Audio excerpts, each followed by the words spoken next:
Out of Cruel Space, Part 251. The Bounty Hunters. Copy that, Dauntless. We're in the major Axiom Lane. Estimated arrival time, 76 hours 45 minutes. Officer Ling says in galactic trade into the communicator as she turns it off, all the better that they use the alien language. For all she can speak dozens of tongues, she can't quite keep her accent out of English. Not to mention this was a nice, official, and legal state of affairs to both the aliens and the Dauntless. Acknowledged. We've sent out a ship called the Chainbreaker to serve as escort. They will be a short distance away and will only contact you if they are contacted first or if there's some kind of trouble. Can you confirm its presence? The Dauntless communications officer says, and Ling's eyes widen as she turns to her nearby officer at the sensor controls. After a few moments, they nod. We can confirm. The Chainbreaker is present and accounted for. We had thought it was normal traffic. It's the closest we can get to a low-profile bodyguard on the starship scale of things. They actually do have other business on Centris, so this way we get what looks to be a coincidence getting a massively armed ship with a team of commandos near you without fuss. Aren't there just 10 soldiers and some civilians on that ship? They've been recruiting and upgrading, is the chilling answer. Is there no part of the original mission that stayed in its parameters? When they first tapped into the galactic communication network, they had nearly turned around and went right back to Earth. The Dauntless has run rogue. Completely rogue. The Undaunted, it was almost impressive in its sheer raving audacity. What made the man think he could get away with that kind of nonsense? What made him think there would be no consequences? He was to make first contact and make first contact only. How was that not enough? Confirmed. Ling says and shuts the connection. What the hell is going on out here? Many things. Her fellow countryman says from his place at the sensors. This Chainbreaker is a monster of a ship. If it goes hostile, we will have seconds at most. It has more weapons of 2 differing types than we have crew. Made, you are sure? She asks, her accent slipping in more than she likes. She has always held herself to the highest standards, and every slip of her accent was a failing. I am sure. The ship is long and flat and wide. There are 12 linked lasers on both port and starboard sides of the ship, on the top and the bottom for 48 in total. Beside each of them are 2 plasma launchers, 56 in total. None of them are particularly powerful, but they will bombard like monsters from most angles. There are also several energy signatures I am unfamiliar with on small towers on both stern and aft. I suspect more weapons. More? They have at least 104. I'm more concerned about them using those things. Unless they're very well linked together, then all those weapons will do is open up a weak point on that ship. A paper tiger makes a poor protector. Their commander says walking in with a cane. She's a fierce old thing with no room for nonsense. Her service record is so heavily redacted that just looking at the blacked-out paper had required an inch-high stack of paperwork filled out in triplicate. She looked harmless enough. A bent old woman with light gray hair standing up with a cane. She looked almost like a grandmother, but there was an aura of sheer ferocity and an utter lack of a damn who she upset or whose toes she stepped on. Madame Anastasia Stepanova had run the Lance 03 like a slave driver and pulled work shifts that gave others the dry heaves to try and keep up. It wasn't so much that she did things effortlessly. It's that she was the type to beat the concept of there being effort over the head with her cane and throw it out the airlock. Her eyes are narrow behind her bifocal glasses and glares around the bridge. Ling, contact the Chainbreaker. Demand that they allow us to dock or be towed. Let us not bother with idiot illusions as to them and us not being aligned. Yes, ma'am, Ling says immediately. 4 months with the vicious old bat had taught her well. Chainbreaker, this is Lance. Come in, Chainbreaker. This is the Chainbreaker. We read you, Lance. An unfamiliar woman's voice states, who are you? There are only men stationed on that ship. Madame Stepanova states, and there's a few moments of scuffling sounds. Pardon, I was just returning from the facilities. You spoke with Litha Powercoil, a civilian contractor and technological expert aboard this vessel. She occasionally takes over for official duties when small breaks are needed. A male voice with a mild German accent says, this is Communications Officer Drake Engel. How may I help? We're not playing whatever silly game is being thrown around, boy. Open your docking bays. We will be riding in your ship, Madame Stepanova orders. Ma'am, that is an incredibly ill-advised course of action, placing both your ship and ours in a great deal of danger. You will be docking us, or we will be writing you lot on insubordination. Go right ahead. We're on loose leash. We answer to Admiral Cistern and his equals, alone. And who do you think you're talking to? Someone about to pull rank to force something very stupid to happen. Engel says with a sigh. That's correct. Now give us the landing instructions before I ensure you spend the entirety of your career scrubbing toilets. All right then. Prepare to leave the axiom lane so we can... No, we do it now.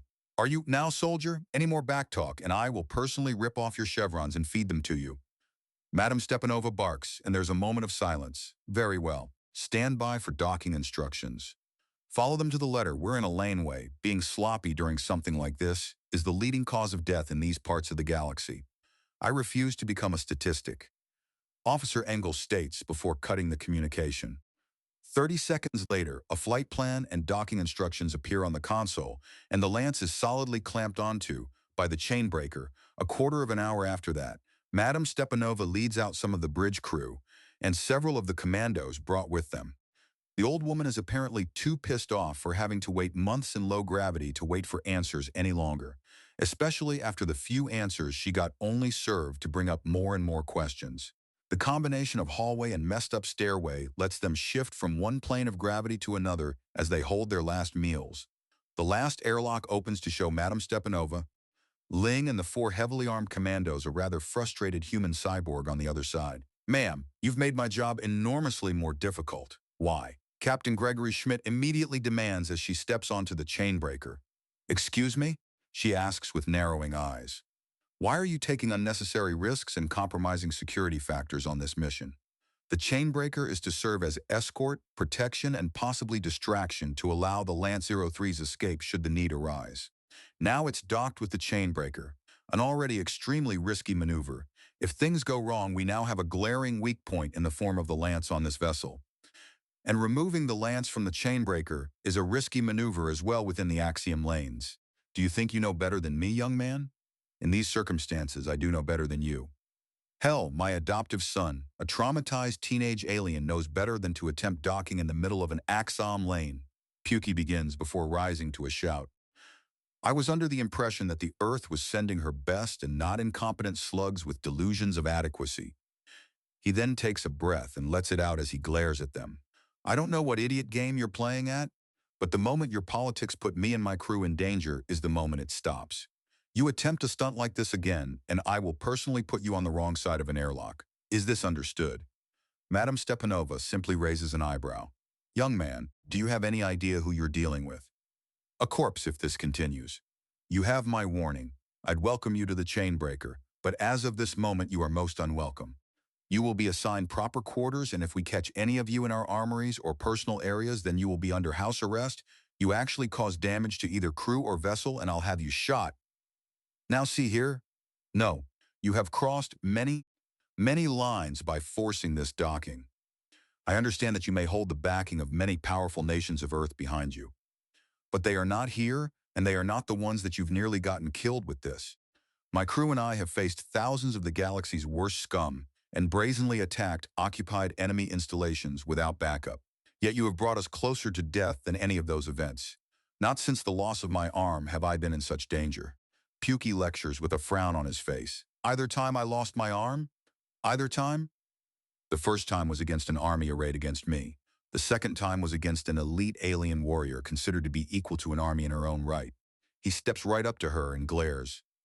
Do you think this is going to end well for you, boy? At what point in all of human history has rushing into an unknown circumstance and pulling rank on an unknown number of heavily armed soldiers ever ended well? Pukey counters before taking a deep breath. Regardless, my job right now is to get you to the Dauntless. At that point, you're Admiral Cistern's problem, not mine, so now for the rules. She says nothing and merely raises an eyebrow. If the door is locked, do not attempt to get past it. If the sign says stay out, you stay out.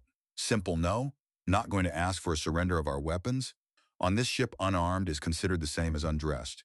Pukey remarks before suddenly his cybernetic arm shifts to have a long, sharp edge rather than a hand he holds out to the side for demonstration. Everyone is armed or at least in diving range of a weapon at all times. If they don't count as a weapon themselves from sheer physical capacity, is that a threat, young man?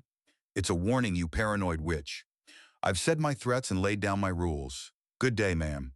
He says, turning on his heel and stalking out of the room. The door opens and a gigantic armored figure glances in.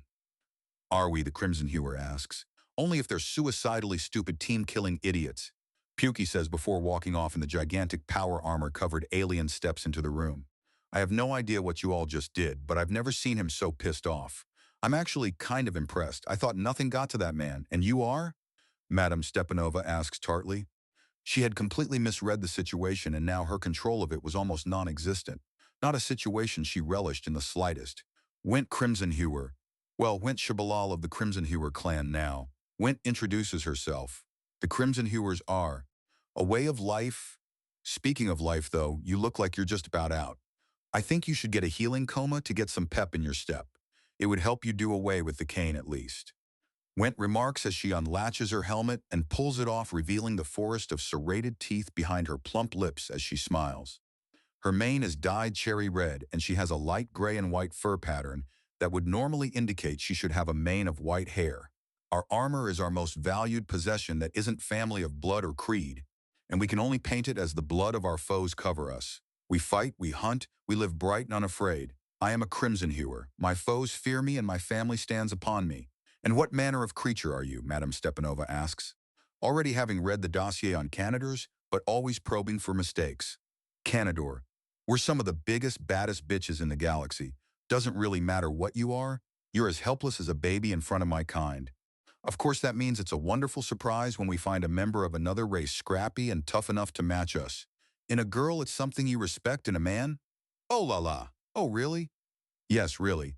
Now I'm not sure what you're after, but wow, did you want it badly to force a docking in the middle of the axiom lanes? You're either very brave or very stupid. Why is it stupid? Because it's dangerous. The axiom around us is completely attuned to movement. It's moving itself.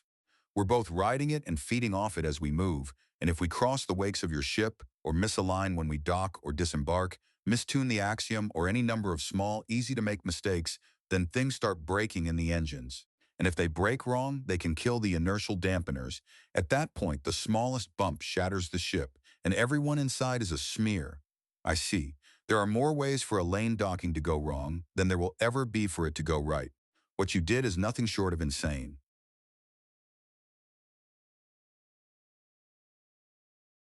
Out of Cruel Space, Part 252. The Bounty Hunters. Both ships felt it as the chainbreaker left the axiom lanes, and things grew more confusing when everyone was called to one of the main landing decks. Madame Stepanova and her crew were specifically invited. Waiting for them was a small team of furious-looking women in uniform. They had leather-like armor plating around their bodies that had small force field emitters embedded in them. The crew of the chainbreaker is entirely present, and the engine of the ship seems to be in standby as if the vessel has more or less stopped. Is this everyone? She demands Pukey, who scans the crowd. I don't know the crew manifest of the other ship, but everyone from the chainbreaker is here, he answers. His arms are crossed, there's an air of both stoicism but a small amount of satisfaction. He wants this to happen, something most of the chainbreakers seems to have. Although there are some that are purposely hiding behind others. In particular, Scaly was behind Jade, who was behind Onyx and Rico, and while too far to the side to be behind anyone, Cindy was right there next to Scaly to make sure he would be all right. And who is in charge of the other vessel? The officer demands and Pukey gestures towards Madame Stepanova. She was the one barking orders and leading from the front. Well, ma'am, is this everyone in your crew? The officer demands of her. Yes, Madame Stepanova states firmly. The central officer turns to the one on the left and she pulls out a device from her waist, examines it. I detect no life signs on the second ship. She says, and the central officer nods. Very well. Now, I try to be fair and open-minded. But when I see what looks like an active suicide attempt in a major axiom lane, I start getting agitated. If someone has anything to say that could possibly calm me down, I would love to hear it. She says with an actual aura of sheer rage boiling off of her. Pukey clears his throat, and when they turn to regard him, he slowly reaches for his communicator. He tapes it a few times and holds it out. The nearest officer holds hers near to his, and then they both pull away from each other. The expression on the woman's face goes from intrigued to shocked to outraged to resigned. I despise centrists and all the political madness that pours out of it. My crew and I stay far away for numerous reasons, ma'am. That's merely one of them. Pukey agrees as the communicator is passed to the other two officers who each run a gamut of their own facial expressions. Outrage and disgust are universal. Very well. you will surrender the past hour's worth of sensor data and ship-to-ship communications to us. You will also be bringing the fine of 200,000 credits to us in full. I understand. Permission to leave so I may fetch the credits? Pukey asks. Officer Shield, go with him. The central officer states, and the largest of the three Platon officers walks up towards Pukey, who nods. This way, please, he says, leading her out of the docking bay and into the hallway beyond. Hopefully we don't overly stress you girls with this nonsense. In a few weeks, this should just be a story you pass around to get more drinks at a bar. Turn off the charm. I'm not interested, Officer Shield says, and Pukey nods. Pardon me, he says, and they walk in silence. A bout of paranoia had made it so that no one type of resource was centralized. That included the hard cash credits. He opens a small storage chamber, and Officer Shield's eyes widen somewhat at the sight of the stacks of money lining the walls. You've done well for yourself. Why did you risk it all on such a mad scheme? We judge the risk as well within acceptable limits. Pukey says as he picks out a pair of Axiom Ride discs. Also, we've done far more dangerous stunts in the pursuit of this wealth. I doubt that. The multi-maimers were a gang of criminals united by the fact that they each had at least 4 arms apiece. Their favorite tactic was to navigate down a treacherous canyon that was at the center of a magnetic disturbance. Trying to spot them from above was futile. Following them shredded any vehicle that tried, and if you tried to lay in wait on the other side, they would simply park in the trench and wait you out, usually with a hostage screaming over the radio. Pukey continues as he leads Officer Shield out of the small storage room and towards the helm to retrieve the logs from the source. Horrific. Officer Shield notes, our pilot chased them through that canyon twice as we set up an ambush at the first entrance point, his chase keeping them too distracted to consider that there may be a trap. He didn't even scuff the paint job on the van we used. Between him and what we observed from the lance, we were certain we could pull off the maneuver without anyone getting hurt. Were you? From what Bike and Airfarce noted, their pilot was unimaginative but precise.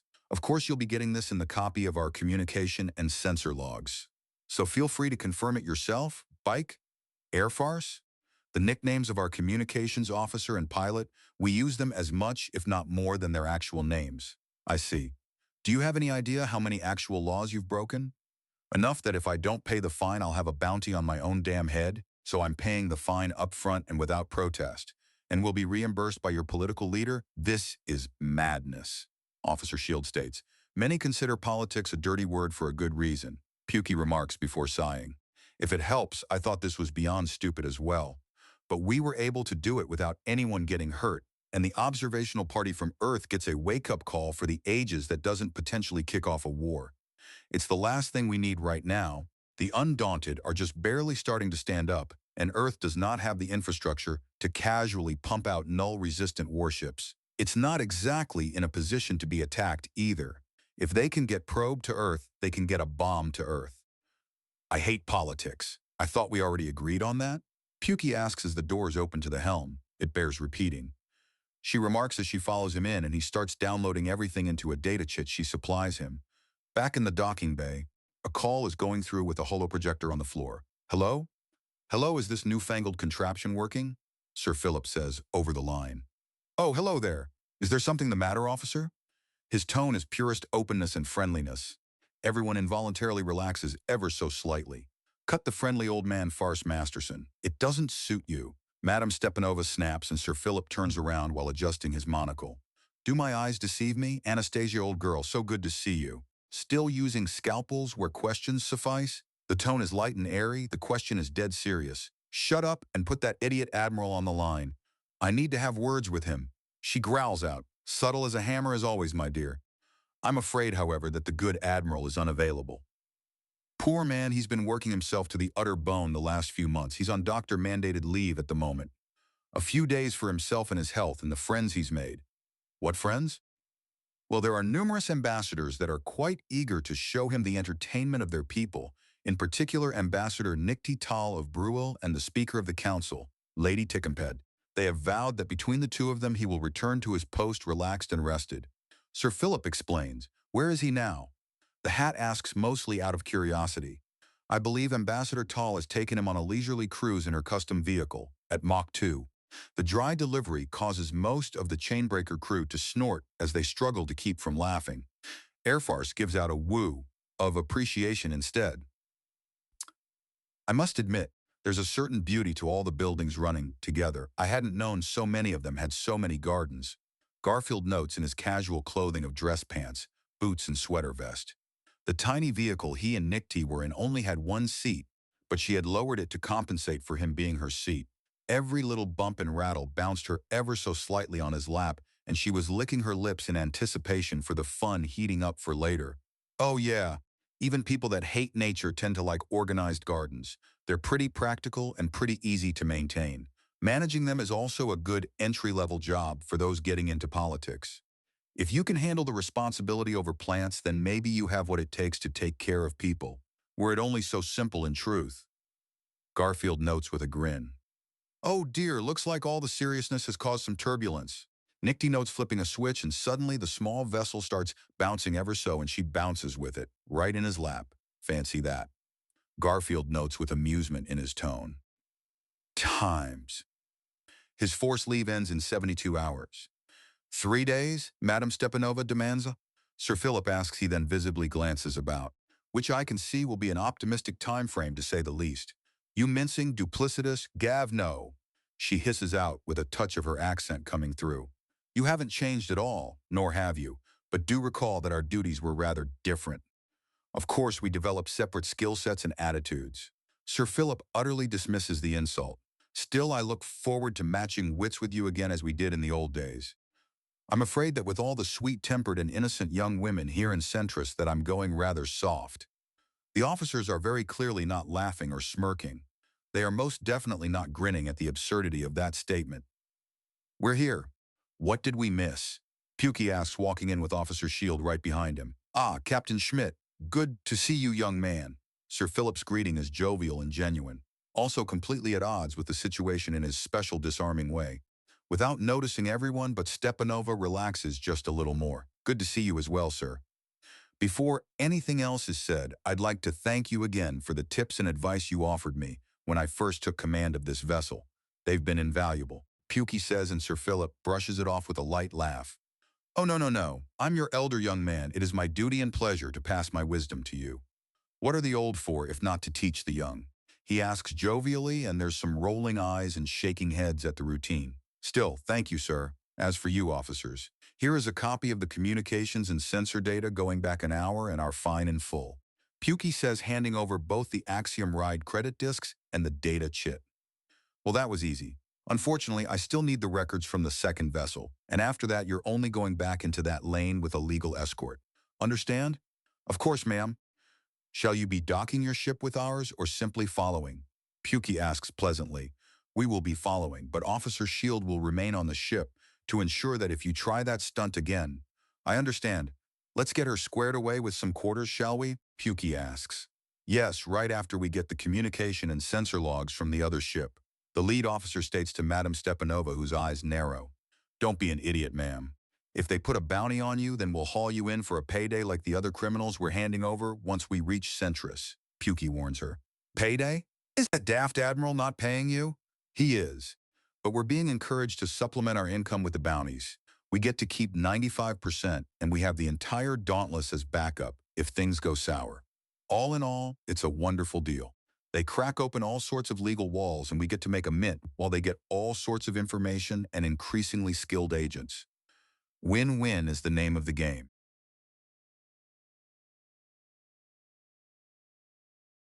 Out of Cruel Space, Part 253. The Bounty Hunters. Captain Schmidt, if you have the time, I'd like some answers. Madame Stepanova states in a way that makes it clear she's not asking. I don't? Wait for us to properly be underway without spooking our officer escort and being flagged as pirates when we enter Centris space.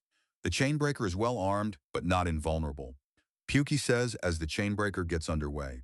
Her glare is then ignored, and she walks up to stand beside him. I am unused to being ignored. Get used to it. The entire population of the human species is so small compared to the galaxy at large that we could be swallowed up in a census rounding error. The only attention we get is due to being an unusual species or when we do something noteworthy. Pukey remarks before snorting. Although your age will likely draw some comments, much in the way my being a man does, my age, wait 30 minutes and calm yourself. We will discuss this 2 decks down in the room labeled Jawbone. Pukey says, still not looking at her as he surveys the bridge and ensures that everything goes perfectly. Madame Stepanova departs as quiet as a whisper before she suddenly slams her cane down and glares back at him. He does not care. As she moves, her old bones creaking and aching, she pushes the information around in her mind. There had been none of the telltale signs of deception, but the captain had admitted to being trained by that flouting fool Masterson. She refuses to go down that memory road that leads to a room with a restraining chair and several bloody tools joined by a notebook full of lies. She gathers a fair amount of the crew she's certain are loyal and the few that will try to sneak in if not invited. Might as well head off unnecessary complications. They're here for information, not blood. Jawbone is a large circular room with numerous chairs, right next to a huge pair of jawbones so massive they circle the room. In many places, the stupidly huge bones had been carved into to make little shelves and cup holders. There's a strange device in the middle of the room that all the chairs and sofas point towards. She pads around and quickly gets to one of the chairs that have a view of the entrance of the room. The rest that do that are quickly fought over like a demented case of musical chairs by the younger information gatherers and spies. This bit of light stupidity takes up the allotted time and numerous people enter the room. Captain Schmidt, the tiny reptile woman that inexplicably has pronounced breasts and hips, the equally inexplicable snake-legged young man with long hair that drapes over his face, two of the large monster women, one with black and yellow fur and a clear leather fetish, the other white and bright green and clearly going for the naughty librarian look. The robotic snake woman that's likely a pervert sex toy, two more officers from the actual ship, one of them Asian, likely Korean, and the other one a large black man with a very short mohawk. Finally, the actual officer escorting them as well walks in. This is going to be her most bizarre interrogation yet. She's including her time with Masterson when he was caught, dressed as a baby, from the opera Les Mamelles de Tiresias. The galling bit was that he had stayed in character the entire time. Everyone but Pukey finds a seat and he presses a few buttons on his communicator. The very center of the room with the device rises up to form a table. Feel free to stand or sit. I am now answering questions. But first, a word of warning. Things are very, very different than what anyone expected. I have brought a nice example of a lot of my crew that have witnessed the darker parts of the galaxy firsthand, from slavery to cannibalism, from the destruction of the identity to organ theft. All of us have witnessed or suffered atrocities that are the stuff of nightmares. She says nothing to that and quickly scans their features again. The cut over Captain Schmidt's eye is long and likely went to the bone. The edges are ragged, suggesting the blade was either blunt or jagged. It was not a clean cut. His other main wound is hidden mostly by his shirt, but the unusual folds of his shirt sleeves suggest the wound went up to and took the shoulder. There is no hiding the scars behind hair when it comes to the serpent boy, though. His every movement parts it ever so and shows brutal masses of scar tissue. Pieces have been torn out of the boy's face. He also makes a point of hiding his hands as if ashamed. There are also segments of his tail that are a little too shiny and with a slight break in the scale patterns. Likely implants or freshly healed portions, the hardness around the big black monster is undeniable. She's delved deep and is openly protecting the smaller green and white one. She's seen things. The Korean man returns her gaze with an incredible intensity, as does the black man. The tiny reptile woman is busy comforting the serpent. She dismisses the robot. One master actor is rare. Two in a room is an outright conspiracy. And if you have three, then you're in the middle of an intelligence division, a party or a movie studio. 7 is not happening. One of you would have made a mistake. Explain yourselves. What have you all endured? She asks softer than before. If they're being honest, then this mission just got a lot more complicated and needed a touch a lot more delicate than hers. Or anyone from the Lance for that matter. Myself and Mr. T here have witnessed the slaughters and brutality of many. We've had things the easiest in that we've only really seen things, Tang says, and Mr. T nods. I've had it fairly easy too. Only seeing the obscenity that some women are capable of and not having it committed to me. But I've had to use my teeth and claws to keep mad women with plasma blades from gouging out my eyes with burning hot pokers or ramming them into some poor fool that's too close to the rampaging lunatic. I haven't always succeeded. Onyx admits, her tone straining near the end. I've spent decades in debt bondage, barely making enough to eat and sleeping in my workplace. Not quite slavery, but at that point the difference is academic. I trained my whole life to help people, just to end up in chains. Cindy admits, and Scaly pulls her up into a hug. Pukey looks over the group and Scaly is pointedly not looking at him as Jade nods. He understands. Myself, Jade there, and my adoptive son Slytherin Schmidt, also called Scaly, have all suffered things a bit more viscerally. The damage done to Scaly and myself is physically apparent with associated psychological trauma. Jade, on the other hand, was placed in a regenerative state and used as an organ farm. We don't know how long she was in that state, but it was done in such a way as to completely wipe her memories prior to waking up in our care. Well, that we met during an assassination of a dear family friend. She was not only killed in front of a crowd, but her pregnant stomach was detonated by a second attack. Litha states, and Madame Stepanova goes quiet at that. She hadn't expected the robot to have a traumatic story as well. Why, in the end? Because some spiteful monster had an opportunity fall into their lap and took it. Pukey says with his arms crossed. The galaxy is dangerous. Is the point made? You're an overdramatic child, but yes, the point is made. Madame Stepanova says. And what about you, miss? You're an officer of the law. Can you confirm these stories? Individually, no. But outside of prosperous space, these kinds of things can happen. Official forces are spread thin in distant space, are non-existent in frontier space, and unheard of in wild space. Officer Shield offers. Those, what do those names mean? She presses. We're in prosperous space, the well-traveled, well-organized, and civilized part of the galaxy. It runs along the axiom lanes, where there's reliable shipping and military response times. Distant space is further out, and generally within a day or two's travel. It's more rugged and independent, but still easily defended and supplied. Frontier space is even further from supply and protection, a week, perhaps 2 out. Fiercely independent, this is where people go when they want to live life their way, with all the consequences that entails. Further out is wild space, which is unexplored, completely unprotected, and unsupplied. It's a haven for pirates, warlords, and criminals. If you go out there, you're on your own, and our homeworld of Earth, in cruel space.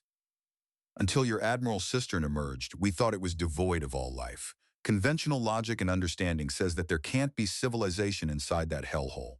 But you're here, from there, and what of our population in the billions? What is that? Madame Stepanova begins to ask, but there's a slight involuntary snort from Officer Shield.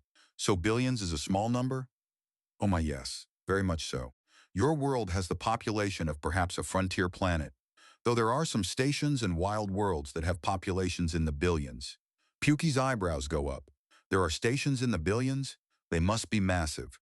The biggest we've seen went into the millions. Funny how that never came up. But yes, Okateran Spin is on the smaller side of medium for a residential space station. It's mostly a port of call for more unsavory elements at the edge of frontier space and distant space. Litha Powercoil says, glancing at Officer Shield. Well, that explains why it was so easy to collect so many bounties there. He notes, and Officer Shield suppresses a snort of amusement.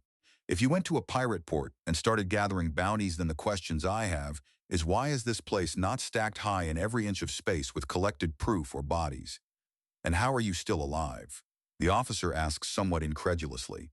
Criminals have codes, play along, and you can get away with just about anything. So long as we didn't start the fight, we were golden. If taking them for their bounty was obviously a punishment for attacking us, then we could do it openly.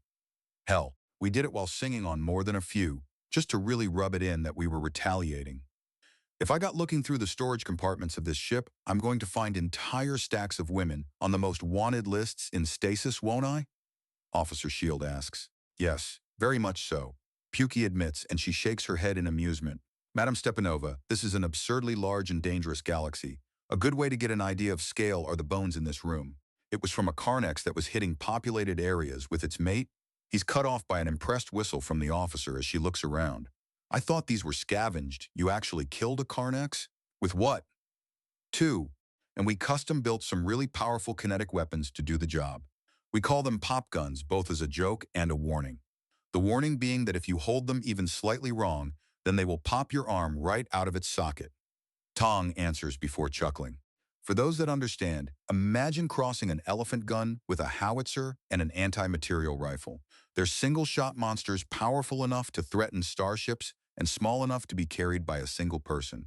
But there's so much weight involved that you're not carrying a lot of ammo. These things fire what are basically custom tank or artillery rounds. Terrifying. Madame Stepanova states dryly, what about this place we're going to? Centris? Can you summarize it? Summarize? Overpopulated and understaffed. Bloated with wealth and underfunded. Corrupt to the core and sustained by the corruption. Pukey says before shrugging. It's the central point for the vast majority of galactic politics. All the associated things showed up as well, but a single planet is simply not enough for even a fraction of the infrastructure management it needs. Imagine if the United Nations had to run every little thing that happened on Earth without expanding the Council. In fact, pare it down to a tenth its current size and heap the workload onto the people and support staff remaining. That's what centrist is. So much work for so few people that asking them to do their jobs is downright unreasonable. She holds up a finger and takes a few moments to try and digest that. She looks over everyone, and there's no sign of deception. The officer is telling in that there's an aura of near-palpable frustration around her. So someone had the smart idea of trying to centralize as much of the governmental duties onto a single planet as possible, and it all careened into a massively corrupt traffic jam, essentially? Nothing can get done because you have to move an entire sedentary system to get any progress. Some baby steps have been accomplished, but that's mostly because people are willing to bend a bit more than normal for men in the galaxy. Without that, we likely wouldn't have gotten anywhere. I'm beginning to understand the scope of the threat, although I would like to see more about the aliens that surround us. We're going to be here a while. There's a huge number, and that's without touching culture, religion, animals, plants, and many, many other such things. Pukey says even as Cindy is brought up into a hug from Scaly, "You guys can leave now if you need to. They're believing us now, so I won't need a much backup."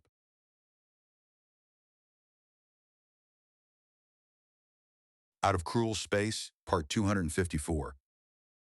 The Bounty Hunters. The movements are mesmerizing as she watches the child work. He's following along with a holographic projection to develop close combat skills suitable for a Nagasha. Rapid movements to pull the main body out of danger and leverage the enormous strength of the tail, his hands were used exclusively for precision strikes. And what would end up as absolutely brutal gouges on helpless opponents. It's an absolute no-bullshit martial art designed to leave your opponents broken, if not dead. The sort of thing that Madame Stepanova can appreciate seeing, even if the subject clearly doesn't appreciate her seeing him. Thankfully, the boy has as much spine as the tale would imply, and he said nothing about her unwanted presence. She said nothing as well. If he doesn't wish to speak, that's just fine. There are many Nagasha races, and many of them move in very similar ways. Watching him practice is teaching her exactly where the danger and vulnerabilities of the race are. More than just his race, but all Nagasha should have similar difficulties. It had been eye-opening to learn that he was descendant from an immortal people that seamlessly split into many different races, all adapted to differing circumstances. Some had a half-dozen arms and a strong martial culture. Some were limbless with magic rattles. Others held obscenely long and powerful tails that could and have been known to crush full-sized vehicles. The skies and sea were not safe either with amphibious and gliding variants. Compared to his genetic cousins, the cybernetic snake boy was downright normal. "Is there a reason for your attention, ma'am?" Dr. Cindy Schmidt asks, and Madame Stepanova gives her a glance and huffs a sigh. "I've spent my entire life, lost friends and even family, all for the goal of keeping my homeland safe. I have violated my morals, blackened my heart and sold my soul, all for the good of my people. All for a single grain of sand barely floating upon an endless ocean. Life sucks, I know," Cindy says before wincing. "I'm sorry, that was harsh. I want him safe, and the only real way he ever will be is if he's strong." "I understand. Are you a mother?" Cindy asks her. "No, no. That was something else I gave up for my country." Madame Stepanova notes as she feels the old knife wound and surgical scars ache ever so slightly. "I'm sorry to hear that. Motherhood is something special. Adopted or born, you suddenly have something you love more than life itself." Cindy says watching the young man move from careful swaying to suddenly lashing backwards to dodge a simulated blow before wrapping his tail around his assailant, then clawing at the face of his helpless opponent. "It was always the homeland for me. No matter who ran it or what happened, it was always for the motherland," she says, and Cindy nods. "I think I can understand. Is that why you were so angry earlier?" "My homeland poured an obscene amount of wealth and strength into getting the Dauntless flying. Then when it sends knowledge back, it seems to be filled with nothing short of madness and insulting lies. Lies that now seem to be truth. Madness that appears to be the norm. Oh!" Cindy says, and Stepanova has to resist snorting and telling the tiny lizard woman that she looked like some depraved lunatic's wet dream come to life. "To be fair, you humans seem to be pretty ridiculous too.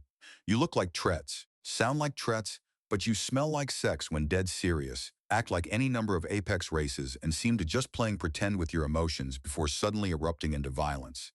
It's scary at times, but exhilarating.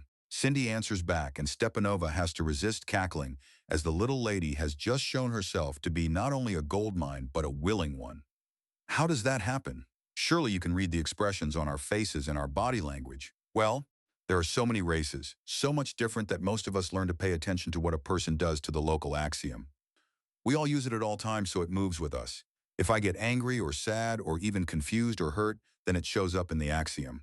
It's a little different for everyone, but if you're used to sensing it, then you can tell what someone's feeling even if they're hiding it, and it doesn't work on humans. You don't pull on the axiom. Your bodies don't need it. So any axiom shifting around you means you're actively tapping into it.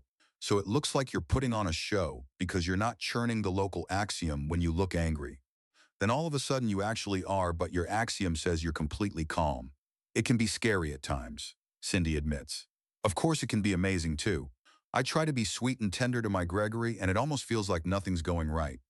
Then he's picking me off the ground for a deep loving kiss and, oh, oh, I'm sorry, I really shouldn't continue. That's all right, dearie.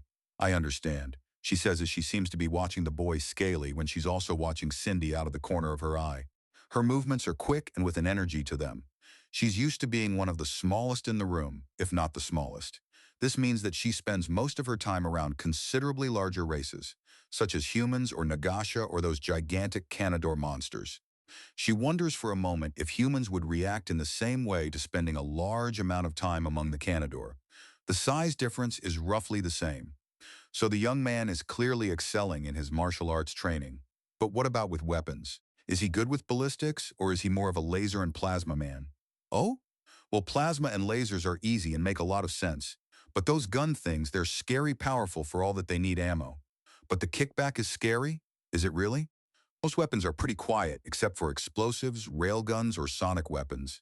Explosives are really dangerous, railguns are rare, and sonic weapons are close range, but able to shatter a lot of things. Using any of them mean that something is going on. I think I understand. Although why are railguns rare? Our shields are rated for plasma and lasers, so a railgun would be a great way around it. Oh yes, but then the question of ammo comes up. Plasma has it as a bit of a weakness in that you need to agitate some gases to make it properly. But you can siphon it off a gas giant, clouds in space, and even some cooler stars. That makes sense. There was a mention of a great aversion to weapons that need ammo, unless they're truly exceptional. Madame Stepanova remarks as she considers the notes on the weapons she and everyone else had read. If some of them could be manufactured back on Earth, then wars could be shifted with ease. Miss? The teenager notes after a little bit. Apparently he's had enough. Don't like the staring? She asks and he shakes his head. No, I don't. I understand. Enjoy your exercises, she says before leaving. She'd already learned plenty. There will be further opportunities to study the Nagasha. The next place she goes has the sounds of machining and power tools before she even arrives. It's near the rear of the vessel and has Port Vehicle Bay stenciled on the doorway. It's not quite a parking garage. It's more like a series of large shelves with a huge bulkhead door at the end of a small road. Clearly, they're meant to drive their cars right in here and slot them into place. Her attention comes from the source of the noise, and she walks over to find a young man with Latin American features working on what appears to be a large van without wheels. Afternoon, ma'am. His greeting offered, he promptly turns away and leans into the open front of the vehicle. Shortly after, the sound of something scraping against metal and a part being secured can be heard. Is there something wrong with that vehicle? It's just a tune-up. I'm the main pilot for more sensitive movements, but once you get into the lanes, you can set things to auto pretty easily, so I need to fill the hours. How many vehicles do you have? Less? 3 of these vans. Onyx has her bike and the one she's been putting together for Jade. We've got a flying flatbed, 2 cars, one of them Roths, and a large floating mobile platform. So 9 total, but if we need to, we have the spare parts to slap maybe another 2 vehicles together. Airfarce answers easily enough as he pops out. Is there anything in particular you're digging for or just bobbing around seeing what can be seen? The second at the moment. The big revelations are over with, so I'm just collecting and confirming information. All right then, how about a bit of a story? This van's seen some fun times? Oh, do go on. Right. Well, this baby saw us to one of our more interesting early bounties, and it's what I was driving when I wooed my big Onyx love monster. Is that normal? Cross-species dating? I've seen a fair amount of it, but that's mostly due to a lack of women, I assume. Yes and no. Yes for us on the chain breaker and yes for the galaxy, but no, not because it's women that are rare. It's because men are rare. Airfarce says grabbing a rag and leaning in to wipe something off. The birth ratio around the galaxy is skewed to all hell in favor of women. When you go over a species classification, there is a number over 100, usually a 1. That's the number of men per 100 women. So that's another bit of absurd information that's utterly accurate? Afraid so. As far as I understand it, it's an evolutionary thing. If a race is smart enough to use the axiom around them actively, then the differences between male and female only show up in breeding. Axiom allows flash evolution and the inevitable realization that you only really need men when it's time to make babies, and no other time sinks into the race, and bam, few if any men. But it should reverse after that? No? Madame Stepanova asks, and he shakes his head. You'd think so. With Axiom, you can sort of control your evolution, so you'd think so, but there's something else going on. I don't know what, though. If I'm talking to the research division, it's how to get everything we possibly can out of our vehicles. Speaking of, this one was used to catch the multi-maimers. A group of sadists joined together by the physical feature of having at least 4 arms. I see. And how does this tie into your meeting that big black monster woman? She was hunting them at the time and heard the report that we had facilitated their arrest. She wanted to scope out the competition, got really cocky and patronizing, or is it matronizing? Either way, she ran her mouth, so I offered to show her how we did it, and then scared her so badly that I forever broke the idea that I was some cute, defenseless little tret, which was also the hottest thing she could imagine, so the van got a rockin'. Enough with the crassness, young man. How did a van help with the capture of multi-armed sadists? Well, you're going to need a bit of background into one of their favorite tactics. Not far from the city they held their crime sprees in was a large and treacherous canyon that joined together at the top, making essentially a large cave that you could drive a vehicle through that also had light in most of it. However, it also had numerous extremely treacherous turns and angles, and there was a strong magnetic field over the area that stopped specialized soldiers from pinpointing where in the trench they were and grabbing them if they stopped. He explains as he pulls out a small device from his back pocket and places it on part of the engine. That's good. The Axiom intake is consistent and even, so I assume that there was a reason why it wasn't simply blocked off or boarded up. They would unblock it and then act exceptionally vicious for a few weeks after in retaliation, so it was left open to not provoke them. Now we would have probably blown the shit out of the canyon or erected a wall halfway through it to really fuck with them. But the locals were vehement that we leave it pristine. Apparently it was a local landmark or something, I don't know. So what we did is that we scouted out the entire run with this van. At first we inched through it nice and slow to find out where all the danger was. Then we went faster and faster until I could pilot right down it with my foot damn near, putting the accelerator through the floor. Let me guess, you beat them at their own game and forced them through the tunnel so fast they made a mistake? Oh no. Many of the races involved had extra senses and reaction times that would let them dodge bullets. We weren't beating them at their own game, but we played it to keep them distracted. Go on. I chased them through the trench with Pukey bombarding them with laser blasts. It wasn't enough to do much more than melt the paint, but it let them know we were right there the whole time. As this was happening, the rest of the team was setting a trap at the first entrance, a series of mortars and a small station to keep track of where everything was. Me and Pukes gave them a good chase and then herded them back to the second entrance, and they took the bait and blasted through as fast as they could. With us right on their tail, they didn't have time to think about what was wrong with the situation, and then the mortars were set off to shred the underside of their vehicle. Wham! Bam! Thank you, ma'am? Quite the way to get a payday? I know, right? Some of our best jobs are like that. Like that group of terrorists that use sound-based axiom techniques to rip apart people and buildings with sonic attacks and avoid capture. We had an entire mission in total silence. We called it Operation Mime Time. Oh, please. Anyways, as to how it endeared Onyx to me. She showed up while we were cleaning up and asked how we did it.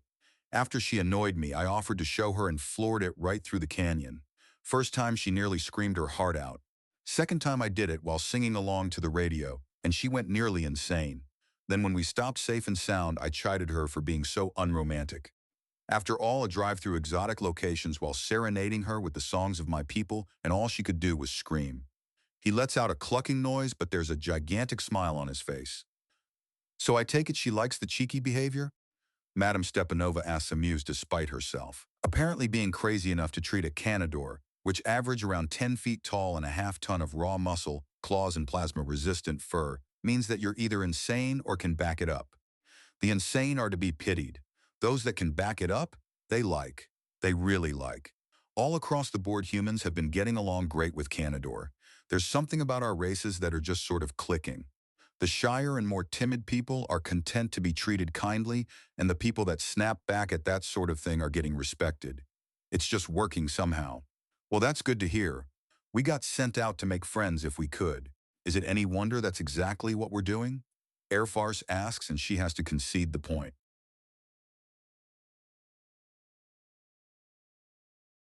Out of Cruel Space, Part 255. The Bounty Hunters. My turn now? The Australian boy says as she walks in. He's wary of her, probably a practice talent due to his birth nation, although why a man whose people's military lost to birds is trusted with a firearm she doesn't know. He's technically facing away from her, but it's clear that she can be seen out of the corner of the man's eye. Officer Shield is sticking closer to her now, having correctly judged her as the biggest problem on either ship, which was useful to her as keeping her eye on the alien woman would allow her to test the sort of attitude the galaxy has to such things. Everything your enemy does teaches you about them. I'd like to see a pop gun, she states, and he slowly turns to her and clearly looks over her before shrugging.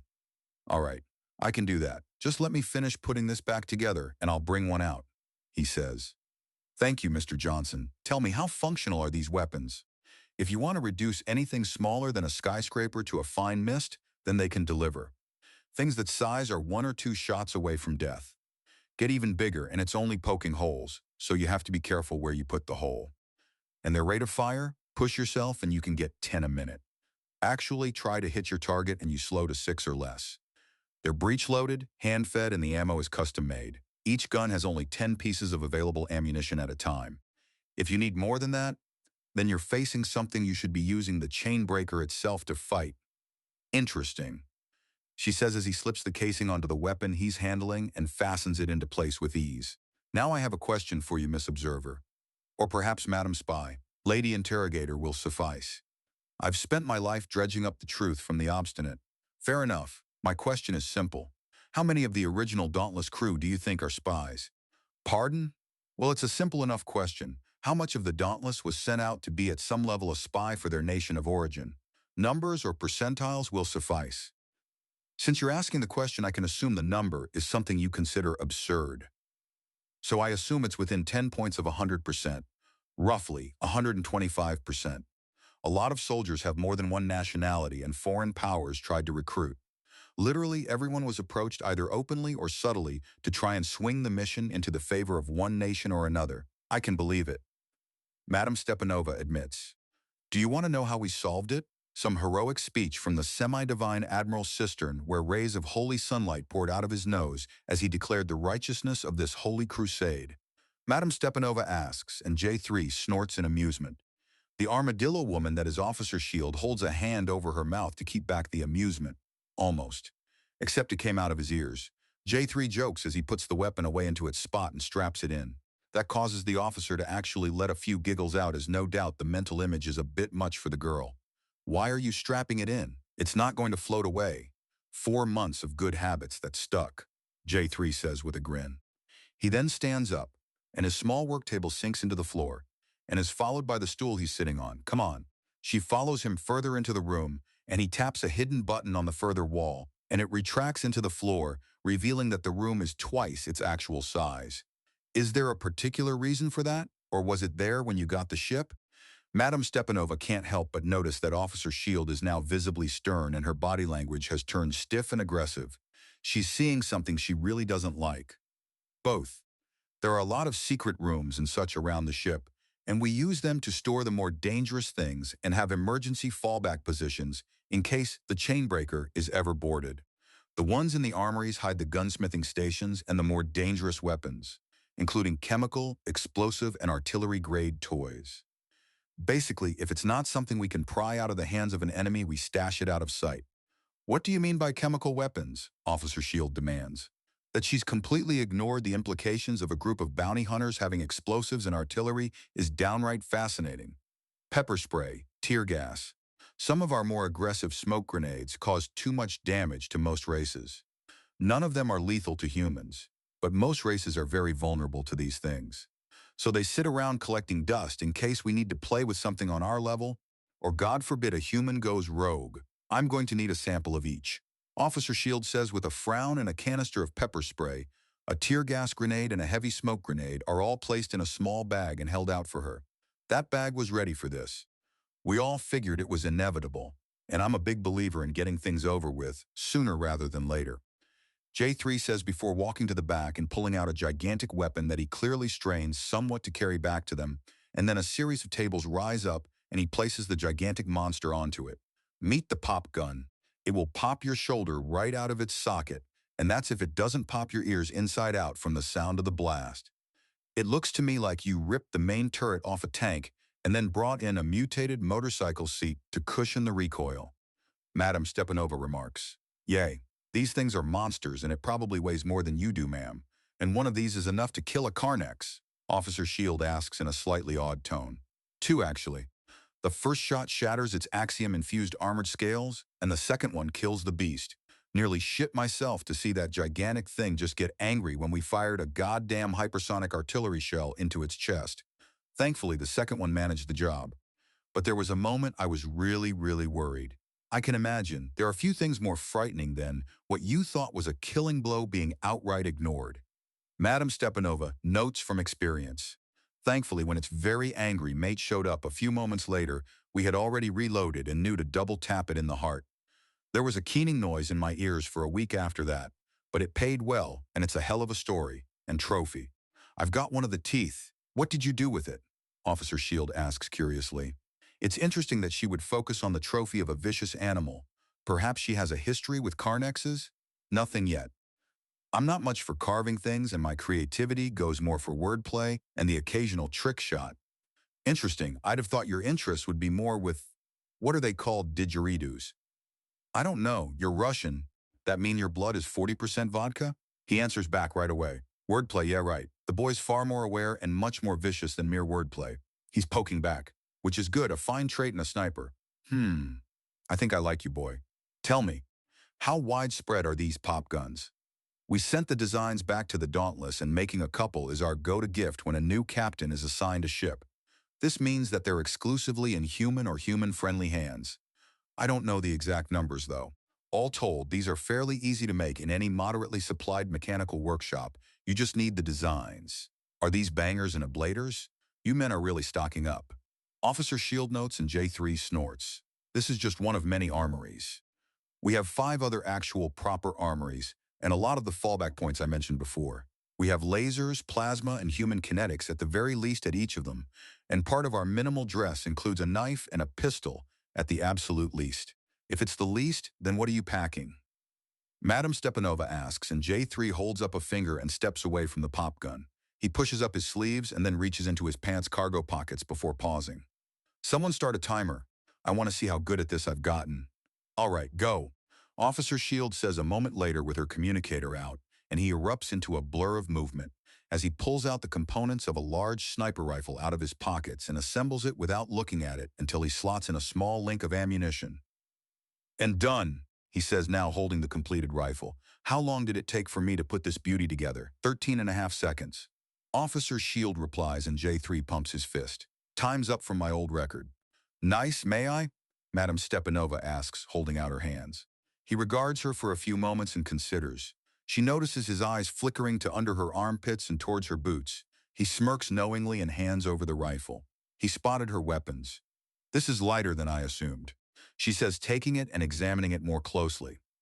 There are strange etchings in the weapon that appear to be filled with strangely reflecting brass. Kutha? She had read about the brass-like alloy that could contain and channel axiom. This gun is effectively magical from her understanding of it. She doesn't like that. She runs her thumb over one of the symbols and senses something there. Something unfamiliar but undeniable. She focuses on the sensation and it's like a dam breaking. It's all around her. A swirling miasma of blazing movement in all directions, a mass of swirling something else from the direction of the officer, and something firm and stern pulling inwards and filling the space the gun holds. But it's not crowding everything, and it both is and isn't a color and a sound and a sensation. She vaguely feels herself stumble as she refuses to back down from the challenge, and a hand helps steady her as another pulls away the rifle. She's quickly guided to a stool upon which to sit, but that just has more of the sensation as the mechanical movement is inundated with the sensation. It's everywhere except it's not really in the hand that guided her. She opens her eyes again and finds that she was gasping on air with J3 and Officer Shield watching her in concern. J3 in particular is still steadying her with his hand on her shoulder. You know, when you first start messing with Axiom, it's best to smart small rather than trying to sense everything. An entirely new sense is far, far too much to take in all at once. J3's rebuke is gentle and understanding. Lord in heaven, I was warned, but that wasn't enough. Madame Stepanova notes as Officer Shield just stares at her. What did I do this time? You are so numb to it, so angry and hurt, but you can't even feel it. Welcome to one of the most automatic and basic uses of Axiom that non-humans have. They can sense each other's emotions through it. And if you're channeling the axiom or going too deep into it to take a harder look like you were doing, then they can sense yours too. They pay more attention to it than your body language and facial expression. Yes, I had been informed of that. So you sensed my emotions, did you? You can't read the past from it, but you can get a good idea of the person. What I sensed didn't surprise me in the slightest. J3 admits, so you can do it too. She accuses him with narrowed eyes. I'm a sniper. It's my job to pay attention to everything around us with the finest of detail. So's Tang, for that matter. I'll wager he sensed your little revelation as well. And what exactly did you sense, boy? Armor. Old and battered. Held in place for so long that at times it's all there is. Isn't it? You just said you can't read the past, boy. There's an undeniable amount of resignation drenching that armor, almost as much as it's a beaten and clearly old thing. You've led a miserable life. I've led a purposeful life in service to my country and my people. Her tone does not allow questioning. I'm just telling you what I sensed, what people sense of you when you're exposed in the axiom. I'm not judging. You've lived through times I can only have explained to me and will likely never understand. J3 says as he picks up his rifle in order to change the topic. These markings on the side allow for reinforcement. The one at the end of the stock absorbs recoil, allowing me to shoot for hours without bruising.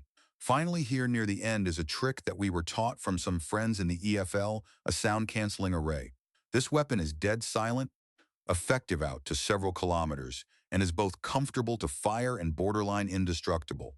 She's my baby. A handsome weapon, young man. I've known people who would have done terrible, terrible things to get their hands on something that powerful. I believe you, although I want you to see something. J3 says as he indicates the markings on his own rifle and then indicates the pop gun. She raises an eyebrow and rises out of the stool. She examines the massive weapon and notices numerous little Kutha additions. The markings indicating reinforcement are there, as is the cushioning one and the silence symbols. Huge numbers of them. Do they work?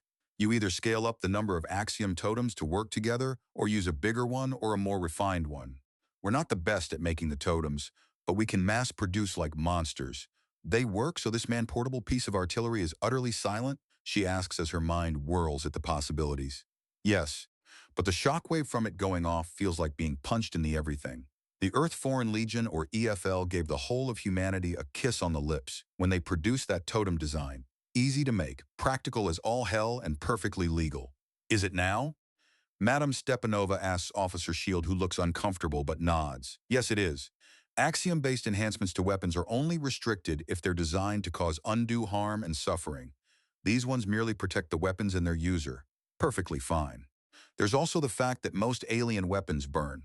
Almost every plasma gun can be reconfigured into a temporary flamethrower, and plasma is one of the most popular type of weapon there is. J3's voice carries something deeply disapproving. It's practical. Officer Shield defends it. It's a horrible way to kill someone, and it's so common in the galaxy that there's not a single culture that has a leg to stand on. There's a reason why humans are legally allowed to carry kinetic weapons anywhere.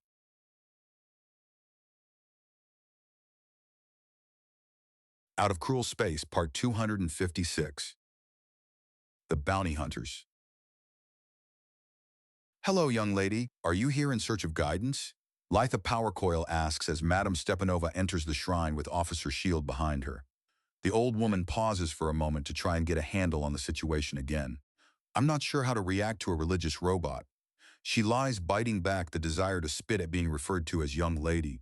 Her seduction days are not only done but were finished before she even bothered to notice. Well, you're coming to me for one of two reasons: my cybernetic existence or my faith. Unfortunately, I am of the synth ascendancy. My cybernetic existence is tied to my faith and my faith to my cybernetic existence. I was born whole and fully formed, a member of the synth ascendancy, a synthetic woman. I see. So you're willing to answer questions then? Madame Stepanova asks and Litha nods. All right then, let's begin with what you do on this ship and why you're here. Me. I'm many things, mostly a chaplain to this vessel. Even those that aren't eager for synthetic evolution are glad to have someone who is willing to listen without judging. As to why I'm here, it's because I saw something incredible I wanted to be a part of. Are the Undaunted truly so exceptional? Or was it the ship in some manner? Oh no, I hadn't even given either much thought before I knew I had to go with them. Litha says, and Madame Stepanova gives her a little wave to tell the snake woman to get on with it. Do you not understand? How could you not? Not unless, oh, sweet circuits, the data's true, isn't it? In cruel space, there is a man for every woman, isn't there? Why is this so great a revelation? Men may be rare, but that doesn't mean that you throw your life away for them. Oh my goodness! You don't understand, do you? To be with a man is more than merely motherhood, it's companionship and status. To you, having a man waiting on you would no doubt be banal. You already have that Philip fellow. Madame Stepanova's grip on her cane tightens to the point that if it was actually made of wood all the way through and wasn't concealing a weapon, she would have broken the head clean off. Or not. Allow yourself to calm, madam. I can hear the cracking of the wood of your knife grip. You know it's a knife? I can perceive forms of electromagnetic radiation that your eyes cannot. This allows me to see the rough shape of the metal in your cane, and it can only be one thing. Litha states, and Madame Stepanova forces her hand to unclench. I apologize. She half grits out. The charm of that cretin does not come easily to her. Officer Shield, could you give us some privacy, please? Litha asks, and the Platon officer nods before stepping out of the room. The door closes, and the gigantic robot snake woman gestures to a nearby chair. Please sit. When I said I was someone willing to listen, I was including you for people I'm willing to listen to. I have nothing to say. Madame Stepanova remarks, not even why mentioning that man angered you so much. It was not mentioning him. It was the implication. Ah, so you're not fond of him? What is it that you dislike about him? He's a flippant idiot that was unfairly kept alive by random chance when better men died in droves around him. A dithering, irreverent buffoon that I was 2 inches from ridding everyone of having to endure. She snaps before taking a deep breath and all but marching herself to the chair and sitting in it hard. Perhaps a change of subject? Litha offers in a gentle tone. What's the situation with robots and artificial intelligence? Madame Stepanova demands outright. If you're thinking about things being like those adorable droids of those films, then I must apologize. We haven't gotten that good at programming. There's always something missing. We try and we try, but we can't get any free-willed AI to value its own existence. They always tear themselves apart for one reason or another and decompile into raw code. Do you have any idea why? Madame Stepanova asks. AI was suicidal? That's interesting. Concerning and interesting. There are theories, many of them.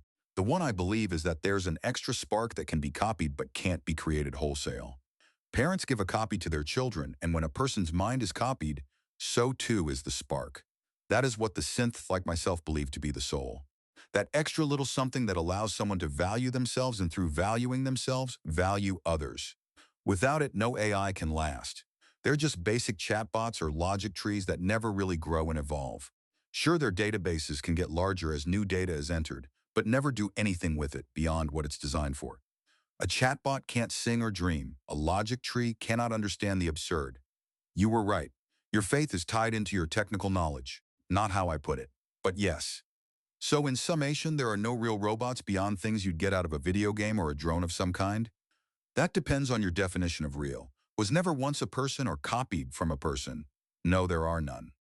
None that last long. There are many systems and peoples trying to build one, but there's never been news of success. And what of those like yourself? Does placing your mind in metal destroy the meat mind? Are you a copy?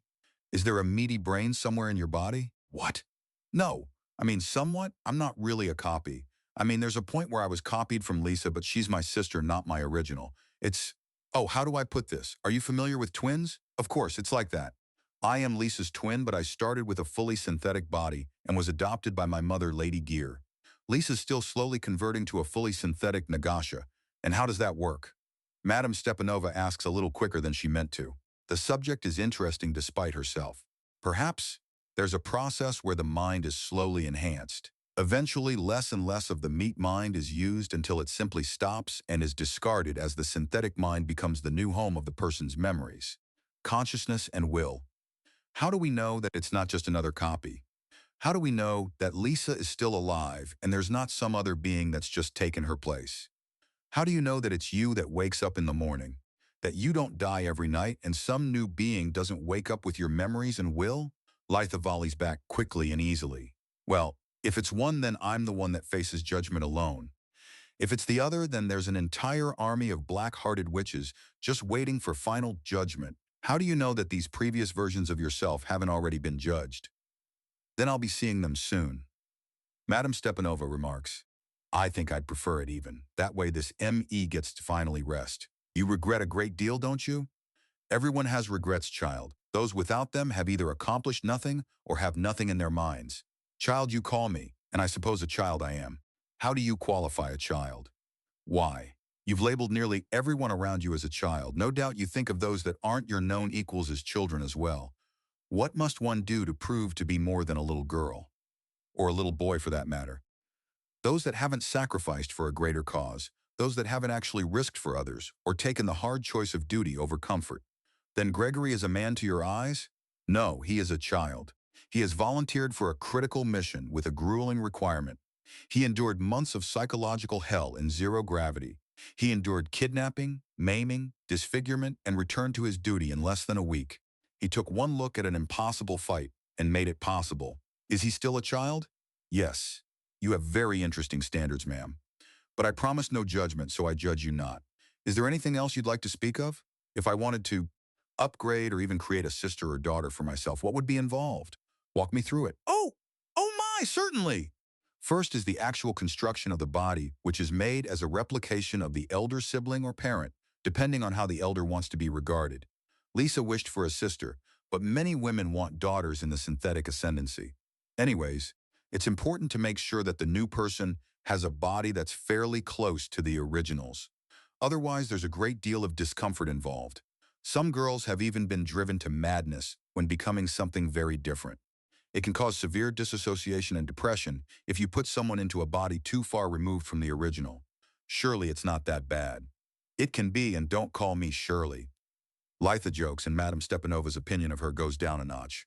It was only long after I grew situated and comfortable as myself, growing as a person, that I began to modify and upgrade who I was. It has to be done slowly, otherwise you can damage yourself in ways no mechanic can fix. I believe I understand. So if I were to copy myself and get a sister in arms, she wouldn't exactly be able to transform her arms into plasma cannons and blaze away until she was used to being made of metal and plastic. We're made of a lot more than metal and plastic, but yes, you are correct. Litha admits, so can you do everything that Lisa could? And what about the mind of someone like yourself? What's the risk to it? Madame Stepanova asks, and Litha sighs. Observe, she says before rearing up and her front opens wide. There is a clear pod inside with what looks like an egg, slowly forming a shell around itself. Madame Stepanova is stunned silent to see tiny veins across the egg and something alive growing on the pale yellow yolk. You're pregnant. Gravid. I'm with egg.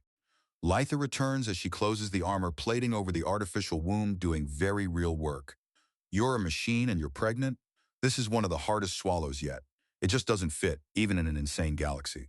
My original genetic template is in the bioprinter that's in the upper part of the womb. It can produce a perfectly viable egg cell whenever I need it to, just waiting for a man. Litha says calmly as she watches Madame Stepanova. The elderly woman seems stunned. Wait, if I were to have my sister, would she? Yes, she would be perfectly able to have children. Litha answers, and Madame Stepanova just gapes for a moment. Then, like a bomb hitting the point of impact, it's gone, and she's once more sitting in a controlled posture, just ready to spring into action. More importantly, how vulnerable would a synthetic sister of myself be when it comes to hacking or information extraction? Not very. There's a series of deliberate disconnections between input and output. The output is one way only, and the input is also one way, and effectively on a closed system that my internals monitor. It is very difficult, if not nigh on impossible to hack without someone literally ripping me apart and grabbing my central processor. But I think we can both agree that if a person's mind is literally in the hand of an opponent, then they're going to have a very hard time saying no, true enough. So there's little if any risk of my secrets getting out, only if someone copies the imprint as it's transferred into the new body. Very rare, but possible.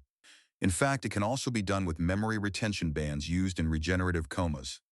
From what I've been hearing, a member of the Undaunted had a memory retention band stolen after he used it, and a copy of him was placed in an alien body. I don't know any more details, though. Well, if that isn't the largest security breach I've ever heard of next to the hack, then I'll eat my cane. Oh, you already know about it? It was one of the most believable part of the report we were sent. Of course, highly advanced aliens would hack our ship. It was a given.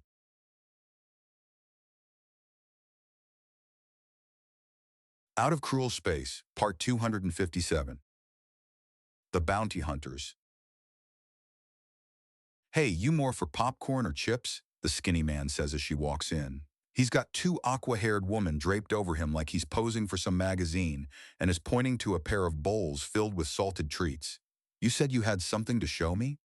I do indeed. They're favorites on the ship, so me and my girls will be watching too. Mustard says with a grin. What are they? Security footage, tournament recordings, and a pair of indie broadcasts that play concurrently. I see. I presume that these show tactics, cultural effects of human impacts on the galaxy? They do indeed. The security footage is of Pukey. One of the tournaments is how the hat was introduced to the Crimson Hewers. The other was a massive cultural affair that severely impressed an entire species called the AUTHORIZE, and the indie broadcasts were from a pair of sadist mass murderesses that a member of the EFL took down on their own terms and absolutely shredded them. Overpowering one and outsmarting the other. Interesting. And what did these moments lead up to, besides impressing these apook in chronological order? There's the taking of the chaining and remaking it into the chainbreaker, also how Pukey and Cindy met and rescued Scaly. The next two happen at the same time. One's the AUTHORIZE tournament, and the other is one of the final blows needed for the EFL to conquer a frontier planet called VUCSA 5. After that, it's the Hat proving himself in a tournament and making one of the best first impressions possible on the Crimson Hewers, and the last one is Pukey fighting against a one-woman army and fighting this force of nature to a draw before outside help gives him the win. Interesting. What can you tell me about the Apook before we start? Nano, hold on. What do you mean by the EFL conquered a planet? It was a frontier world that only technically had official representation and was being run by numerous criminal gangs. You do know I'm going to be confirming that, right? Officer Shield asks, and Mustard just nods. Go right ahead. Now, where was I? The Apuk. Madame Stepanova notes as she makes a mental note of questioning the officer for the information she's currently digging up. Fire breathers that evolved from turtles and were lifted out of, I don't know, the 10th century? Somewhere in the medieval ages when they were given modern tech. They have a warrior culture and a title called Battle Princess, which is basically the elite of the elite. It's legally considered attempted suicide to provoke one and actual suicide to fight one. It's a race that we got off on the right foot with and have been pushing forward on. And what foot was that? Officer Shield asks as she sits not too far away from Madame Stepanova. The naturally armored officer is becoming more and more of a welcome and acceptable presence. She's far from stupid and far from noisy, which is pretty much all Stepanova asks for in an escort. One of our soldiers seducing and being seduced by a battle princess and then getting into a competition with her about who can be the most lovey-dovey in the relationship. The contest has gone on for more than half a year with no end in sight, and the entire Apuk race is burning with jealousy about that one girl's damn good luck. More things have escalated, but that's a long conversation. Suffice to say, they like us. They really like us. Oh, come on, it's not silly, it's sweet, Andrea remarks. Yay, for the guy who swept our fins out from under us, you just don't have any. Whatever Roth was about to say is cut off by Mustard pulling her in for a kiss.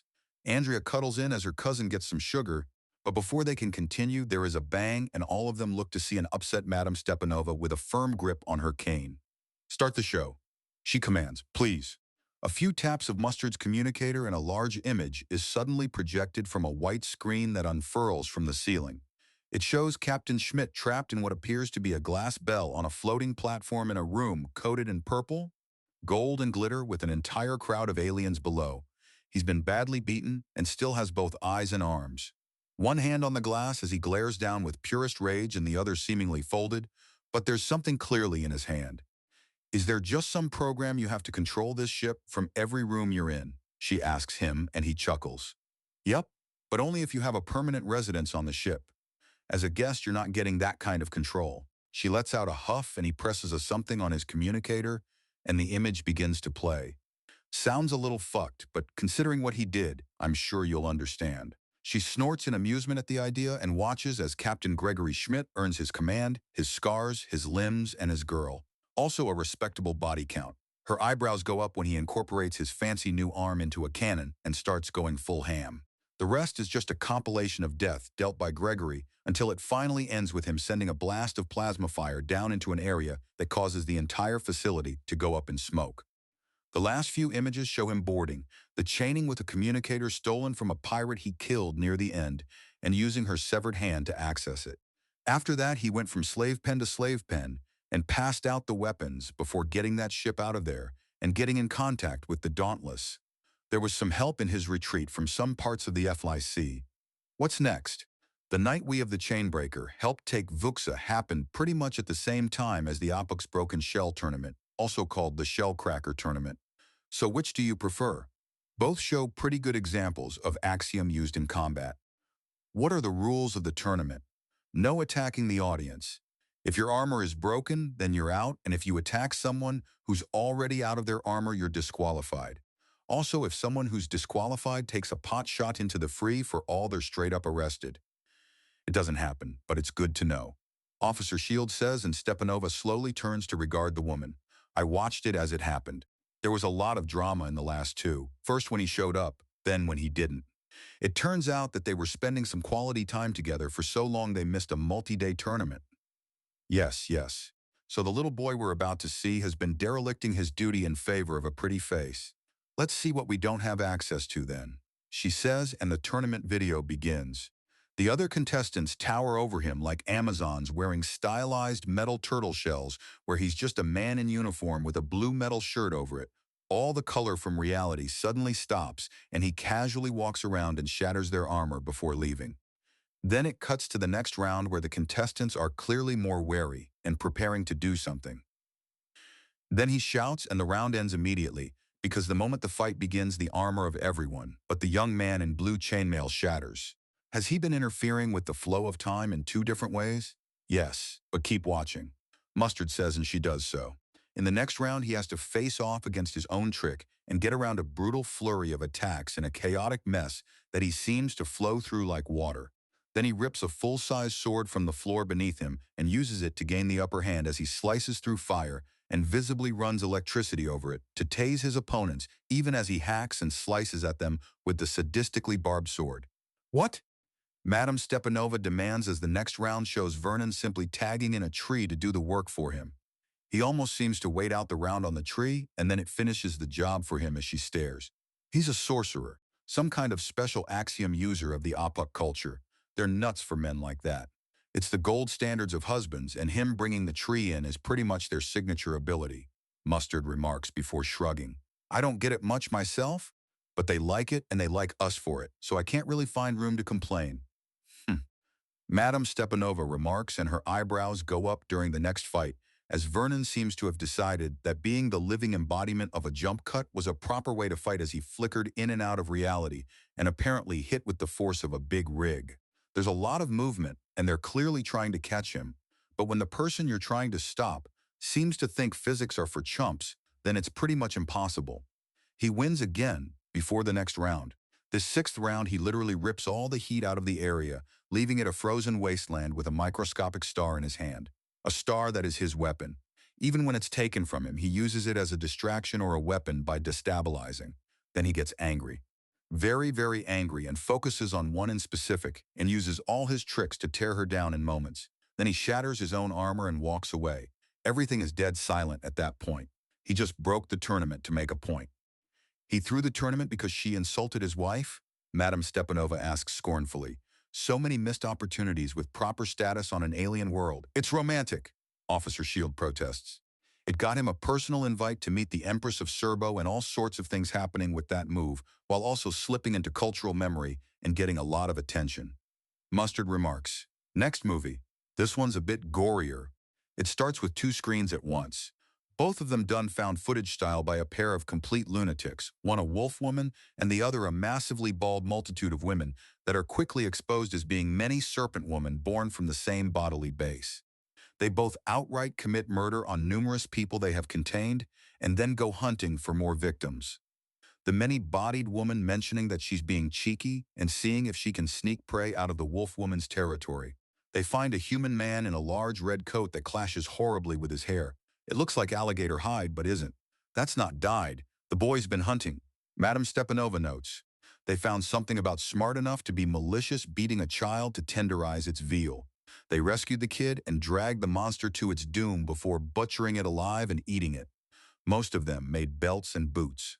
Franklin Smith there went for a full-sized coat. What was it? Chelt Flame Spewer, I think it was called. Apparently the fact that it was an evil bastard made the meat taste better. Those things are maybe 10 generations away from becoming people. Officer Shield says in a somewhat haunted tone, are they still animals? Madame Stepanova keeps the topic on topic. Yes, but only just, Officer Shield admits. Well, that one was a baby-eating psychopath. Better that it's out of the gene pool. Stepanova notes. She's starting to warm to these idiots out in the galaxy. Competence is a suit that always looks good. The wolf woman finds him first and he's ready for her. Coldly dismissive and brutal. He shuts down and overshadows the axiom techniques of the monster. Then she seems to cut the world in half. It shifts and cracks as he heals his hands and then slams the continental plate down and seems to heal the world. The witch calls up her dead victims in desperation, and Franklin's response is the ancient fossils below. The multi-woman interferes and shatters his toys, but his response is to literally rip all the power out of the air, and then when the sadistic wolf begs for the power to be returned, he agitates it and force-feeds it to her. Madame Stepanova cannot help but smile at the sight of the giggling lunatic reduced to charred bones. Then the multi-woman confronts him, and the fight is strange. He seems to be toying with her, deflecting and countering her attacks with ease. He taunts her, and she loses her control as something strange is going on. Something very strange. The multi-woman is only able to use her abilities after pulling at something from the air and mostly from Franklin. Then she starts pulling endlessly, and then everything breaks down and it switches to another camera. There's a shockwave near the camera that skids it somewhat, and the main body of the multi-woman just shatters. What just happened? Madame Stepanova asks. His tactic with the second one is to trick her into accidentally creating null. She pulls at so much of the local axiom that she can't use her abilities, then notices he's still got plenty with his tricks. He then baits her into taking as much as she can, and then she has too much and it collapses into null, which is why the cameras switch at the end. Make sense? She couldn't even stand without at least some background axiom, could she? Lydra struggled to so much as breathe without axiom. A battle they lose eventually. Mustard remarks, the next video is straightforward. A Roman-style Colosseum, but with metal as Bongani Chabalal exits in a chrome leotard with a pugil stick and hat. He then makes a mockery of his oversized opponent, despite her having what appears to be an engine on a stick for a weapon. Then it's revealed that he's packing an electrical current in the ends of the pugil sticks, and after a tussle, he's disarmed. Then he reveals that apparently everyone fights with magic now and conjures magic hands to disarm her and then eventually throw her face first into a wall, knocking her out cold. The odds were hundreds to one. We cleaned out the house and were forbidden from betting in that arena again. Mustard says with a chuckle. And someday that's going to be what they show a child for how their parents met, isn't it? Madame Stepanova asks, and Mustard nods. All right, this last clip doesn't have much to it. It's a few minutes at most. But for context, we track someone who paid off some snipers sent to watch a potential riot into taking a shot that they didn't need to take. There was a riot brewing. We traced her back to the friend whose name she used to pay for things, and in order to get her away from the rest of us, Pukey had himself blown out the airlock with her. He had a Kutha-based device that allowed him to survive in the vacuum of space. He fought her for a while, but she eventually got her head on straight and proved that she once held the title of Battle Princess. She's a monster in pink, Mustard explains. The video shows a feral-looking woman in ruined finery teleporting in with Pukey, who breaks her grip and manages to escape. Her response is fire in enormous amounts, and the area starts taking absurd heat damage. A large black monster confronts, but doesn't attack the woman as a slight silhouette recognizable as Captain Schmidt circles around. Then everything seems to shatter, and the woman is impaled on the tail of the monster, and Schmidt is in its clutches, gasping for breath. What just happened? Observe. Mustard says, and the video is replayed at 1,000th its previous speed. It's still over too fast to be properly tracked, but she can make out Captain Schmidt charging through the flames so fast he leaves a wake, attacking the woman, being dodged despite compressing the air around him in his sheer momentum, and then somehow reversing it to attack twice more. Once gets blood and the other is dodged. She gets the upper hand on him when the monster reveals it's just as capable at moving at these sonic velocities and kills the woman and captures Schmidt. All three of them went supersonic. Madame Stepanova says flatly, "Soldiers faster than bullets? The captain here is faster than a bullet." How much has that man been humoring her? How much has this crew been humoring her and her crew if they're capable of such feats? How do you counter straight-up magic in a fight? He killed a battle princess 2-on-1. Officer Shield asks in shock. I mean, that's clearly an old and experienced Eden, but a battle princess? Even a disgraced one is someone you evacuate the area around, you don't fight them. He won. He got her so hurt and tired and confused that she was open for a killing blow. That's insane. No wonder he was so calm doing a docking procedure in an Axiom lane. The man has never been beaten. But he has. Madame Stepanova says, reconsidering many things. The first video saw him gruesomely injured and initially kidnapped and literally beaten if the bruises are anything to go by. That's right, and that Madame Stepanova is something I wanted to show you. To put more into context, explain. The first fight with Pukey was him not using Axiom. He didn't know how. It was nothing but grit, skill, and a lot of adrenaline. The second was him using Axiom, and he broke the sound barrier. You saw two of our best Axiom users going all out, and both of them have only gotten stronger since then. Finally, you saw how our team generally uses it in the Hats fight. A few small tricks to turn the tide. It's effectively space magic, but it's reliable and quantifiable. I see. Are there more exotic techniques? Oh my yes, Franklin can straight out disintegrate things and reduce them into raw energy. One of Vernon's earliest tricks was the transformation of his enemy's blood into acid. Axiom is powerful and versatile, and I hopefully gave you a good idea about that. Mustard explains, and she nods. Thank you for showing me this, young man. I have much to consider. Madame Stepanova says, standing up. She needs to start bothering Officer Shield for what she learned about VUCSA 5 and bounce it off what the people here will say about it. Then she needs to ensure these videos are viewable to her entire crew so that no one mistakes talk of magic or Axiom as anything less than 1,000% serious.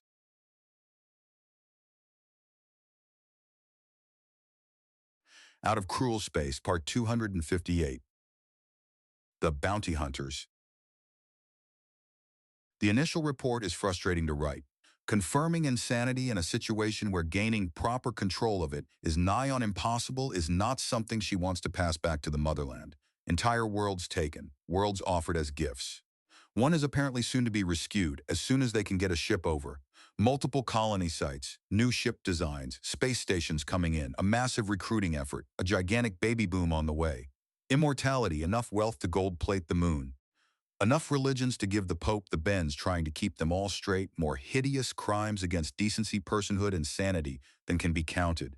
Populations that casually have trillions of people for every one human alive. How and where do we engage with this? How do you control a raging maelstrom older than the world? You don't.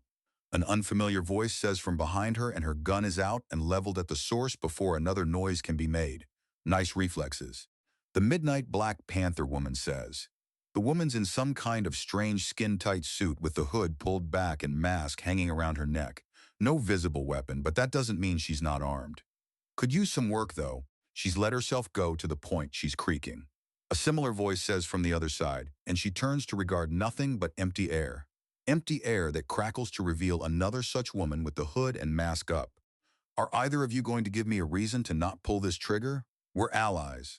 One says, we're just making sure nothing stupid happens. The other continues as she removes her mask and lowers her hood. You seem to get it, so we're keeping you safe. Do I look like I need protection? Madame Stepanova asks. Yes, they answer as one, and she frowns. I do not, And stop the twin routine. You're clearly different people. The build of your faces says as much. Oh, don't you? Did you not come here as a potential assassin? Aren't you here to kill if things are going wrong? One of them asks. Yes, if needed. What makes you think that your own underlings don't have similar orders? That they're not here to kill you if you get compromised? Or perceived as compromised? What makes either of you women think that I don't want that? I would rather die than betray the motherland, Madame Stepanova asks tartly. Oh, scary, one says. Big words are easy to say, hard to back up, the other mentions. Our order has something similar, die before you betray it. But we ran into the Chainbreaker boys when we went to execute a pair of sisters who betrayed it for money. Oaths are easy to say, harder to fulfill. Who are you? Madame Stepanova asks, and there are some giggles. If you start a schoolgirl routine, there will be protests at ballistic speeds. I am Nuit swears my name. We are sworn sisters of the twin-shot assassins, or twin-shot snipers as humans tend to call us. Apparently long-range precision combat is called sniping for your kind. We've never hunted the snipe bird, so it's strange to call us that, Newt remarks. Languages drift and borrow sister. They see us as ones who could reliably kill a tiny, well-hidden target moving fast. Snipes being one such case, Swar answers calmly. There's the slight click of a safety being flicked off. Oh, put it away, my sister and I have already hardened our fur and skin against kinetic attacks. You might crack a bone with that thing. She flicks the safety back on and tucks the gun away with a snarl of disgust. Axiom use is cheating, not at all. We know you're armed and dangerous with kinetics, so we hardened ourselves against them. Those things travel so fast and catch people off guard so quickly that they're generally extremely dangerous. Nuit remarks as she steps over and sits on the desk that Madame Stepanova was working at. We have some questions, Swar says, and Madame Stepanova sighs, meaning I won't get the piece to work until you have an answer for them. The questions help you to. Newt notes and Stepanova just shoots a glare between them both. All right, one of you or the other speak. The trading back and forth has overstayed its welcome to the point that I'm actively hostile to it. There's a smile passed between the two and they glance at each other. Newt shrugs and Swar nods. All right, I'll explain things then, frankly too. First, the galaxy is too big, isn't it? Too much space to control, too many people and places and little hidey holes for there ever to be any form of government that actually keeps it all safe. You can pretend you've got it protected, but if you kill the engines and scramble your axiom pattern properly, you can drift a ship to anywhere in a system, and you'd need to be close enough to physically see it to stop it. After that, it only reveals itself when it's in orbit, and if that beast has a bomb, it's already game over. Yes, Madame Stepanova states tartly. She doesn't like it, she really doesn't like it, but they are undoubtedly correct. It's nigh on impossible to root out all the dissidents in the motherland. Doing so for a galaxy? Absurd.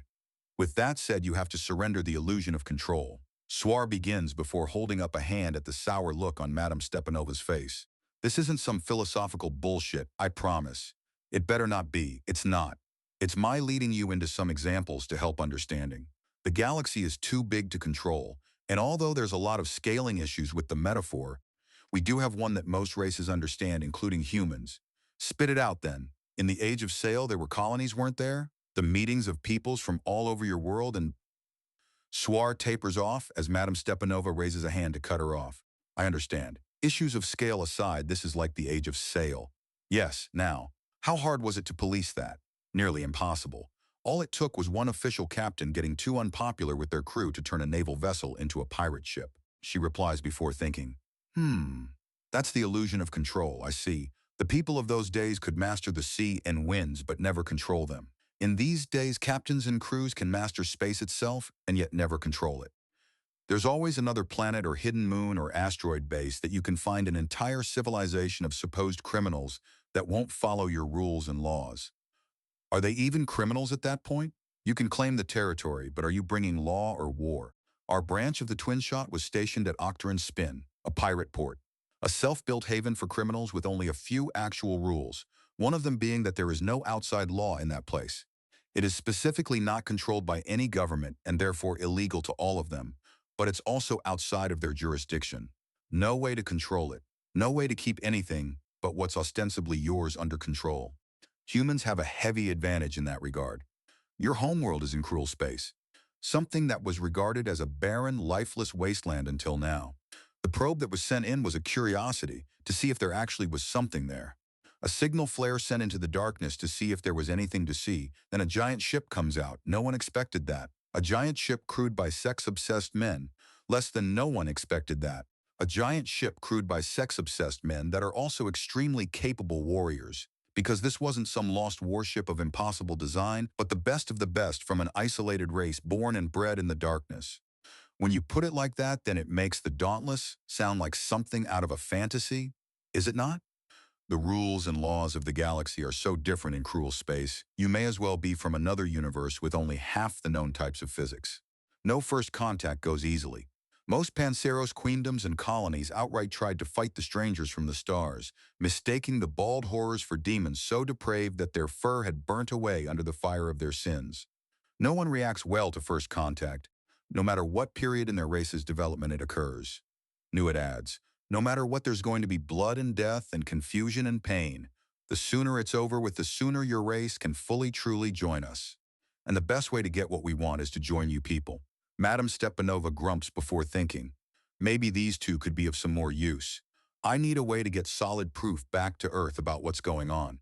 We received exotic metals, minerals, and non-functioning technology with numerous small samples of preserved alien life. But more is needed. You two are assassins from a more gray and black market part of the galaxy, are you not? What are you looking for? Suar asks. I need bodies. Dead bodies that can be dissected to show things are accurate. As many races as possible and able to be frozen for the multiple-month trip through cruel space to Earth. Madame Stepanova says, and both assassins look to each other in surprise. There may be some options for that. It's not legal, but it's not something anyone really high up cares about. So if you're fine severely pissing off some mid-level authority, then we can help with that easily. Keep talking. There are a fair number of systems and a fair number of spires on Centris with the death penalty.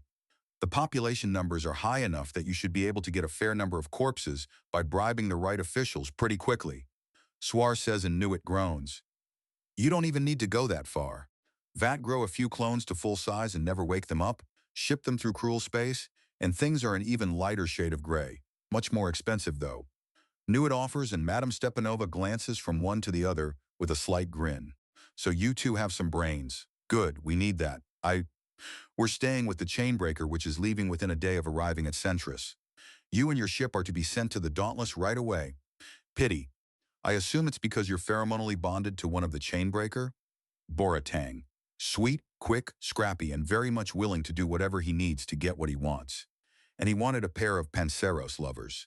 So he took advantage of his natural pheromones to all but addict you too. Yes, the fact that he also understands us, our combat style, and respects us while being able to keep up with us. Most of the time we're together, he's working on mastering the highest grade of laser and plasma rifles or teaching us all the intricacies of human sniping. The extreme ranges you have by comparison are fascinating. Madame Stepanova snorts in derision. She needs to finish up with these two then, and then finish the report, and then get some sleep. Suar recommends. We looked into the ship logs. You've been awake for 43 hours straight. For a young human, that's impressive. For an older one, that's dangerous. Get some rest. I need to finish my report. You're going to kill yourself at this rate. Get some rest. The answers aren't going anywhere. The report isn't going anywhere. And if you're not well rested and alert, then you'll only reduce the quality of your work rather than deliver the best you can offer. Suar continues taking a fair amount of the argument out of Madame Stepanova's sails. Besides, your report's only half done before arriving on Centris and assessing the situation with the Dauntless and what it's involved in. Haste makes waste. That's something all three of us know very well. It takes another half hour of arguing with the two oversized and overinflated cat women before Anastasia lets herself hit the pillow.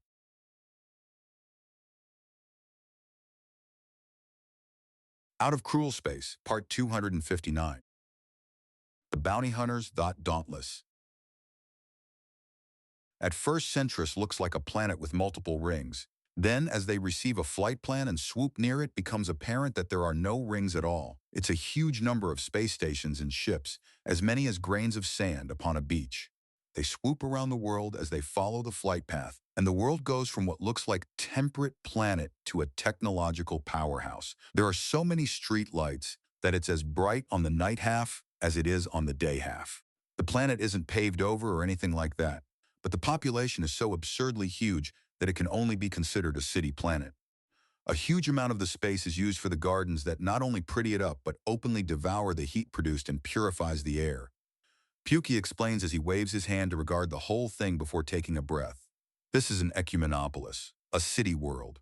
In particular, there are many thousands of city-scale spires standing close to each other that work like terraces that the actual cities are on. Each layer of each spire has a population rivaling any major Earth city, and each spire has hundreds of layers. That's also not counting the sheer amount of permanent residents in the thousands upon hundreds of thousands of space stations and the temporary visitors and the sheer amount of transport. And somehow the population isn't high enough to fulfill its goal of administration? Madame Stepanova asks, and Pukey nods. Yes, it's so bad that the corruption gumming the wheels is also what's keeping the wheels upright. There are too many packed into too tight a place to keep out the malicious actors and not enough people to actually do the job it's been assigned. Strange paradox, isn't it? I've seen this kind of bloat before. It's usually right before everything falls apart. Often. Still, this is where the eyes of the galaxy tend to look, and this is where most of the money goes. Pukey answers, Air farce? What's our ETA? 10 minutes. We spend a couple hours around the Dauntless to make sure nothing stupid happens, and then it's a 20-minute trip to the drop-off station at planetary speeds. All right then, I think it's time you head back to the Lance. Once we land the Lance, we'll need to decouple and enter the Dauntless. The chainbreaker is a bit too big to fit in one of the Dauntless launch bays. I see. Thank you for your hospitality, Captain Schmidt. I will take my leave now, Madame Stepanova says and turns around to make her way out. She flickers somewhat and focuses slightly to sense that there's something nearby, two somethings. It's subtle, but those two assassin girls are still following her around. Good. Smart. Her crew is somewhat off as she enters. Many of them had been examining and verifying the data over and over. She had them rotated in and out of the Lance to make sure everyone got a good look and a chance to poke around for themselves. There had nearly been a fight when a few men from the People's Republic of China had tried to get too close a look at the Crimson Hewer power armor and had severely offended the giant lion shark women wearing the armor. That they had been assured after the incident that it would only have been a light maiming did little to calm anyone's nerves. It had, however, taken a lot of the enthusiasm out of things. Learning that there were many places blades would shoot out from to turn a Crimson Hewer into a mobile blender when she had her armor on had been fascinating and vaguely terrifying. All right, just because we're still riding the chainbreaker doesn't mean we get to slack off. I want the information those sensors are pouring out in triplicate, and I want us ready to decouple and fly off the nanosecond. The chainbreaker gives us the code. Understood? There's a confirmation around the ship, and they all watch as they push through some basic clouds into the multicolored lights of the towering cities. How many of them are there? Someone asks as they look out over the city of cities. It's a city planet. Like a ball of baked dirt is a desert planet, this one is a city. Think about that. Madame Stepanova says sternly, hiding the awe at the impossible scenes. It just doesn't end. All the way to the curvature of the planet and over the other side to where the natural light of the local star drowns out the city illumination, or perhaps they simply turn them off during the day. Either way, the amount of people in this place is nothing short of absurd. How do you get control of this? How does anyone control a situation of this many people? Ling asks in shock as she goes over the sensor data. We ride it. We dance upon it and use its momentum for our own. I only hope those reckless fools on the Dauntless haven't poisoned the well. We have a lot of work to do, Madame Stepanova remarks. With any luck, most of it will be done for us. Basic thesauruses and publicly available information in a place like this is already a lot. The helmsman notes, don't be stupid, that's what was already sent to Earth and we were sent out to dig up who vandalized the information. Not confirm it. Ling remarks somewhat sadly. She then mutters under her breath, but Madame Stepanova is both fluent in Mandarin and in possession of an exceptional sense of hearing despite her age. The party will not be pleased with this. The descent is flawless, and within minutes they're given the order to detach as well as a flight plan. One that is followed so exactly and with such focus that the moment the helmsman touches down and powers down the engines, he leans back in the chair in exhaustion. 2 minutes of absolute manic focus and he nearly winded himself. She leads out her crew to the exit ramp near the rear of the Lance and is the first out to find Admiral Cistern waiting for her. A green midget to his right, a harpy with a peacock tail to his left and wearing a ridiculous outfit. She doesn't even fully register that both women are as absurdly proportioned as the aliens on the chainbreaker, if not more so than the pregnant ones. What are you wearing, boy? Madame Stepanova demands crossly as she walks forward with her cane slamming into the deck. Are you trying to make a mockery of your station? How dare you? This is the height of modern fashion. A gift from myself to my beloved. It's worth more than your wretched government, you ignorant little. The bird woman starts to rant with her tail not only snapping into place, and then flattening and gleaming like polished metal as she quivers in rage. Jacqueline, calm yourself, please. She's just experiencing some culture shock. Aren't you Interrogator Stepanova? Admiral Cistern says with a gentle lace and feather-covered hand on the feathered woman's shoulder. The man's outfit is a cross between an 18th century dandy, but with the oversized wig, replaced with a gigantic floppy hat with an enormous feather rising up from it that matches the harpy woman's tail exactly. There are also a series of rings with rough-hewn jade in the shape of tribal totems on his fingers, and what seems to be a sword belted to his side with a clearly visible handgun opposite. The choker with the skulls carved out of jade surrounding it, and the massive emerald skull at the front completes the absurd image. Culture shock. Yes, Admiral Cistern. My crew and I need to both report and be debriefed as to the current situation, sooner rather than later. I told all three of you that the outfit was far too formal for this occasion. But oh, no one listens to the help. Sir Philip says stepping out from behind them all in his butler best. Ah, Anastasia Stepanova. I believe that's your current name, yes? I hadn't thought to ask before. It is, Madame Stepanova says, her grip on her cane tightening at the sight of the man. Excellent. I was worried I was being rude. May I add that Anastasia Stepanova suits you far better than Ivona Petronov? He continues, and her eyes narrow at him. But this is not a time for fond recollection. Please, follow me. There is a light luncheon available for all of you. Much of what you have will be freshly grown or cloned ingredients, so you may all have a taste of home as well as a sampling of the more local fare to acclimatize you to the delicacies that have just become available to you all.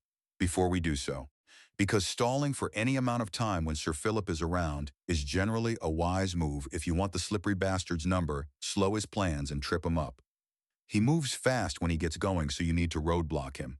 How about some introductions? I was expecting the Admiral. Not his friends? To my left is Lady Jacqueline Tickenped, Speaker of the Council. He says, gesturing towards the peacock woman who inclines her head imperially as if there should be a gasp of recognition. To my right is Ambassador Niktital of Brule. They were both kind enough to notice that I am frightfully lonely in this big dark galaxy and sought to do something about it. Indeed, Lady Tickenped says, as she snaps open a fan that had been hidden in her feathers and hides a smile behind it. Ambassador Tall simply snorts in amusement and smacks him on the thigh in response. As to his outfit, it's the height of Pavorus fashion, meaning really fancy, but you can still kill someone in it, and as proper, I've covered my man in lots of pricey rocks. Didn't turn out too bad, Ambassador Tall states before glancing over them all. And the official relationship? Madame Stepanova asks slowly. We are wed, but the formal ceremony waits for his sons to attend. Such a wholesome and charming sentiment, don't you agree? Lady Tickenped says, snapping shut the fan before gesturing grandly to a doorway. Still, we have stalled long enough. All three of us are very busy on the most lax of days, with today being no exception. The sooner we get our little meal and greeting over, with the sooner we can delegate further responsibilities and return to the duties that absolutely require our presence. Yeah, no kidding. I've got several shipments of raw parts that I've been haggling and haranguing to divert to Brule so my people can have something more to work with. Tinkering can't be done without things to tinker with. Ambassador Tall remarks sourly. Surely a mobile scrapyard is far from difficult to divert? Normally, no, it's not, but Brule's in frontier space, almost wild space, and it's damn near cruel space. It's far out of their way, and I need to talk them into the benefits of the trip. Apparently, a guaranteed profit isn't enough. How odd. Normally, such people seek profit like it's their lifeblood. Lady Tickenped remarks as all three of them turn together, and Sir Philip invites the crew of the Lance to follow with a beckoning gesture. As they begin to leave the docking bay, the door opens and an enormous dark-skinned man walks in. Long dreadlocks hang behind him as his unnaturally large frame bulging with muscle. Lieutenant Blue, what are you doing here? I assumed you were preparing to head out on the Cherry Crush to meet the rest of the rescue and restoration fleet. We're ahead of schedule, sir. I'm reporting an early departure to rescue our man and the descendants of Lochran's colonists. Lieutenant Blue remarks and Admiral Cistern nods. Excuse me, Madame Stepanova begins as she walks up to stare. But what have they been feeding you? Other soldiers? Who are you out to rescue? The details can be discussed over our meal. It is a fascinating bit of gossip. Lieutenant Blue, if you're departing early to rescue your brother, then you best hurry along. Sir Philip says, best of luck, soldier. Remember that the situation on the ground is shifting and Lochran is a great distance from even the nearest galactic backroad, well and truly within wild space. I know, sir. I'm the backup and I'm weeks away. He then snaps a salute. Sir, permission to disembark? Granted. Godspeed, Lieutenant. Admiral Cistern returns with a salute of his own. The titan of a man turns and departs, the door closing behind him. Is there going to be what that boy was eating in our meal? Madame Stepanova asks to try and get a handle on the situation. Alien steroids. Of course there are alien steroids. Technically, he's been using Axiom to reshape his body. I'll explain the whys over our meal and elaborate in the debriefing if you have further questions.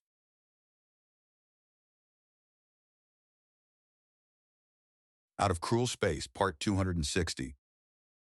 The Dauntless. The excellent pelmeni and Uka cause her to involuntarily unclench. Damn it. The food is really, really good. Conversation is mostly everyone listening and nice and close to how the Admiral, Ambassador, and Speaker are talking to each other. There are all sorts of little annoyances, and it's quite clear that both women think that sharing Admiral Cistern to be quite the prize and are wondering who else will work their way in. Apparently, there's worry about a few Canador and an Apuk royal princess on the prowl for the best husband she can get. Still, they only eat from specific plates and have to leave fairly soon. They're both escorted out with some guards in formal parade wear, and once they leave, Admiral Cistern has Sir Philip take the hat and cape away. He tucks away the rings, takes off the gloves, and rolls up his sleeves. So, what did you think about that short introduction into galactic politics? I think that we need an explanation. Madame Stepanova says as Admiral Cistern nods and pops a bottle of white wine and pours himself a glass. Very well. Currently, we are effectively a non-entity on the galactic board. Nothing we have done really matters.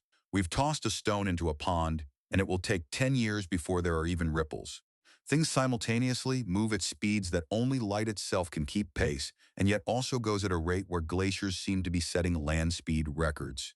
That little display showed you one of my greatest reaches of political power, in that I have two women, one representing a moderately populous world on the periphery and the other holding a mostly ceremonial political position, thoroughly seduced and very fond of me, a disgusting tactic.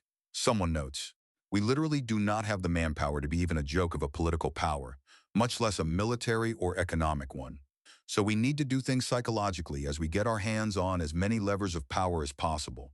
I've been getting favors, twisting arms, borderline stealing company stocks, embarked on numerous counterterrorism campaigns, with my eyes on the prize of the criminal assets and recruiting like a madman. To this end, I've created a blanket political statement of the undaunted in order to tie this all together. It's a banner that can encompass human interests outside of cruel space. And yet you're recruiting from the other species? If you can tell me a way to get sufficient manpower to actually be something more than a mild irritation, I would be quite glad to hear it. We have only been able to make surgical strikes with how few people we have to actually field. Thankfully, our location of Centris is such a cesspit of corruption that we've been effectively moving freely. Furthermore, due to the centralization of power, we've been able to gain a huge number of advancements outside of civilized and distant space. Through the EFL, we have control of the planet Vuxa 5. Through a tax loophole, Anriac 4, a currently uninhabitable planet, is ours for the terraforming and colonizing. You also just witnessed Lieutenant Blue as he's heading out for a rescue mission to the lost colony of Lochran, which we have registered control over.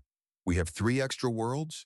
The first one is inhabited, and in the process of recovering from the despotic rule of short-sighted criminals and numerous serial killers. Another is a dry ball of death that needs heavy terraforming, and the last one is a lost colony regressed to the late Iron Age. The most advanced technology so far reported is a cannon, and it's considered a revolutionary technology. And what are the plans for these worlds? Revive the first, terraform the second, and rescue the third. Each one is a unique challenge, but we have been rising to the occasion. We have turned Vuxa 5 from a lawless hellhole into a recovering duchy that has in fact repelled hostile enemy forces and has since increased its capacity to resist attack. Anriac is the closest to cruel space of the 3 worlds but is not fit for life. As such, its transformation into a garden world is a project I have placed my scientists on. So far, the conclusions they've drawn look promising. Lakran is a lost colony that has a failing political system about to erupt into a world war. We're going to give them a better option. What else? Madame Stepanova remarks asks as she takes a sip of her drink. We have studied and broken down numerous extremely powerful weapons, including a handheld cluster missile launcher that can fit on your belt and hold enough firepower to blast through most fortifications you care to name. Sir, do not forget the sheer affection in which many races now regard humanity. There is effectively an open invitation for humans to live upon Serbo. An invite to the Genesis planet of any race is no small feat. Sir Philip remarks. I was getting there. However, beyond the AUTHORIZE, there's no massive central figure to offer such an invitation. Although from what Ambassador Hela has been telling me, there are many Zidane and Yaoya that are outright fantasizing about human companionship. Suffice to say, it's a very strange galaxy, and I have been doing everything in my power to ensure that humanity has as firm a foothold in it as possible. Now, what were you all sent for? Admiral Cistern's explanation turns into a question so casually that Madame Stepanova forces down the answer. To determine the veracity of the reports, and then kill the people who sabotage things before bringing. One of the assassins from further down the table blurts out, lulled to such ease by the explanation that their guard was down completely. See? Sir Philip asks, and Admiral Cistern sighs. Some days you are absolutely insufferable, Sir Philip. Admiral Cistern says before reaching into his pocket and pulling out a large Axiom Ride credit disc that he hands off to the smiling butler. You both were aware of this long before we were sent out. Madame Stepanova accuses them, and she gets a flat look from the Admiral. I was not placed on this mission due to a lack of intelligence, madam. Quite the opposite, in fact. Admiral Cistern says before taking a sip of his own drink. So here is how things are going to work. You will be working with Sir Philip in the intelligence division. You will be helping to sort through, file, and decode the obscene amount of information that this planet inundates us with. You want information? Then you will have it. Granted, you will have it in much the way King Midas had gold. Anything else? Madame Stepanova asks as her comfortable mood evaporates entirely. I highly recommend that all of you volunteer for field duties. Much of the madness and strangeness of the greater galaxy can only be truly understood from first-hand experience. Admiral Cistern notes. And what about your duties to Earth? The specific orders you were given when you were sworn into this office? She presses. Admiral Cistern frowns at that before pulling out his communicator and causing one of the walls to illuminate before a broadcast of orders starts scrolling across it.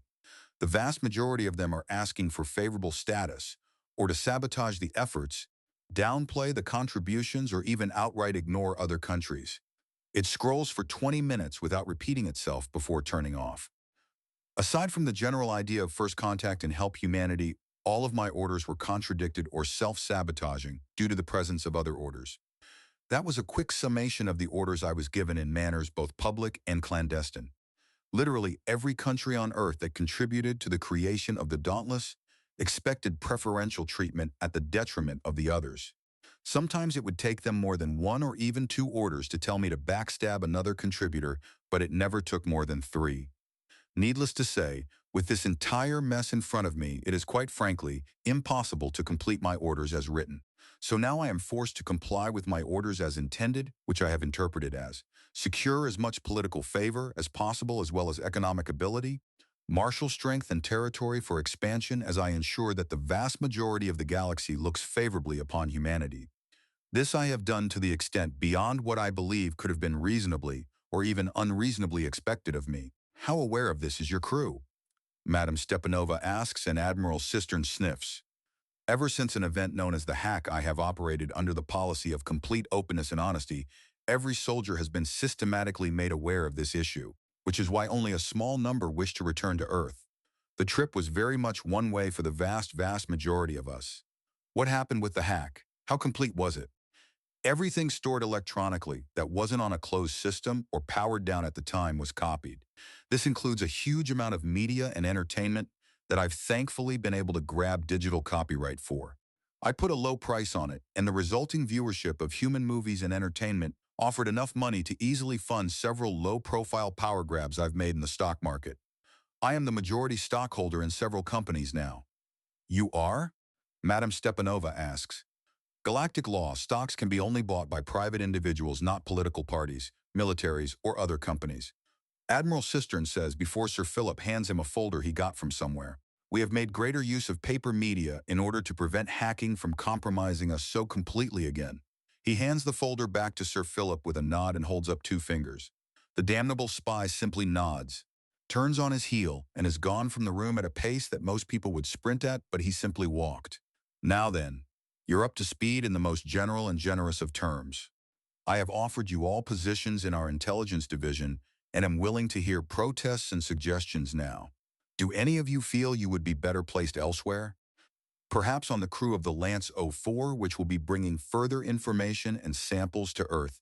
It launches next month once we have determined we have sufficient proof to convince even the most stubborn and critical governments of the unusual situation outside of cruel space. There is no response to his question. Very well then. Perhaps you would like to be posted away from the Dauntless?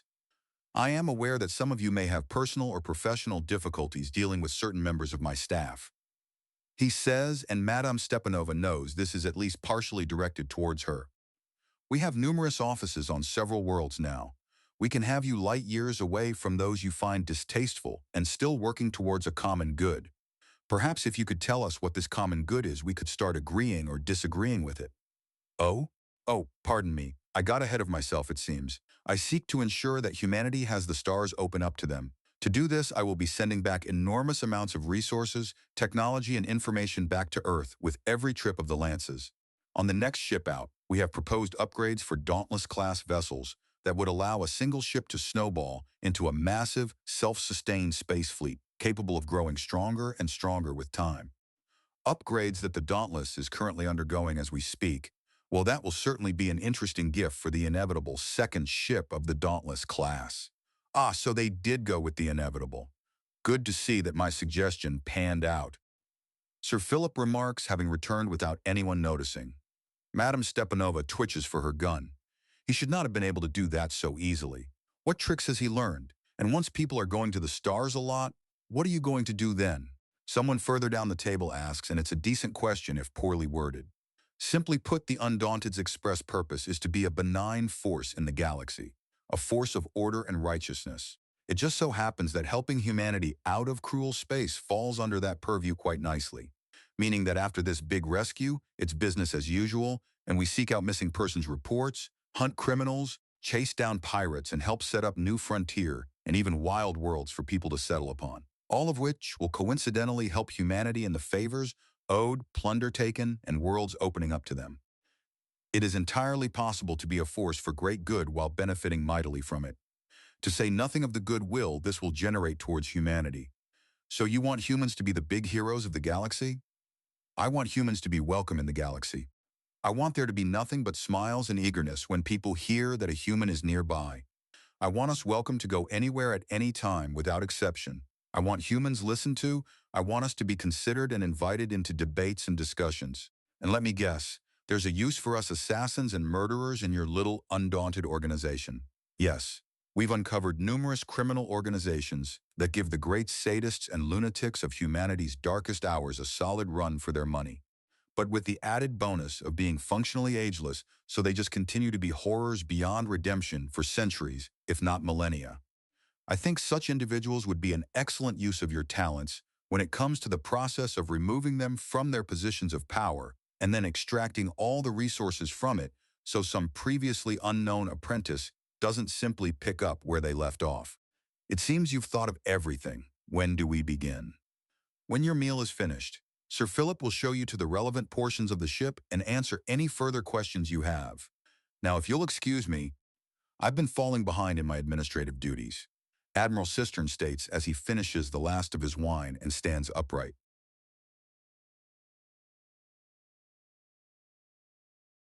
Out of Cruel Space, Part 261. The butler did it. The report explains a lot and gave a fairly understandable timeline of events. She keeps expecting the other shoe to drop in a galaxy of women, but the fact of the matter is that it effectively had the moment they exited Cruel Space. Miles Brent was the first major point of contact. He was a bit of a discipline problem that often ended up on janitor and latrine duties, but otherwise an unremarkable soldier by the extremely high standards of the Dauntless. Like most soldiers of the Dauntless, he could have easily slipped into special forces with his abilities. He had been the only person to be captured on the first pirate attack, an entire small fleet that had been put into position by numerous parties to try and grab the unusual ship coming out of cruel space. An encounter that had been just as surprising to the pirates as it was to the Dauntless. The mutual surprise had caused most of the pirates to hesitate, and only a fraction of their forces were launched in boarding torpedoes. These forces were then ripped apart by the heavily armed and incredibly antsy crew. Couple that with the fact that the Dauntless apparently appeared invulnerable with its comparably absurd amount of ablative armor, and most of the pirates had run before the Dauntless could even swing its guns around.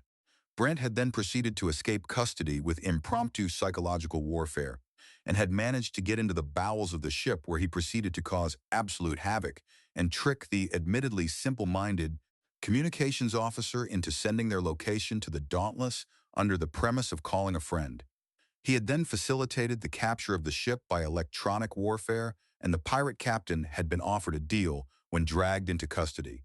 That's when the EFL had been born. A small armada bought due to a pack of cowards scattering.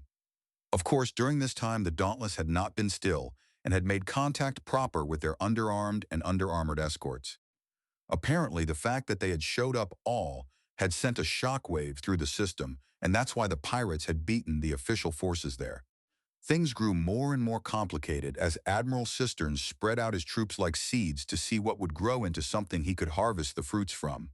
It was a pragmatic move to take advantage of every possible opportunity in order to gain the maximum yield. Sir Philip places a pot of tea with a cup alongside a flask that she sniffs at. Vodka to spike the drink. She pours herself a hot cup and spikes the last little bit with a splash of the vodka. She begins to speed read through the report and has a few of her personal illusions broken, but in a good way. A species that regularly produced warriors that was considered legally suicide to attack? They had been charmed to the point that they were willingly mixing human cultures with parts of their own. Laws had been bent to accommodate human interests. Black ops strikes against criminal organizations, infiltration of numerous conspiracies, and so very much more. There had been losses, setbacks, and fatalities. But compared to such actions on Earth, things had gone oddly smooth. She placed it on the fact that the galaxy preferred to treat men with a gentler touch. Much like how on Earth people would often give women the benefit of the doubt. No doubt the idea had amused Philip somewhat. The Cretan, multiple recruiting offices, people being placed in protection while also being studied, experimental warships, weapon testing, truly ludicrous amounts of wealth being pushed around. No wonder everyone's being so cautious. Getting even a fraction of this to Earth would crash the economy through the floor. A semi-formal branch of research had opened up taking wild and varied looks at the axiom energy that's behind all the shenanigans in the galaxy, and unusual results just kept pouring out. Aside from some few strict rules, the list seemed to compose of only a single word. Yes. That's not even touching the galaxy's reaction. The guards at the doors have apparently been making sport of literally throwing out invisible women from a race called the KyleKKen, a species geared towards stealth and infiltration to such a degree that they had gotten lazy, and every idiot thought they were some master spy regardless of actual ability. If she could get her hands on just two girls with those natural abilities and shake the stupid out of them, then she'd have the start of something amazing. Of course, that would require her to actually understand more about the KyleKKen species and know how to get under their skin, both literally and metaphorically. She would have to expand her skill set to somehow dealing with insects, reptiles, fish, birds, and all forms of unusual life out there, including beings made of pure energy and some that seemed to be nothing more than protoplasmic slime vaguely shaped like a woman. Although she had to admit the self-decapitating plant monsters were indeed throwing her off balance. Not that they were the only plant monsters running around, but they were one of the stranger ones. She needed to not only study as many races as feasibly possible, but actually meet them and understand how they tick. What might be a sign that a human is lying could very well be an indication of an uncomfortable truth in a trait, or be the evidence that they're sick in another race. No matter how much I have, it's not enough. She notes to herself as she takes a gulp of her tea to find it lukewarm and barely half a mouthful, a glance at a nearby digital readout, and she notes that no less than 3 hours have passed. A glance to the corner of the room to see one of the agents that had been sent by China sneaking through extra files. She has to resist rolling her eyes at the almost comedically bad attempt at subterfuge. That's what you get when your agents are the ones that flattered you and not the absolute best. More than one mission had gone completely to shit because some idiot with no business in the service had flattered and flirted their way into a position of power. She had too many scars due to the incompetence of useless flatterers and bribe-happy fools to have any faith in the unproven and unscarred. Unfortunately, there were a fair number of such in her crew, a crew she was happy to foist onto Philip and make him do the work of actually getting some experience on them. A short and slight figure takes the teapot, cup and flask away on a tray, and she pauses before turning to regard the person more thoroughly. It's human, and he's in an undaunted uniform, but he's swimming in it. Name and rank, she queries. Private stream, sir, ma'am. The salute she gets from him is snappy to the point it throws him off balance somewhat, and he struggles to not drop anything. If she was anyone else with any other kind of life experience, she would have called it adorable. Yes, yes. Big show aside, who are you? Really? She asks, and he nods before leaning close. Agent Jameson, infiltration, sabotage, and espionage. Private Stream's whisper is low and barely crosses the distance between them. I see. And is there any reason why you in particular were sent? She asks a bit more openly. To help you acclimatize, sir, ma'am. Is there any place in particular you want to go or something you want to do? Yes. Once you've finished with those, return here and we'll be off for a bit of a walk. It's important for an old woman to keep moving. I wouldn't know about that, sir, ma'am. I've never been either such things. Don't you sass me, boy. Get those things to the cleaner and then show me about. Yes, sir, ma'am, he says before scampering off. I know you're behind me. What game are you up to now? Madame Stepanova asks, and there's a slight huff of amusement. No game, just one of my personal agents in disguise to show you around. Herbert is the name you need when you want a gun. Bug or bomb somewhere unexpected in a hurry. Sir Philip answers, and she can't keep the grin off her face. Yes, the little snot will answer to Philip a great deal. But that's as useful as it is annoying, same side or not. And if I need a turncoat in an organization? She asks, noting a rather glaring hole in the boy's supposed skill set. A set she'll have to put to the test to see just how good he is soon. Harriet will do. Philip answers, I look forward to seeing the form your own personal projects take. Do you now? Regardless of our personal history and disagreements, we are, at least in theory, on the same side. And despite all of it, I do believe that we've both gained an appreciation for competence at the very least. She doesn't answer as the young man rushes back with all speed. There is a hidden efficiency in his movements, or rather lack of them in his arms, a technique to keep one's energy up when running long distances. It looks like a nervous quirk, but she can spot many things. The deliberately oversized coat and boots move ever so slightly off to indicate that they're somewhat heavier than they look. It's likely armored if not weighted down by weapons and equipment. Furthermore, the way the coat he's wearing is folded in the front, he could easily be hiding a bandolier of grenades, and you'd have to run him through a metal detector to check without removing the coat.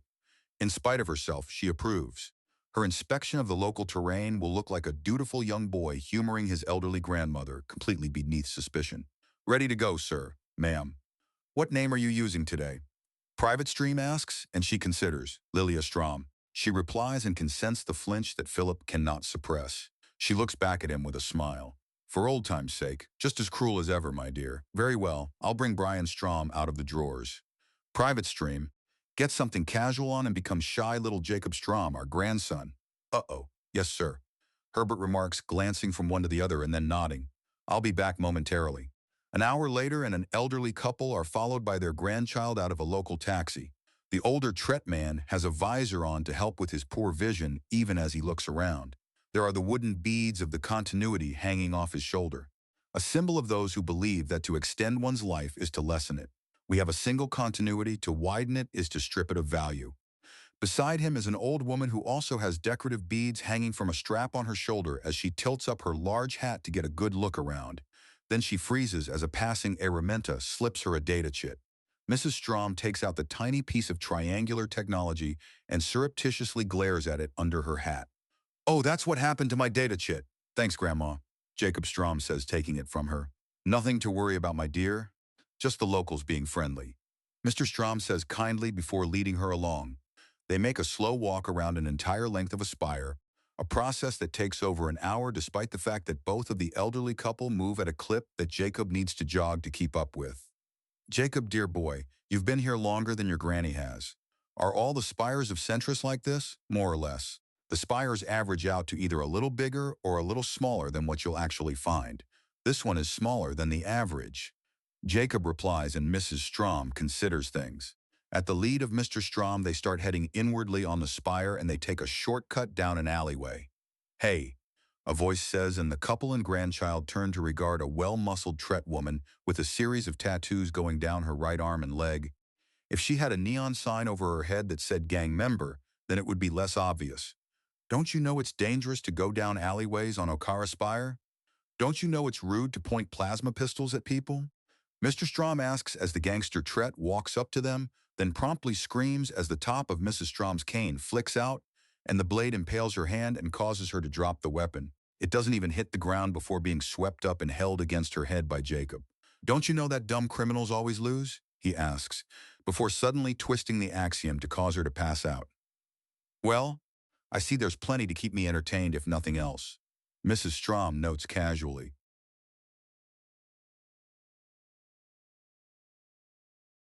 Out of Cruel Space, Part 262. Harriet the Spy. She can't help but raise an eyebrow behind her cap as she beholds the withered old witch in front of her. Had the woman smiled at her with iron teeth, Harriet wouldn't have been surprised. You wish to see me? I did. I've read your reports on the many organizations you've infiltrated to some level. You have done good work, slowly fading out of organizations that are of lesser concern and sticking close to the organizations that are obsessed with observing the other organizations and making sense of them. It's efficient that way. I've set myself up as a clerk for lack of a better definition in most of them. Why scour for information when others can bring it to you? Harriet notes and the old woman nods. Sensible and practical. We've stumbled onto a bit of an opportunity and I'd like your more insider knowledge on things. Madame Stepanova says and Harriet nods. Simply put, a great number of the idiots sent with me from Earth were political appointees. They're simply not ready for intelligence work, and they have their heads so far up their asses that they taste their meals twice. So you're looking for either something to ram experience down their throats or an excuse to get rid of them. More the former than the latter, but I like the way you think. Madame Stepanova remarks with a slight smile. What can you tell me about the Okra Joint Jills? Thugs and gangbangers. They peddle light to moderately potent drugs to the locals and have gotten into fights with the local police a fair amount, but they're moderately corrupt and fairly inefficient on that spire. Of course, the drugs they push around them are effectively harmless to a human's digestive tract. They're at the most an odd flavor and not a threat, even if you indulge in a huge amount. How so? As part of my initiation into the group, they had me take a hit. I felt nothing, and they gave it to me uncut. I then faked tripping and passing out, and that secured my place among them. I return once every other week to make sure that they're not up to anything really stupid and otherwise ignore them. All told, they're very petty and would likely be matched by a criminal gang from Earth. Good. What's their structure like? Familial? Mostly. At the head is Jill Akudo. She and her sisters Mari and Gina are the brains behind the gang with a close friend, a Canador named Jill Cruelbite, serving as their muscle. Mari handles the finances and logistics. Gina is their main cook for the drugs, and Jill is the public face. They have about 20 hanger-ons, although the exact number fluctuates at any time. They've got about 2.5 guns per girl, and Gina is also skilled in the making of explosives. The typical gangsters that surround these girls are reckless, brash, and short-sighted. Thankfully not to the point of shooting people at random, but it's just a group of violent idiots that refuse to leverage their skills legally. I see. How dangerous would you assess them to be? The two Jills are the biggest threats. Akudo can organize her people and get them fighting fairly well, and Cruelbite is a problem in her own right. Even unarmed and naked Canador are living engines of destruction. Past those two, however, and I'd give Boy Scouts with squirt pistols fairly good odds. The gang is held together almost exclusively by Akudo's leadership. The moment she's not around, they're a heartbeat away from infighting. Good. Very good. We need a few easy jobs for our more idiot members. Some of them tried to give Canador women in power armor full-on orders. Not wise. Best thing to do is appeal to their vanity. Canador are very self-assured and prone to both boasting and underestimating those around them. Well spotted, and yes. Madame Stepanova confirms and then seems to visibly think for a mission. What is your opinion of Agent Herbert Jameson? I don't like him. He's skilled enough, sure, and getting better all the time, but he's letting his physical age dictate his actions too much. He's in a teenage body, but the man is in his 30s last I checked. He should act like it. There's also the fact that he didn't even protest all that much when he was kidnapped, gang raped, and then turned into a teen. That's messed up, and he's acting like it was another day of the week and not something that should haunt him for years. You think he might snap? I think he already did and is hiding it, either intentionally or not. There's no good way to take what happened to him, and yet he took it well anyways. It's disturbing. And if I told you that he has officially reported in otherwise sealed documents that he recalls nearly nothing of the events in question and has disassociated to the point that everything seems second or even third hand to his view, would your opinion change? Harriet cuts herself off and thinks deeply. That would explain a lot. I'll need some time to rethink. Good. Despite what anyone tells you, girl, it's not a weakness to change your mind on things. It's a weakness not to. Madame Stepanova states, we will be conducting a mission followed by a raid upon them soon. I'm interested in seeing what a power vacuum will do in that area. Also, we can blood some of the dumber ones. I'll start drawing the tattoos, ma'am. Drawing?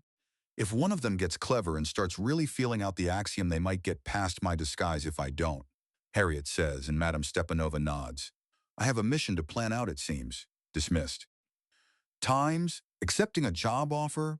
By the Abinanest, she couldn't wait for the shooting to start. The Accra Joint Jills were prone to infighting for one very good reason. They were all insufferable bitches.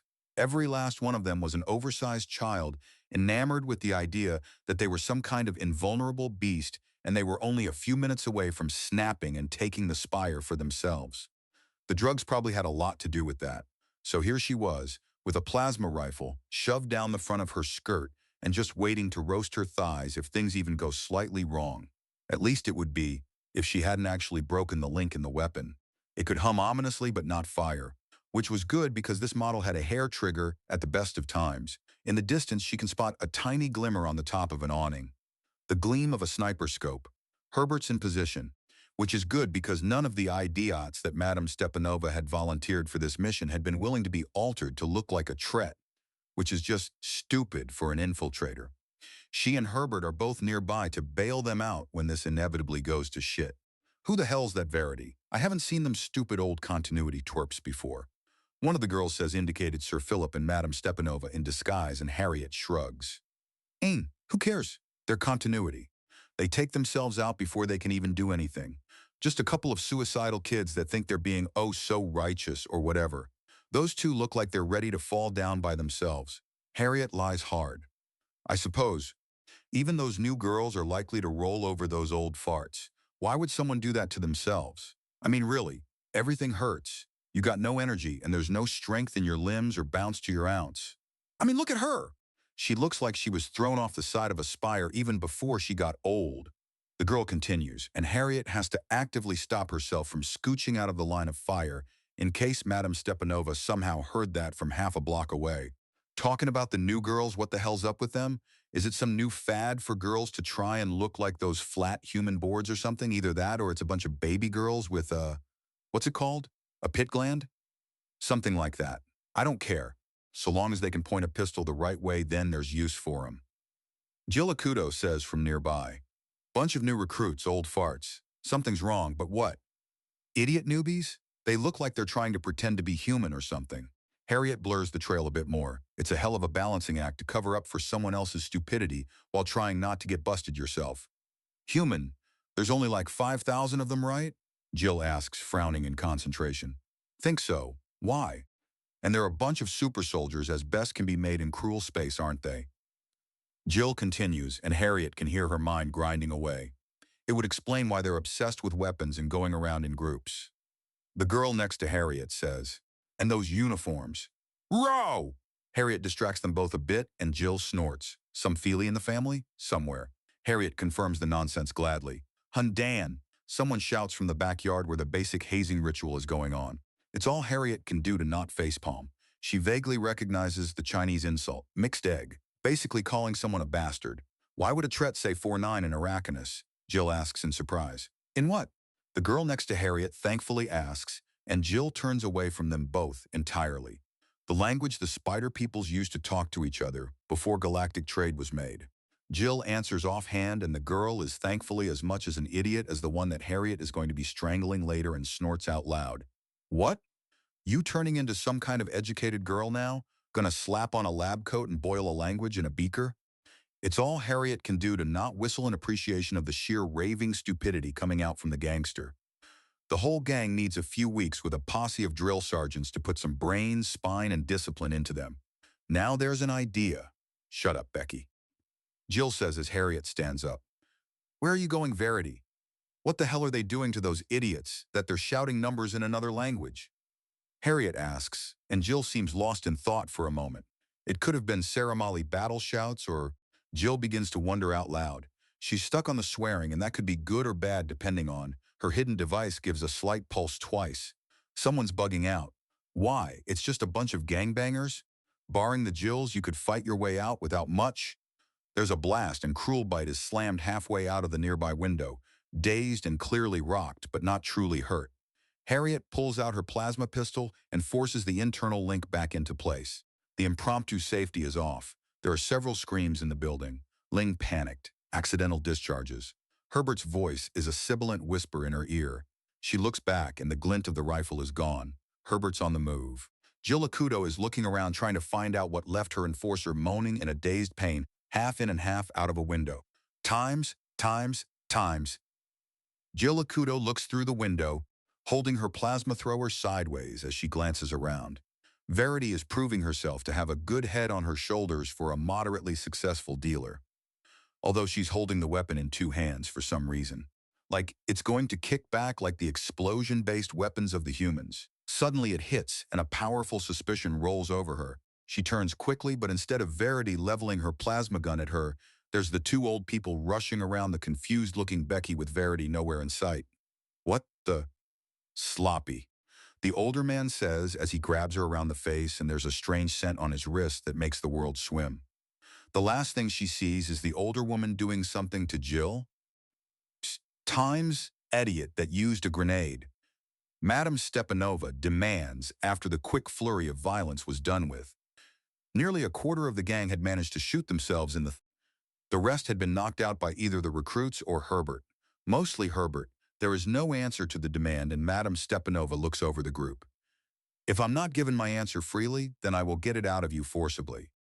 There is no answer, and Madame Stepanova outright growls. Sir Philip then clears his throat. Mr. Jameson. Everyone but Harriet, Madame Stepanova, and Sir Philip are then knocked out by Herbert. Thank you, Mr. Jameson. Oh, there is so much work to do. Madame Stepanova groans in frustration.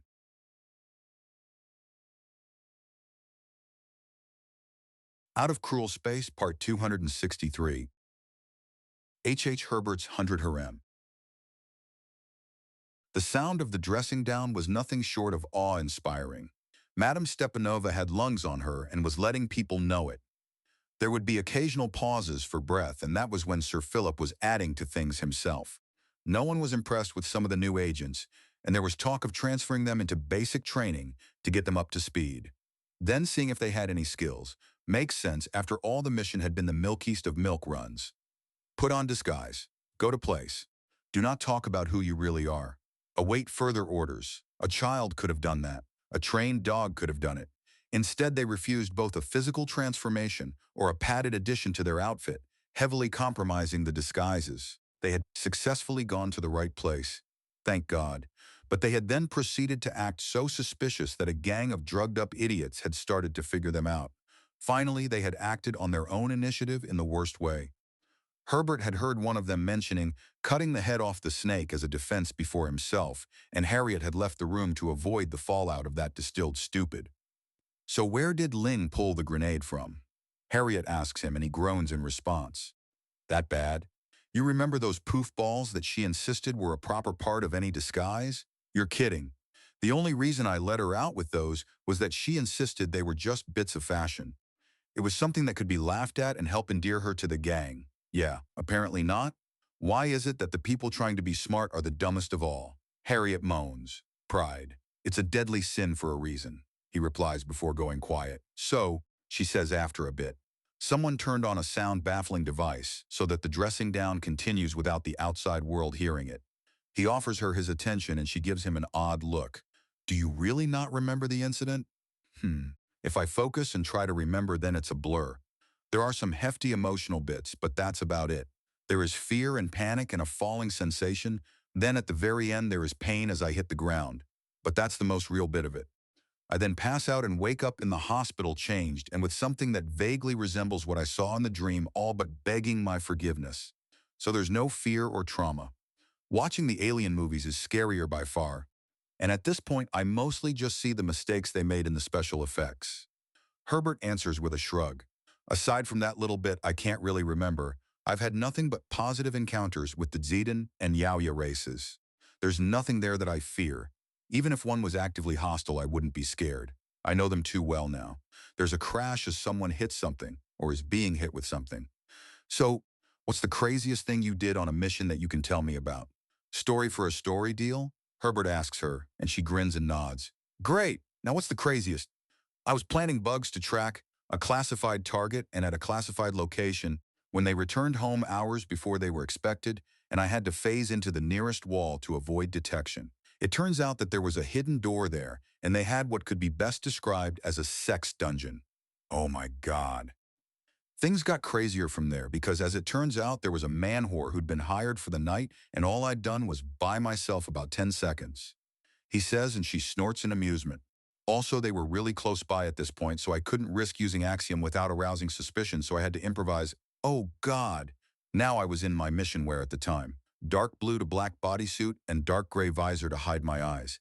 Bandolier of gear, another of grenades, a sword, and a couple of guns strapped to me with a boot knife. So all told, I had about 30 pounds of equipment and my own ass. I'm 175, so that's 200 plus. You had to balance on something, didn't you? Harriet asks, and both of them glance towards the room where the sound are conspicuously silent. They're being listened to. Somewhat, you see, there's a technique to effectively wedge yourself into the corner made where wall and ceiling meets. It's a hard and exhausting technique, but a useful one nonetheless. It lets you get right the hell out of sight and get the literal drop on people in places without anything to hide behind. So I'm assuming you wedged yourself above the door, using the frame to make it easier, and then drop down behind them to slip out. That was the plan, and doing that by itself is a hell of a lot of work. It's exhausting even in short bursts, because you're putting a lot of pressure on muscles that aren't used to being pressured in that way. Of course. So a small crowd starts piling into the room. First is this tiny slip of a Tret kid that looks younger than I physically am. I mean, I won't give any more details, but suffice to say, I had found out I was dealing with pedophiles, and the entire mission was about to go to shit if I didn't get the hell out of there so we could catch the fuckers in the act. Herbert explains, and the door cracks open a little. Surely you wanted to do something? Of course. I had weapons. I was armed, dangerous, and could easily have killed all of them and swung out with the kid on my back. There was that option. But that was the wrong option. Saving one person in the now would mean that more people later would be victimized. Herbert explains with his voice carrying a bit.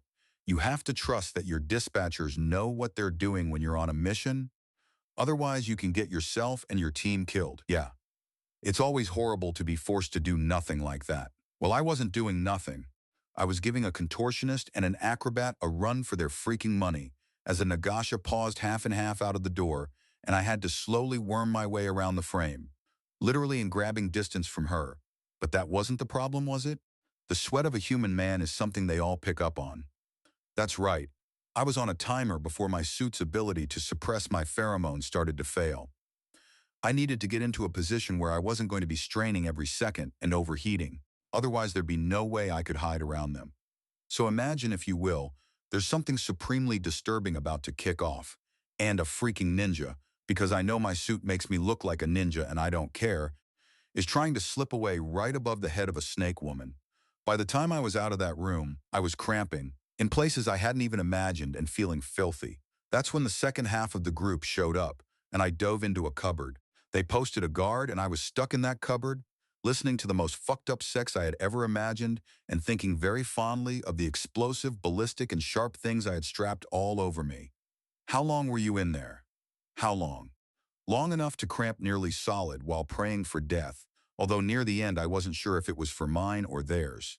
Herbert answers, and Harriet lets out a few rueful huffs of sympathetic amusement. All right, I've spilled all I'm allowed to about that mess. What do you got? As you know, I'm infiltrating over a dozen different civilian intelligence agencies. Usually as a paper pusher puts me beneath suspicion, puts all the information into my hands, and no one questions it when I make copies. It's absolutely perfect. A job almost no one wants to do, and as such everyone's grateful to have me around.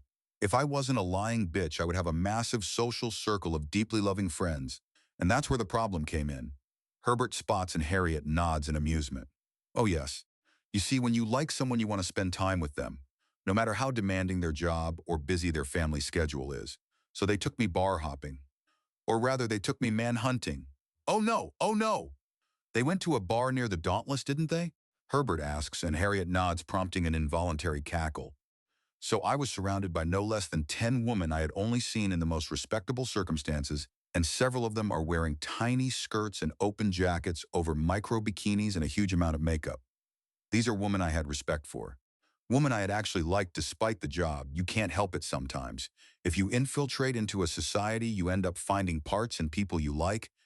And these girls that I thought well of were dressed like they were heartbeats away from jumping on the nearest man and dragging him away. And they dragged you to dress up like them too. Yes, I'm not going to tell you what I was made to wear.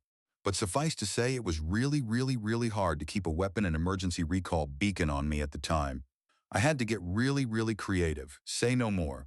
Please, Herbert says with a grin, and she scoffs at the look on his face. Anyways, the natural punchline you've seen coming a mile away came to fruition. I won't tell you who it was with. But needless to say, with 10 girls as my hype team, I got to walk out of the bar with a man wrapped around me. He's part of my routine with the girls now to keep the disguise up. He's basically a weapon drop, and he's been getting some extra training. When it's done, you'll be allowed to request his name. But let me tell you, there are few things so embarrassing as to seduce one of your own for the sake of a job. Damn, did you have a good time at least? Herbert asks her, and she snorts. That is something else I'll leave up to your imagination. Needless to say, though, I have a fascinating routine when it comes to that organization now. With my so-called boyfriend being a contact that I'm helping train as much rely on, and he's actually helping me infiltrate a great deal, but the girls are sensitive to certain details, so I have to do things that are just nuts to keep things going. He must be very attentive if you're not complaining about this at all. Yes, but that's not your business. Not in the slightest. Fair enough. A lot of the dates I bring my girls on are coincidentally close to missions going off. I understand. Herbert remarks and glances towards the cracked open door. So have the kiddies learned anything? Or not? The door closes, and the sounds of a rant start picking up again. Highlights include a literal child with less than a year's experience in subterfuge, and meatheads improvising on the spot did better than you clowns. 20 minutes later, and a small crowd of shamed would-be spies rush out, and both Herbert and Harriet press against the walls to let them pass. The slam of a cane on the ground lets them know that Madame Stepanova is suddenly next to them and glaring after the thoroughly intimidated observers. Do either of you have any experience in teaching? No, Herbert says. I think I might have less. Harriet confirms and Madame Stepanova nods. Excellent, you're both qualified. Sir Philip says, walking up. Excuse me? Herbert demands. You're excused, Sir Philip replies, and Herbert groans at the joke. In all seriousness, you both are exceptional students, and if you can impart even a fraction of that to those individuals, then I would be most thankful. Sir, I have an absurd training routine augmented by axiom and advanced technology, and I have taken advantage of my background as a secretary and the fact that I've been altered by outside forces to blend in with the local population. Exactly, give them some of that. Throw them into the water and make them swim. Throw them in the water, eh? Herbert muses before grinning. Great, one of Masterson's students is smiling. This is going to be absurd. I'm going to introduce them to my wives with no warning about their species. Herbert says, and Harriet's eyes widen at the idea. I'm so proud of you. Sir Philip says as Madame Stepanova does some fast research on Herbert to get up to speed. Although I advise you to disarm them first, otherwise there will be tragedy. Yes, of course. Actually, could all of you be there just to stop things from going too badly? Considering what these Zedin and Yaoya creatures are, you could not keep me away, young man. Madame Stepanova says as she tucks away her communicator with a smile. Harriet honestly expects the iron teeth. Excellent. A little meet-up with my coworkers. Herbert muses while struggling to keep a straight face.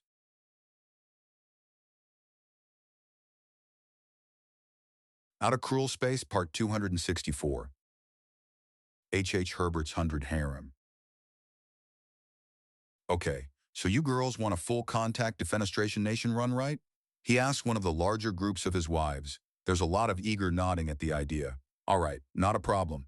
Now you girls want to hit the dance club and go for at least 2 hours after, right? The second largest group nods. He's getting all the plans ironed out for this little lesson for the brown-nosing idiots while also basically having a party with his girls. Give them a scare while everyone's having fun. Harriet, Sir Philip, and Madame Stepanova had agreed to make absolutely certain that none of the idiots would be armed. Regardless of the circumstances they met, he did not want any of his wives hurt. Even putting aside from the fact that he was married to them, there's the fact that they're all children who need. He forces that train of thought out of his mind. They're young adults. They're in training for their trades. They are old enough by their people's standards to be mothers and in the workforce. They are adults, young adults, but adults. And we're going to Aniala's stab and slab after. The third group mentions, and then the last one speaks up.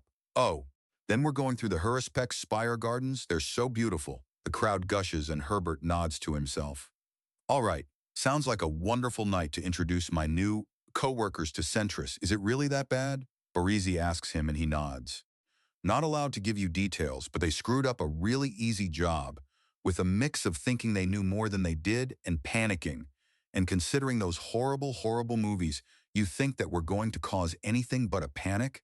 I'm counting on it. They need to learn that just because things are different doesn't mean things are bad. Why were these people sent? Isn't it really, really hard to get your kind out of cruel space? Nilly asks after a few moments. It is. The problem is that there's a huge difference between what people are willing to believe and what really is very, very different. We guessed as much from the old horror films. Barisi remarks. Still, dragging them around as the baggage as we go out for a wonderful night? Sounds like a party. Show them how to have fun, how to meet people, where to eat and where to relax. We got that right, girls? There's a cheer from the entire group and a parting of the waters as Ambassador Halela walks through them all and looks down on him. I'm not entirely comfortable with you using your wives to scare some sense into some fools. It's so much more than that, ma'am. In fact, past the first 30 seconds, it's not the point at all. It's to show these political appointees that flattered, bribed, and blackmailed their way into their positions that things just aren't what they expect. They need to learn that their minds have to be open to understand what's going on around them, not closed. A fair number of them can barely stand members of their own species because they have a delusional sense of exceptionalism that they've based their identities around. They need to be drawn out of it. In the end, there will be a few minor scares, yes, but it's going to be good for them. Delusional exceptionalism? Ambassador Hella asks. Thinking they're better than everyone else without putting in any actual work because they came from a certain place. I think it's called national exceptionalism. Imagine if someone was openly sabotaging themselves because they think things should work out, because they're from a certain spire, and obviously it means they're better than those from other spires. I know what it means. I'm just shocked that this early into humanity's first contact, something like this is being sent out. Your kind are in the unique position in that they can choose who makes contact and who doesn't. Unfortunately, my race is as disunified as any other, despite being mostly on just one world. When the report went back to Earth about all we learned, there was a lot of disbelief. One of the first messages we got back was an official reprimand for the state of the message, despite it being entirely fact-based, coupled with personal messages to family. I see. That's a shame.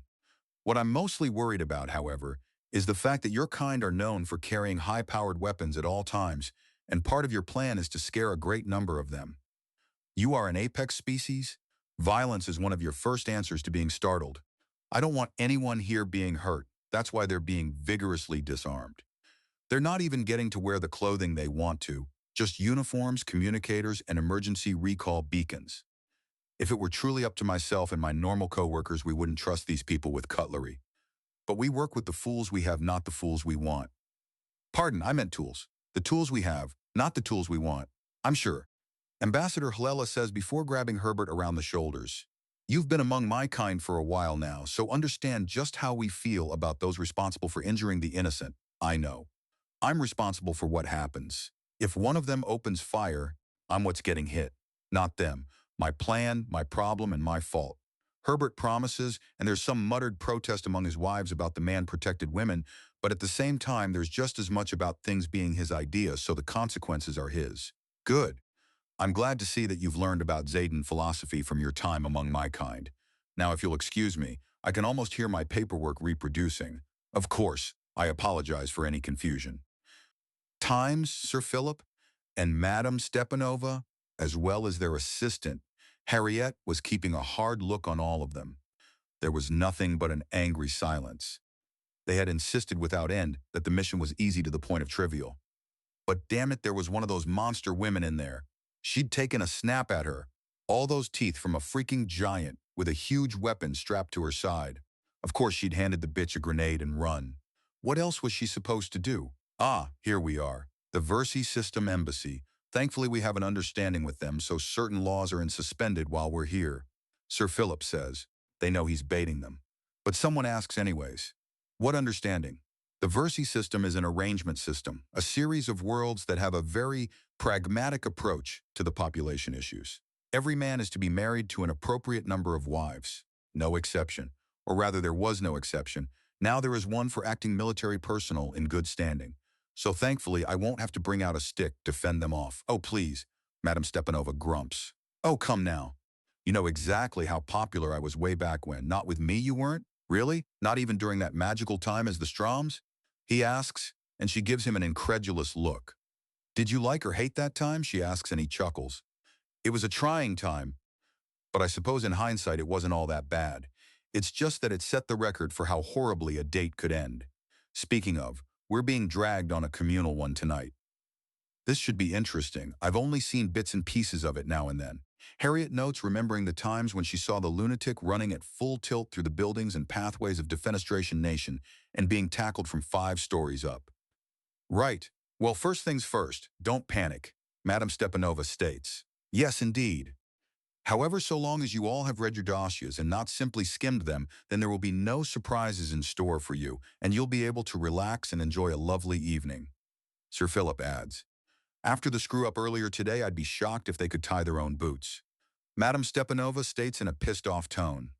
Now all of you remember the rules laid out. Otherwise, you might invite attack. Then why did you disarm us?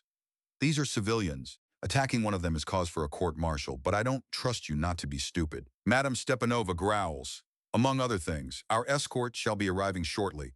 Sir Philip says as he glances at his communicator. Oh? They're having a very lazy day. They're bringing their pets along. The Paris. Adorable little things, a little clingy though. What's a... Someone begins to ask before bright blue and orange facehugger launches itself through the air and wraps around Sir Philip's torso before grasping onto his face. Harriet, Sir Philip and Madame Stepanova are the only ones that don't scream. The old Russian interrogator nearly loses her dentures, laughing as the dignified old spy slowly peels off the brightly colored crab creature. There's another round of screaming as a dreadlocked woman drops down from above as she fades into visibility and grabs the facehugger before pulling it away. It wraps around the predator's face and purrs loudly. What the hell is going? Is all they get out before the group breaks and scatters with a scream of terror as Herbert emerges with an entire horde of Dezidin and Yaya behind him. Oh, come on, there's no need to be rude. We're just starting the introductions, Herbert calls to them. It takes a half hour before the panic subsides and everyone is brought back together, and more than a few of the girls are highly amused by the reactions. Yes, it had been a little discouraging at first, but the reactions was so over the top as to just be funny. They all piled into a large rented transport, and Sir Philip gives Madame Stepanova a lesson on how to pilot such ships as they head for Defenestration Nation and quickly register everyone.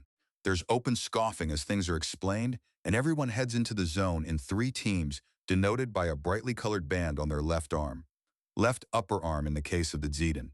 Herbert was in a special 4th team to encourage any and all of his girls to try and jump on him whenever there was an opportunity.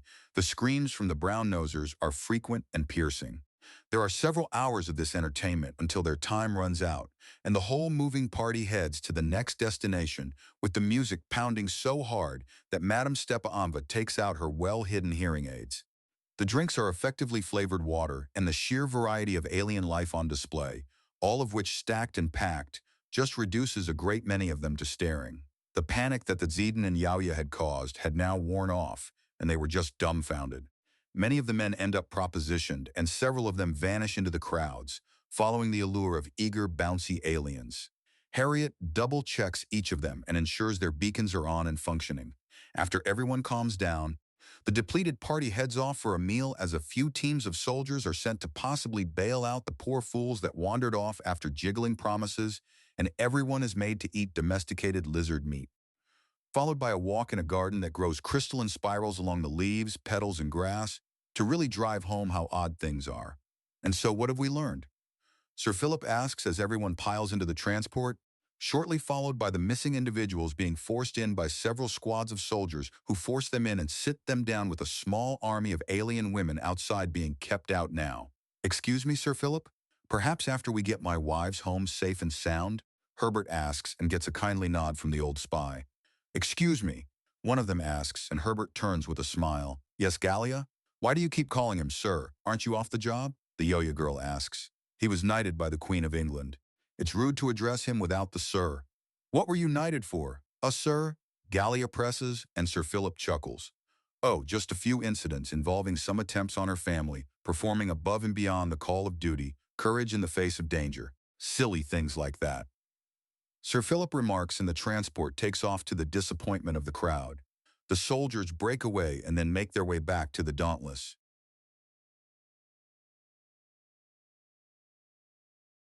Out of Cruel Space, Part 265. OC. A scion of many worlds, in times of war and in times of peace, it is always the innocent that suffer first. Taken from her home and forced into the maws of battle, Alariel has succumbed to the harshness of this world. Her fight for her place in the universe has come to an end. Jasper intones over the burning pyre. Once he got the girls to safety, most of them had recovered fairly well and quickly from starvation and deprivation. But Alariel was too far gone to begin with. He hadn't even met the fire Aramenta. But it still felt like a failure. Of course, Alariel wasn't the only one they were mourning over. There had been many girls who had died in the weeks before he had brought them to Aridus Valley. And so, the pyre was also being used to burn mementos and tokens of the others who had been lost, their nearest friends offering prayers to wish their spirits onward and upward. It is the nature of life to end. No matter what tricks, techniques, or technologies there are, we all one day fall, some too soon, others too late. Yet through those that carry our memory beyond death, we are granted life anew. Be there an eternal paradise, the next incarnation, or utter oblivion, we keep them alive with us. Farewell, Alariel, you are remembered. He finishes off his short speech and steps back. There is a lot of mourning that the crowd goes through. He catches some of them tossing childhood toys into the flame, and he sharpens his hearing to understand that they are bidding goodbye to their innocence, to the child that was inside them. He stands unflinching for them, a large and stern presence that they can rely on. One of Lady Ayler's squires drops down from above and steps up to him. He turns to regard her, his expression neutral. An army just crested the horizon. She says, and Jasper nods. Show me, he says, and she launches upwards as hard as she can. He keeps pace as she rises above the cloud level and points. There's a camp in the distance, one he can scarcely make out when it's so far away. Are you certain? I recognize the pattern. It's an army on the march. The squire says, and Jasper lets a pensive noise sound out from his throat. Can you tell where it's from? That pattern is common in the entire Western continent. The Miru Empire created it, and when the Alliance broke away, they used the same patterns, she says, and he nods. Right, well, I better go say hello and see what they want. Jasper says before hurling himself through the sky and towards the distant forces. He warps around to approach the army from another direction and descends from above. He makes no attempt to hide his approach and mentally lambasts himself for not removing his cape first. The bit of warping was pointless. They will know he came from Aridus Valley. He lands near the most ornate tent and stands up tall. What are you? Some kind of twisted Earthani? Some monster that the Starseekers created? One of the guards asks, and he slowly turns to look at them. I am Jasper Blue, Marshal Master of the Starseekers. You are approaching Aridus Valley. Why? He asks, and the guards look towards each other. We're still in the Miru Queendom. This is still our territory. One guard says in uncertain tones. An army amasses on the horizon. It is my duty to know why. Jasper replies blandly as a woman emerges from the tent. She's a light-based Arumenta, so she's surrounded by a corona of illumination. Her uniform is deep blue and green, and she wears a frown like it's part of it. So the Starseekers have a martial master again? She asks, and he nods. We're 2 days away from Eridus Valley, even with the fastest Ulthara beasts. I have these wonderful things known as wings. You're an Earthani. Gigantic and twisted or not, your wings are to flutter upon the air, not tear yourself forward on the winds. Light itself is a portion of your body, and you utilize Axiom to empower yourself in battle. Is it so hard to believe I can do much the same to grant myself incredible speed? Jasper asks reasonably. It is not, but why? You are an army approaching the lands and people I am sworn to protect. Why would I not? He returns. I am Lady Morgana Iridescence, head of House Iridescence. I am hunting rebels and traitors to the Miru Queendom, led by a disgraced daughter of a merchant family by the name of Dusk. And how do you intend to get what you want? Furthermore, what will you do when you have what you want? Jasper asks in a neutral tone. Execution. No one may betray the Queendom without consequence. Lady Iridescence replies. Furthermore, I am willing to burn down your petty little valley to get them. If you think you can offer them shelter. So you know where they are? He asks blandly. Yes, I know you have them in that valley. She returns and he nods. Then you must also know that I know the real story. How they were stolen from their homes and families to be forced into a war they wanted no part of, then thrown to the side and branded as bandits so they could be used to blood another force. It's a pity that the newest battalion of Night Slayers are so substandard that they couldn't find those people. They did. Excuse me?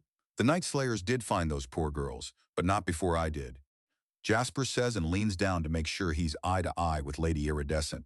I have offered them sanctuary. They have accepted, and you will not bring them harm. Do you think me a fool? Yes, but that is irrelevant. He says, quoting a video game a friend of Horace's had played. What is relevant is the fact that if you attempt to kill those I have offered protection to, then your lifespan will be measured in minutes at most. You think you can fight many? I fought the Night Slayers, I fought the August Lady Clarity, and I have faced the Dark Mirror to emerge stronger. I am not in danger. Jasper remarks, and Lady Iridescent visibly reconsiders. Shall we test the balance then? She asks, and he blinks. Oh, you are a savage, aren't you? Perhaps not some creature of the Starseekers. They would know of what I speak. And of what do you speak? He asks plainly. A duel. A proper duel of elemental strength. Of course, something as flighty as an Earthani would be unable to. She begins to taunt him before he holds up a hand filled with fire. Perhaps it is not as refined as pure light, but elemental all the same. He says his hand resembling more an ornamental brazier than a hand proper. Brutal claws for digits tends to do that. You are a battle sorcerer? I am a soldier of the Undaunted, far more than you or any upon Lochran can hope to deal with, Jasper says. The Undaunted? Allies of the Starseekers. On loan, if you will. You're a sellsword. Far from it, he says before taking a step back. So what is this test of balance? Explain it to me. We both grasp an agreed-upon element in a sphere between us. Then we push until the element kills or knocks down the opponent. The one whom is knocked down is issued a punishment blow by the victor. The duel continues until either the conditions are satisfied or one of the two has died. And what will our conditions be? Jasper asks slowly. Surrender or death? She says and he smirks. Very well, this should be entertaining. I accept the test of balance, he says, and she nods. Let's go then. We have a formal ring to have made then. She says, and Jasper's eyebrows go up. Clearly he stepped into it. Ah, well, pretend you know what you're doing and might even pull it off. He mutters to himself as the call of balance is shouted around the camp and word gets around in a hurry. Nearly 1,500 soldiers surround him, and Lady Iridescent in short order with some of the Earth Arumenta creating a large circle in a clearing. Then 2 spots are placed in it a mere pace away from each other. The test of balance shall begin. Lady Iridescent has challenged this bizarre Earthani warrior. Is there a prize to be won or merely a display of elemental might? A dark-aligned Arumenta screams out to the roar of the army. I want this army to turn back and leave Eridus Valley, and those who have sought refuge there in peace. Ha! A fantasy either way. I am merely the champion of the army. We are made of many units, and each commander will have to be persuaded. I see. Then in that case, I will fight you for the honor of fighting every single commander in this army. Jasper roars out, and there's a pause as everyone tries to digest the thought, then a huge cheer for the sheer audacity of the request. There's no point requesting anything from you, you utterly mad Earthani. Although if you survive, I may bring you back to the Queen, you'll make an astounding court fool. Lady Iridescent declares before holding her hand out. Jasper does the same, and she suddenly fires off an eruption of what feels like a laser into his palm. He simply resists it with axiom at first, feeling it out so he can understand how this is done. Her method of light control is very efficient. She tries to shift her movement of the light as he simply blocks it. The sensation is rather novel. It's warm and flowing, so thick it's almost like water, and seems to be endlessly spilling. Still, the pattern is very easily understandable, and a lot of it seems to be coming from her own anatomy. That strange twist in sheer presence that Araminta simply have. He spent a fair amount of time around the species, and there is a very familiar sort of twang to things. It's not one he can perfectly replicate, but perfection is both impossible and overrated, so he then starts bending and swirling the light, pouring into his palm. Learning from her techniques and taking the energy gladly until it gathers as an orb in his hand that starts to slowly move back to Lady Iridescent under his command. What are you doing? You're using my light? I was never told I couldn't use my opponent's element. Is this a disqualifying offense? He asks as she gapes at him. The sheer audacity of the statement distracts her so much she loses focus, and the orb of concentrated light hits her like a cannon blast to knock her down. She rises up in a fury. That! I'll not count it, Jasper says blandly as she stomps back into the starting spot. She holds her hand out and he does the same. A different element, or more light. Quiet. She hisses at him and he merely smiles. She erupts with a laser blast. But he goes a bit more creative and focuses his own light in a way that none of them expect. For seemingly no reason at all, Lady Iridescent slams into the ground again, and Jasper calmly lowers his claw. What did you do? What did you do? She demands in shock. Your understanding of light is rather limited. I'm not sure you would understand my explanation. He says loud enough for the now very quiet crowd to hear. Try me. All right. Light, as you understand it, is energy moving in certain patterns called wavelengths. What do waves have to do with light? It's more a comparison to what the pattern looks like. Your eyes can only see certain patterns of light. Certain wavelengths, these wavelengths tell you how warm the light is, as well as what color it is. Understand? I suppose these antennae of mine, they can detect different wavelengths. I don't see from them, but I do understand what is around me with them. What? She asks in a stunned tone. I used invisible light. Does that make sense? No, light is seen. That is what makes it light. Just because you can't see it doesn't mean it isn't there, Jasper says, taking a step forward and offering his hand to help her up. She stares at it and him for a moment before taking his hand. He helps her rise. There are truths to the world, facts and understandings beyond what you know, beyond what I know as well. Just because you lie in ignorance of something does not mean it is not true. What do you really want? Lady Iridescent asks him as he steps back to his starting spot. At the moment, I want this army to turn back so that Eridus Valley and the people sheltering there are left in peace. But that's where the traitors are, someone in the crowd shouts. Yay, we know they're there, and no blabbing Earthani freak will stop us from doing our duty. No matter how many tests of balance it wins, another voice shouts as Lady Iridescent smiles. Jasper looks around as the crowd starts speaking up a great deal, and after a short while, he holds up his hands for silence. None is forthcoming, so he claps them together, and with axiom has a concussive wave slam out to get everyone's attention. Is there no way I can persuade anyone to leave peacefully? Jasper asks. No, is the roaring consent of the army, and he nods. Very well, he says and slowly draws his massive swords. Killing time.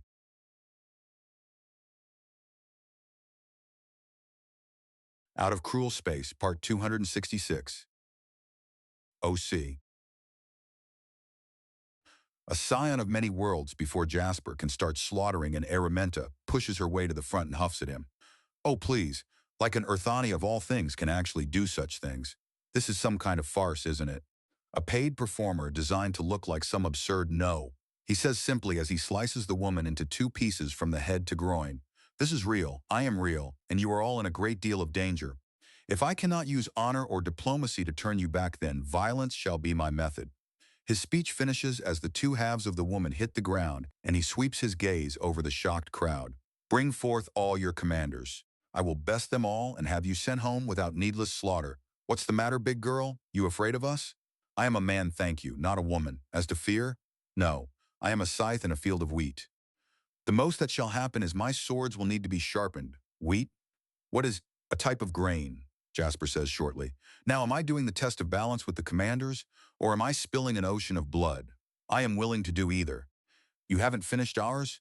Lady Iridescent more asks than says. I have thrown you down twice. As you just saw, I could have killed you either time. Are you certain you desire another attempt? Jasper asks, and Lady Iridescent looks uncertain for a moment before her resolve visibly hardens. That's a yes. Jasper sheathes his still gleaming swords and returns to his position in the dueling circle. This is the final time. When I prove victorious, I will have your surrender or your life. You will not prove victorious. Your talk of waves and invisible light was strange, but I understood regardless. She promises, and he smiles. Excellent. This shall prove most entertaining. He says, holding out his claw. Then a thought passes through his mind. It's risky, but it would break enemy morale without killing too many. She powers up a ludicrous amount of light-based energy and hurls it at him. Instead of dodging or blocking, he simply opens his arms wide. Axiom flows over him to quell the blow, and he simply leans down and smiles at the intimidated noblewoman. I'm curious, what do you consider a punishment blow? He asks in a voice that carries. Let's find out.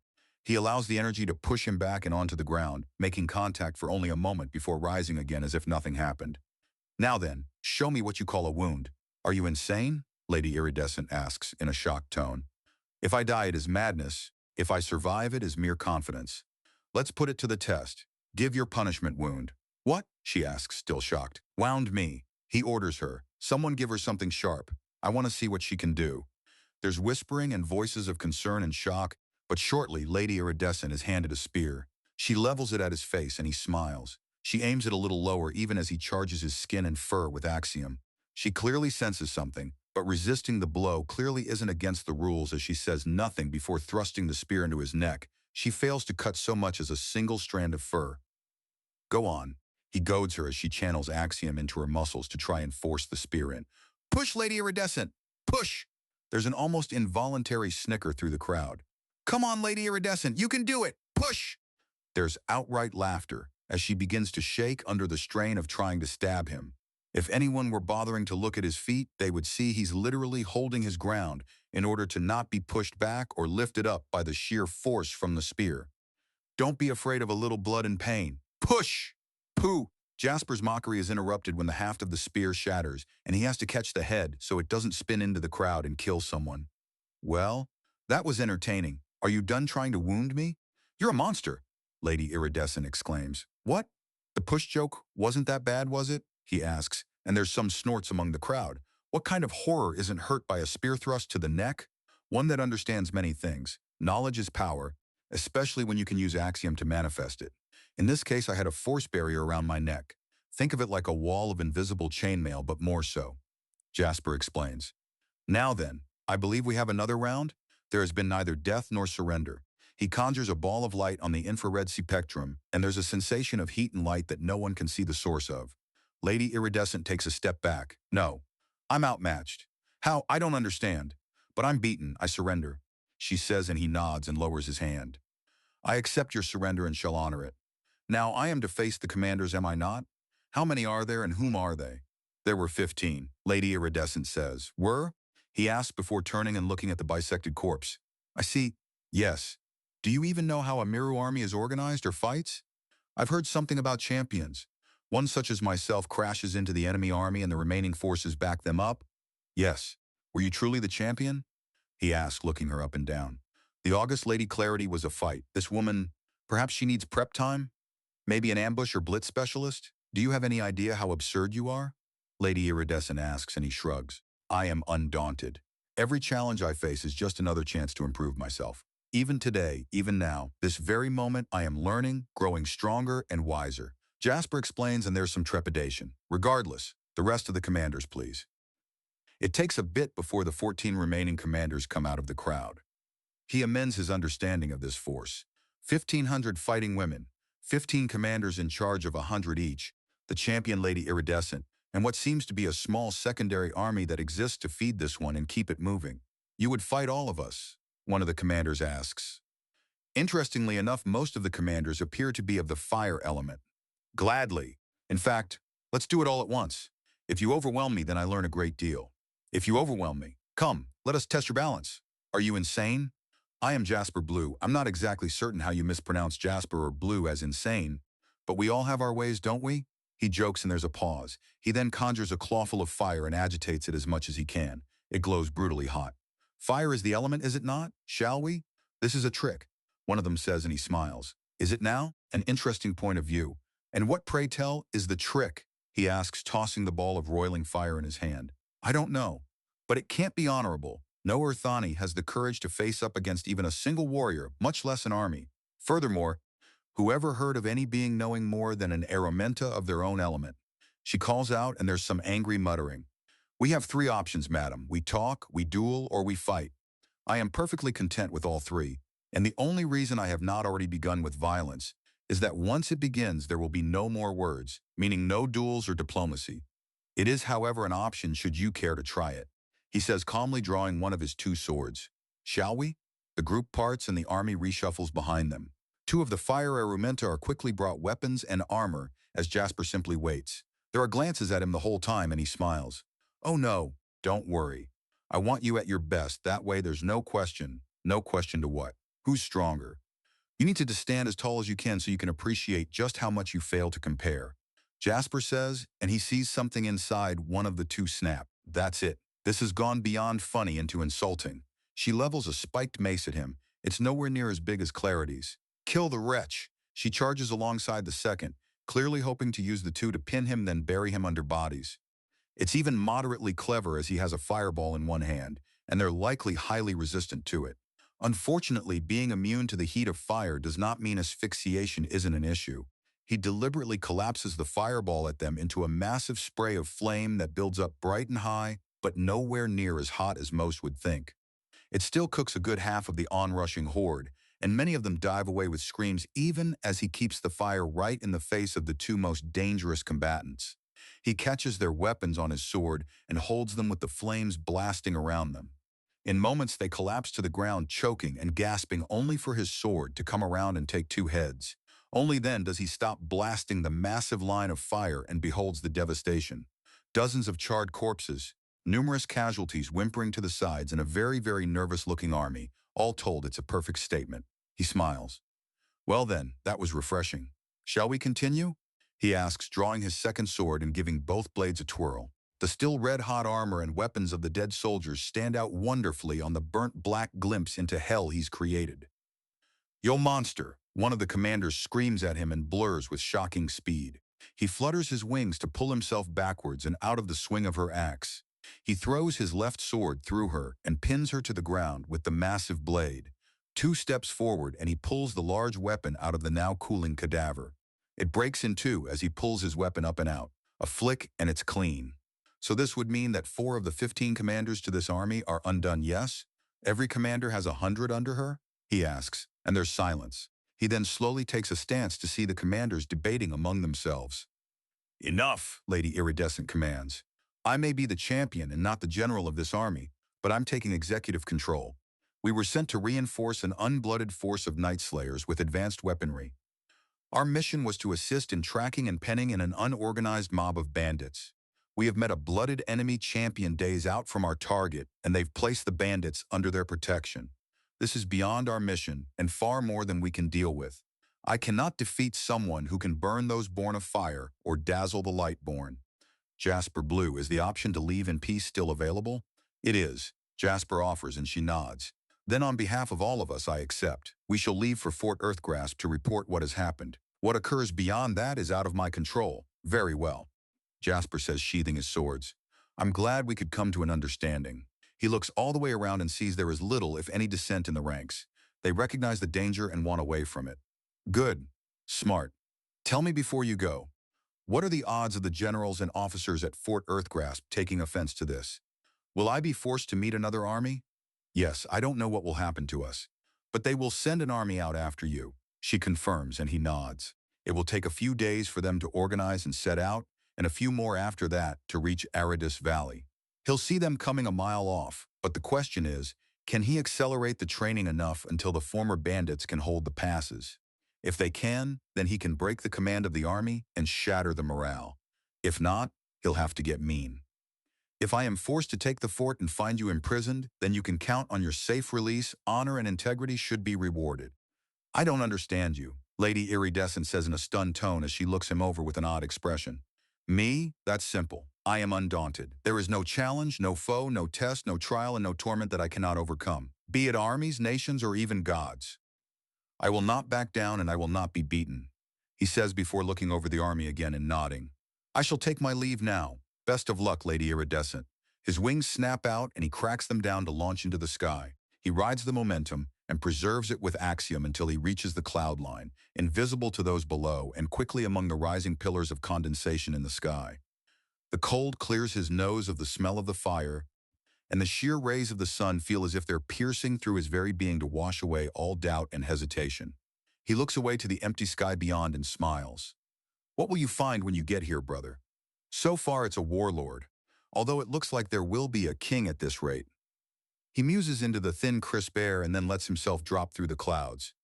He emerges out the other side, drenched but invigorated as he directs his momentum to Auritus Valley. He then angles his wings back and runs axiom along them to propel himself forward, grabbing the air around him and launching ahead. Like an inside-out jet engine, the bang as he pushes himself faster and faster scares him into a deceleration. So he can take a few moments to process that he just went supersonic. He raises his eyebrows at the idea and then slots it away into useful tools. Always keep pushing, you never know what you might learn. He mutters to himself as he angles himself again and hurls himself at Auritus Valley. He doesn't quite have enough space to accelerate to a second sonic boom before he snaps his wings out and decelerates to a stop. His entire body is reinforced with axiom, so he doesn't rip himself apart with the whiplash. Regardless, the feeling is good, very good.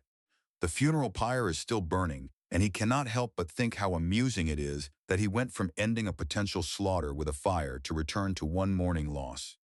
How they would cheer at the burn mark he left on the terrain, even while this place is used for mourning. Life is strange that way. He glances around and looks for Dusk before nodding to himself. She's standing stoically, acting as an anchor that he had been doing before leaving. "Excuse me, can we talk?" She nods, and they take a few steps away from the crowd. He snaps out a wing to give a visual block to the conversation. "So is it true? Is an army approaching?" "Not anymore. They were just a few days' hard ride away from the valley, and will now be heading to Fort Earthgrasp to report my forcing them back." "How good or bad is this?" "Fort Earthgrasp? It protects the Eastern Front. It's a major resupply and training base where fresh troops, weapons, and rations can always be found. My family used to supply a good percentile of the cloth and medicinal herbs used there. We'll need to speak more on this later, but right now I need to know how long it would take for an army to get from Earthgrasp to Auritus. A week, no more." Dusk says, and Jasper mentally curses. That's not enough. "All right, so we have some time. After the funeral, I need to step up the training. Get them all ready to come together. I must speak with the heads of the order to see if they may have some trick or technique to allow me to speed it up. We need your girls to be skilled warriors yesterday." "That would take a miracle," she gasps. "My speciality." He answers as his mind starts whirling. Then he smiles as an idea forms. "Of course, now how to get it to work for others as it had for him. Or better yet, how to get it to work differently."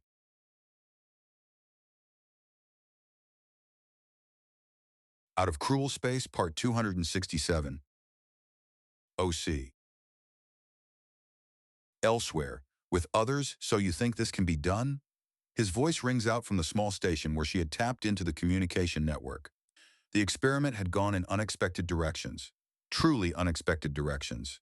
Death followed by a potential dissection was what she had expected. Not this, not conquest and re-establishing communications despite a lack of communication pylons or any form of advanced equipment.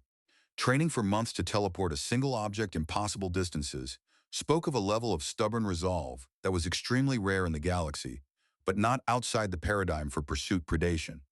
Adaptivity and resilience have exceeded all predictions. He should have stayed put in the temple and requested aid, not escape for a continent-spanning manhunt and then gaining control of an organization's withered martial branch and using them to contact his people and me. She notes to herself as the conversation continues. He gets confirmation from the Admiral for his plan, and their axiom experts are starting to speak.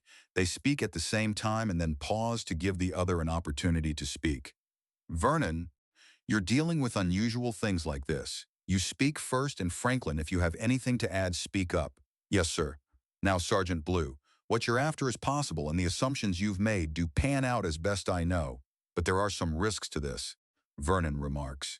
He is an interesting subject, having embraced the culture of the AUTHORIZE so thoroughly that he's already grown into a cultural icon to the point that some people are wondering if he inexplicably has some AUTHORIZE DNA in his ancestry. She had acquired a sample for study. He did not have AUTHORIZE ancestry. More than just some, this could spiral out of control in a hurry. Franklin Smith adds in, another interesting subject. He appeared to believe that subtlety is some form of personal failing, yet also had a great interest in nonviolent axiom use. Apparently, he had traumatized himself in some capacity, but had worked through it to the extent that he had proven an absolutely unstoppable juggernaut in direct confrontation. Unviable. Yes. The thing about impressing a mind into the axiom is that you may very well press in your instinct to survive. And since you have one on the human level, which is very powerful compared to many other races, you may very well end up creating a species adjacent to the Gravia or even a new Gravia ethnicity, for lack of a better explanation. Vernon counsels. And don't fool yourself into thinking that because the Gravia were made of mathematical equations that you won't be able to do it by accident. The math was to keep them pure, as they're the life equation in and of itself. Unfortunately, that same equation is basically part of the survival and reproductive instinct. You put too much into this, and we have a new race coming out of the axiom. Franklin adds, still, this would be easier if we could get some Kutha totems to you, or some samples. Lieutenant Blue, what are the Kutha supplies like on the Cherry Crush? They're all right. I think we have about a cubic meter solid of the stuff, so unless we've got a larger build requirement, I should be able to have what you need constructed. All right, Franklin and I will have to speak with each other about it, but we should be able to figure out something that will be able to properly house and project this consciousness. Vernon says, and there's a throat clearing. Guys, you're overthinking this.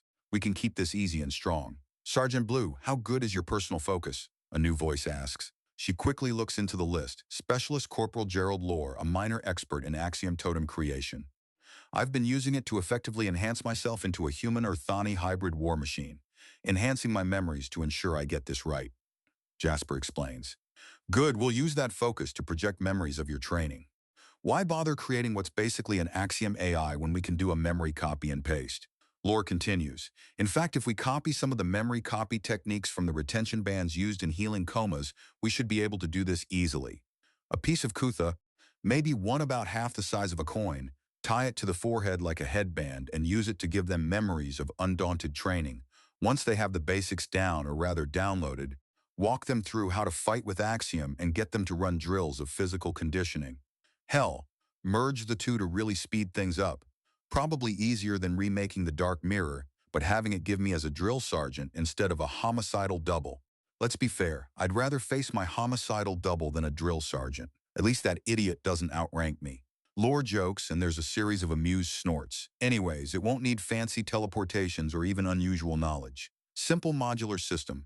A band around you that copies onto the coins, and a band that pastes what's in the coins into who wears it. I'm not sure I'm comfortable with this. I was created when a mental copy was stolen. Is copying a copy a good idea?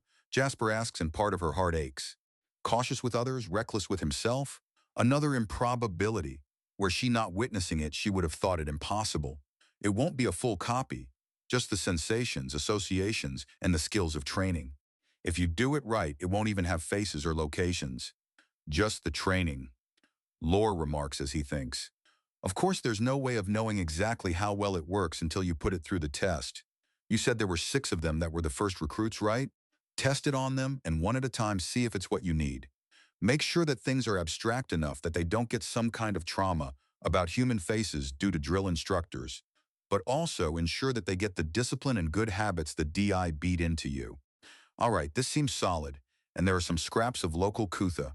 Not much, but some. Get me the designs and I'll crank out a couple and we see if it works. If it does, we ramp this bad boy up to mass manufacturing levels and I'll be able to print out armies. Jasper considers. Just be careful. None of us are trained psychologists, so we don't know the full ramifications of this kind of nonsense. Furthermore, you have to remember that despite it working just fine for you, your brain is simply not built the way a human one is. There is no natural compartmentalization, nor will there be such in the minds of those you're placing this knowledge into. We'll need to make sure that whatever we crank out doesn't somehow overwrite basic instinct or survival impulses. There's a lot we don't know, so play it smart or someone's brains are coming out of their nose. Franklin says, and she can scarcely resist turning on the microphone and correcting him. Still, he is advising caution and admitting ignorance. Either way, we can't do anything without you guys slapping something together, getting the design to Horace and him sending it to me. Jasper grumps, which means until then you are to continue to keep your combat defensive as much as possible. Do not show weakness, but minimalize casualties. We're claiming a lost colony, not a mass grave. Admiral Cistern adds in for perhaps the first time. Understood, sir. I have been using intimidation tactics, emphasizing that my opponents cannot win and therefore should not fight. Maximum results, minimum effort. He says, and she flinches even as Admiral Cistern states his approval. That had hurt. His voice was different, deeper and stronger, but that only twisted the knife of pain. That's two improbable coincidences. Anything else to report? Admiral Cistern notes, I discovered a few more interesting axiom techniques, or rather refined one. By pulling on the air around me, I can accelerate to supersonic speeds in flight.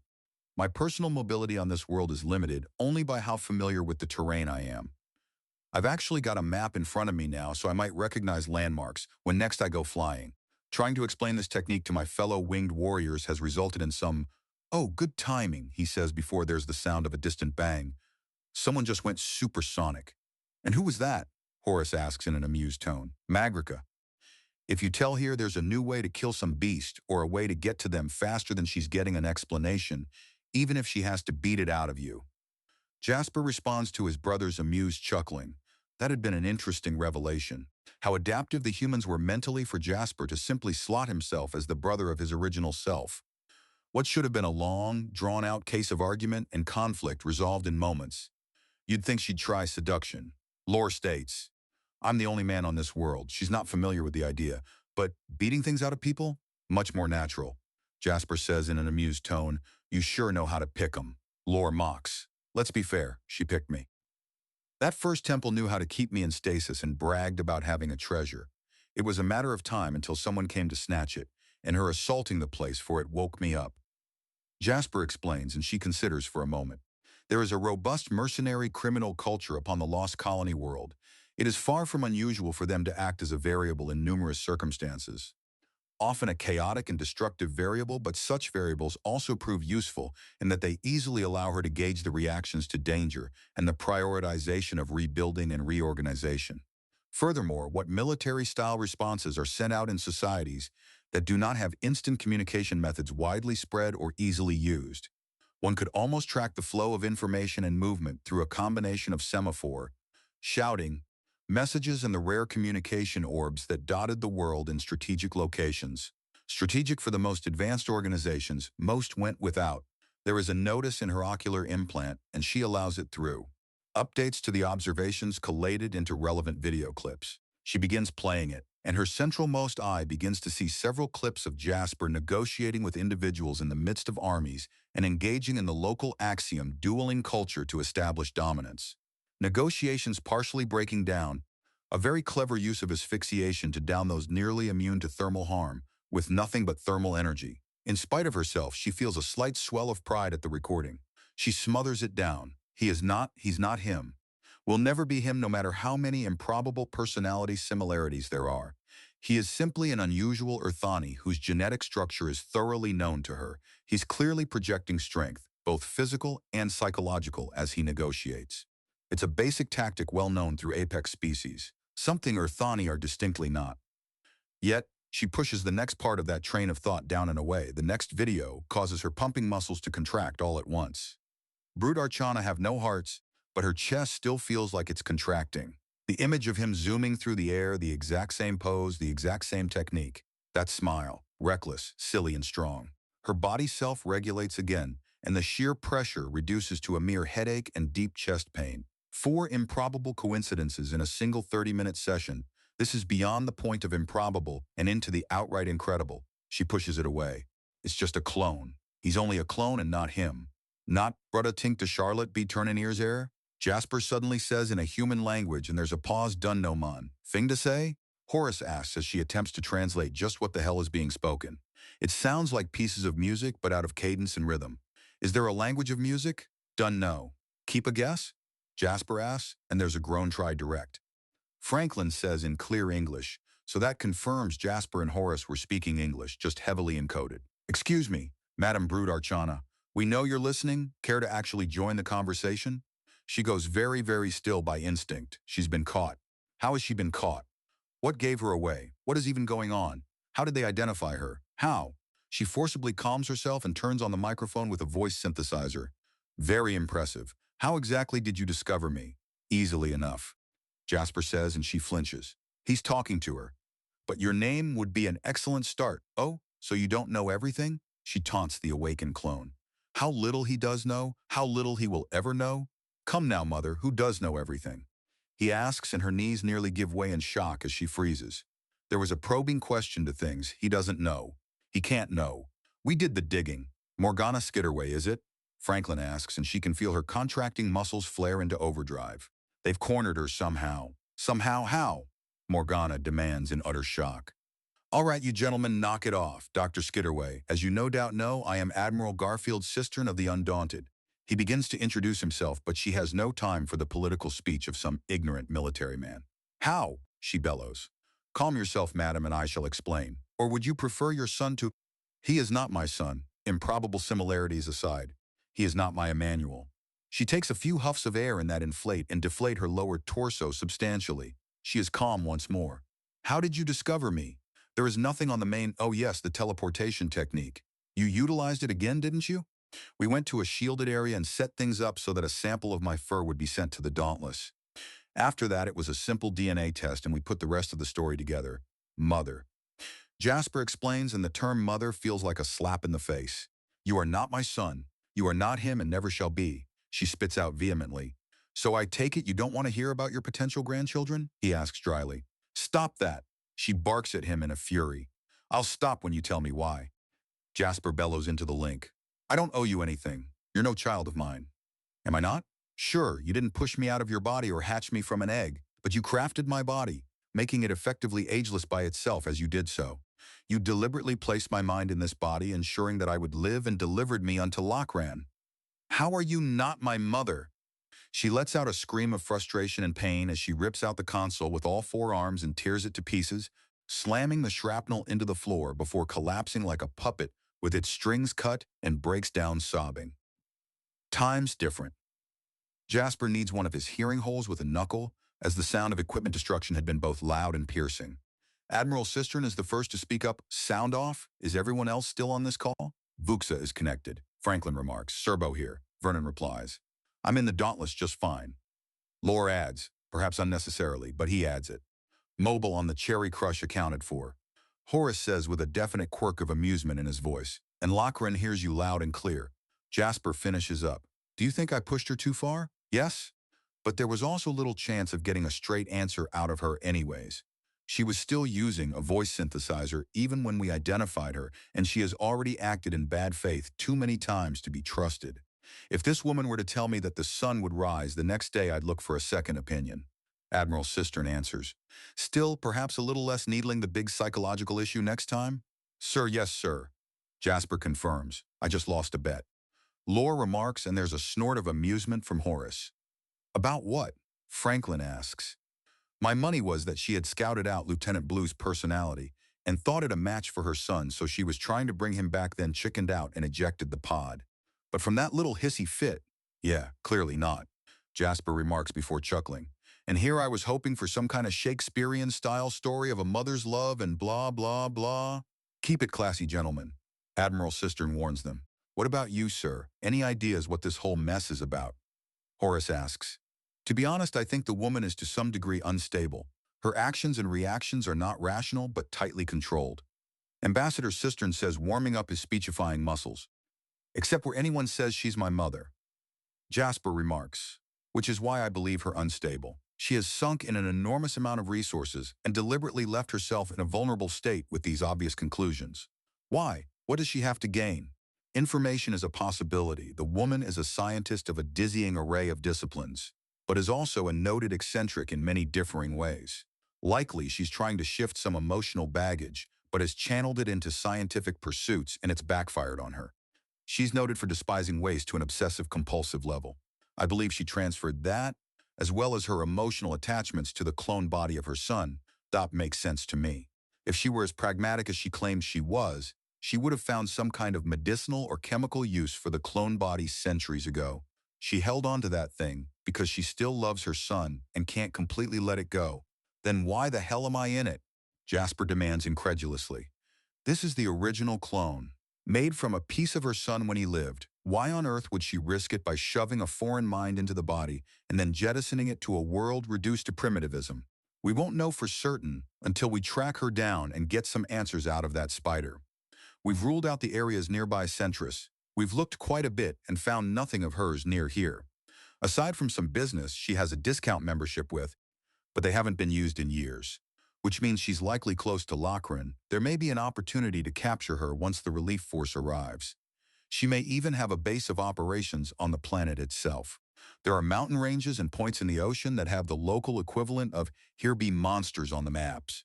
Those areas are sparsely populated, if they're populated at all. You could hide almost anything there. Jasper offers, and Admiral Cistern makes a pensive sound as he considers things. Focus on getting yourself into the most potent position you can. We'll be leveraging that to bring the peoples of Lochran under some semblance of control soon enough. After we have the world at least partially stable and not about to erupt into a suicidal crusade, we can focus on the spider and start rooting out her lair. Do you understand? Sir, yes, sir. Good. Anything else? Admiral Cistern asks. Hey, bro, are you going to... Horace asks, and Jasper chuckles. Well, after that bitch fit, I just might. Someone explain, please, Admiral Cistern adds. Sir, requesting a name change to Jasper Emmanuel Skitterway Blue? Middle names? Admiral Cistern asks with clear amusement in his tone. Also a middle finger to a certain spider. With your permission, of course, sir, Jasper asks, and there's a mild chuckling in response. I'll fill out the forms myself, Sergeant. Jeb? Jess? Yeah, Jess. Horace mutters to himself and Jasper groans as his brother chuckles in response. All right then, you gentlemen have fun. We nerds have some actual work to do. Vernon teases lightly and disconnects from the call alongside Franklin and Lore. Stay alive, Sergeant Blue. That's a direct order. Cistern says, Sir, yes, sir. Jasper replies and the Admiral leaves the call. So who else beyond the mighty midget do I call sister? Horace asks in an amused tone.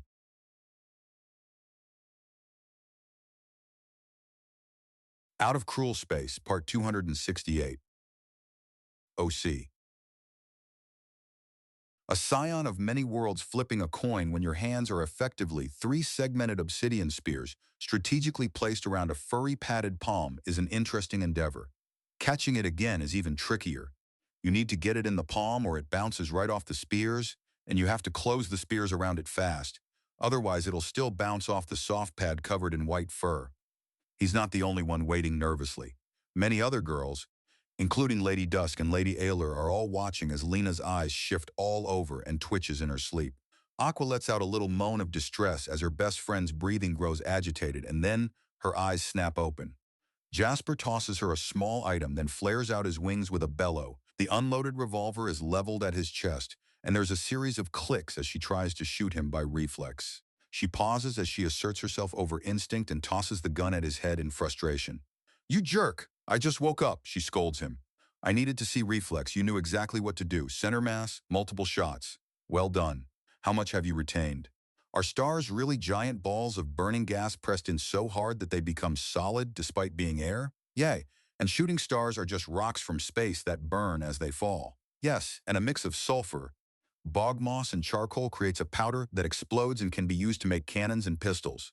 Primitive gunpowder, yes. Jasper answers. How do you feel? Is there pain? Is there an absence in your mind? I feel tired despite having woken up. That wasn't restful. It was vivid but blurry. It was not a dream, but what else could it be? Memory. My memories of training. I know that, but it felt so dreamlike, but I remember pushing myself and exerting. I remember wondering if my bones would break and my muscles snap under the pressure. How to make tools and the tools of tools to get started. How to evade capture, how to kill and fight and adapt. How to never give up and always look for an answer. No wonder you call yourselves the Undaunted. All right, I'll take a bit and run you through the ropes. See how much you got. But it looks like we had a perfect transfer of knowledge. If we can do this to every girl in the army. Lady Dusk begins. They go from confused, scared, and lost to ready, willing, and able? Lena asks and Jasper nods. But first we have to see what it did. Follow me outside, and we'll try out your CQC skills and adaptivity. Jasper says, and Lena frowns before nodding. Also take the headband off. It might be interfering with things. 5 minutes later, and both of them are facing each other without armor in the middle of a field. All right, remember this is a spar. We're growing in skill, not trying to kill each other. Jasper remarks as he takes a stance with his brutal claws folded in on themselves. They're still deadly hammers, but that's less dangerous than the brutal blades they normally are. She takes a wide stance and sizes him up. Then she transfers into a charge and he steps back to avoid it. She jolts to the side and tackles him around the waist to try and unbalance him. He's way too thick and strong to be knocked down in that way, but he is off balance as she shifts it into a wrestling move and channels Axiom to pick him up and toss him. He lands easily and grins. Nice toss. He compliments before gripping the ground and then charging forwards to punch down at her, and she melts to the side to try and dodge it before scooting back as he stepped into her immediate presence to bowl her over. He slams down, and in response she slips between his legs, then rises up to try and lever him up and over like tipping over a wagon. He closes his legs and catches her before she can actually hurt him, then dives to the side while throwing her. She rolls with the landing and starts to pace to the side. He matches it step for step and waits a moment before blurring forward with a snap kick that she dodges to the side of and kicks at his other leg's knee to try and drop him. Unfortunately for her, he backhands her to the ground as she falls and they both collapse, but he's back up in a moment. Very nice. Jasper compliment as she kips up with a kick. Now, show me some Axiom strength. He immediately dodges a ball of compressed water that makes a meaty smack when it hits a nearby tree. He claps his hands and replies with wave of air to knock her down. Think fast. Magrica says, charging in from above in a dive, and Lena dodges to the side before waving away from numerous swipes from her wings. Then she darts in between the blades and knees the smaller woman in the face. The monster hunter reels back but sweeps out her legs and drops Lena to the ground and places a bladed wing over her. Good instinct. All right, we seem to have this working. Do we have any other volunteers? Jasper asks, and there's some glancing between the people, and Jane, Erica, Millie, Aqua, and Ariel all raise their hands. All right then, let's get started. There's a bit of delay as he hooks up another series of Kutha coins to his headband and then goes through the process of pressing his memories of training into them. It takes him only a few minutes to create another 10. The other 5 all undergo the training this time. It takes an hour, just 1 hour. An hour of them twitching, gasping, breathing heavily and muttering as if in the grip of a truly horrific nightmare. When they wake up and remove the bands, there's an air of exhaustion around each of them. Then they salute. He returns the salute. You all look like you just came out of a forced march. It feels like we came out of a forced march. Millie remarks with a bit of a groan. We just crammed about 2 years of learning into a single hour. I'd be shocked if you weren't exhausted, he says. I gotta say, it's disturbing to watch. All 5 of them slowly drag themselves upwards, and there is a series of joints popping as all 5 of them stretch out to try and get some feeling back into their limbs. I feel weak. I need to push myself. Aqua notes. That'll come later. There are some tricks with Axiom to help build yourself up.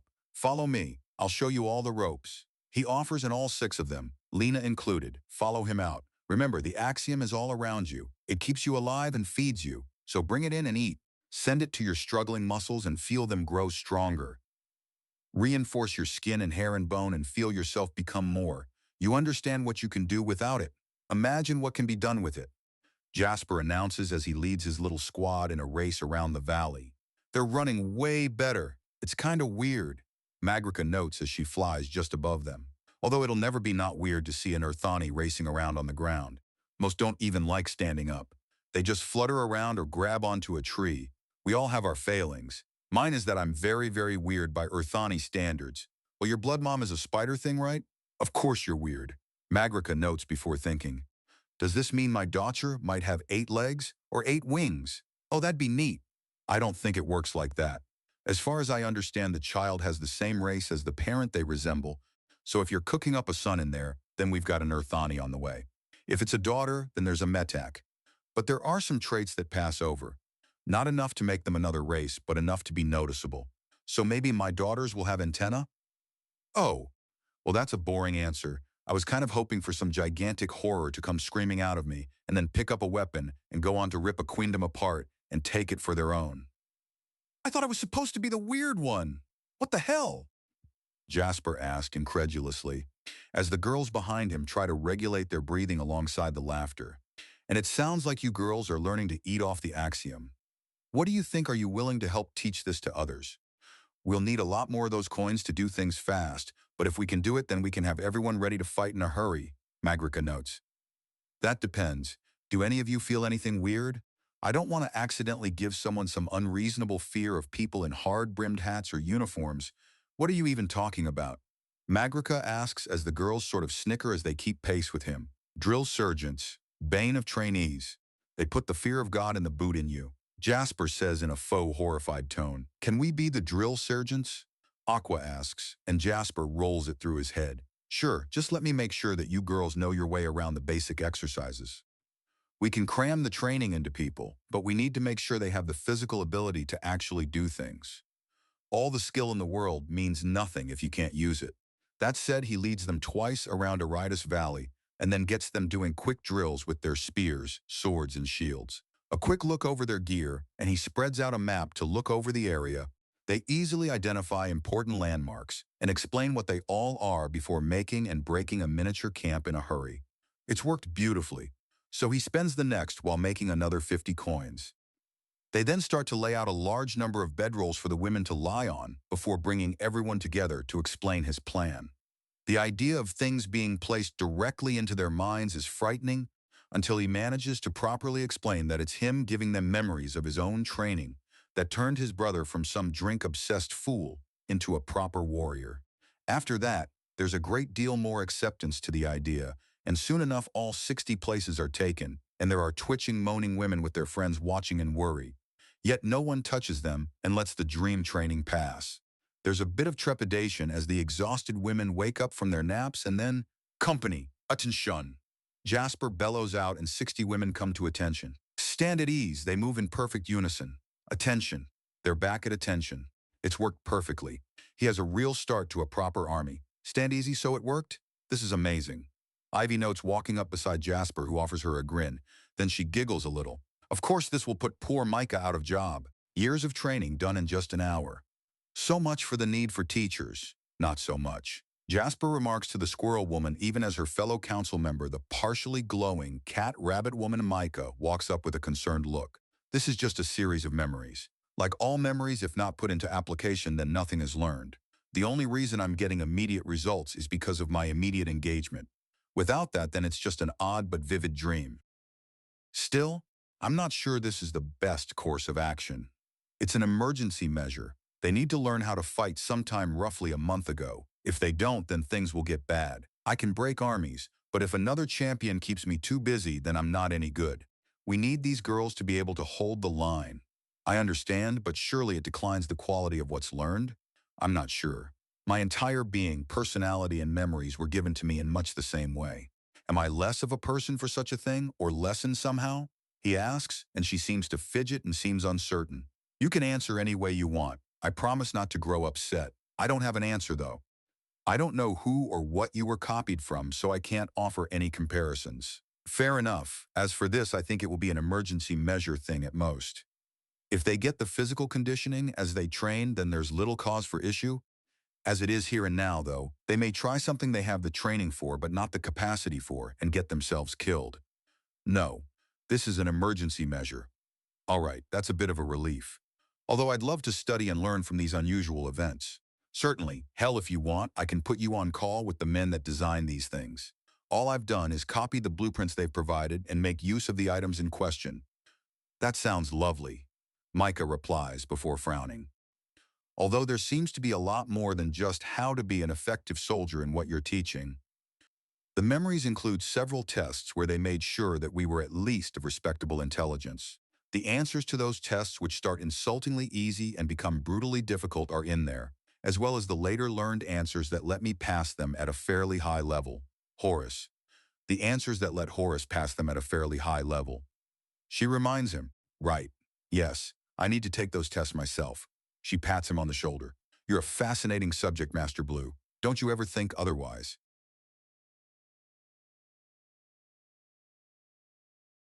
Out of Cruel Space, Part 269. OC. A scion of many worlds. A few days had passed, and things were going improbably well.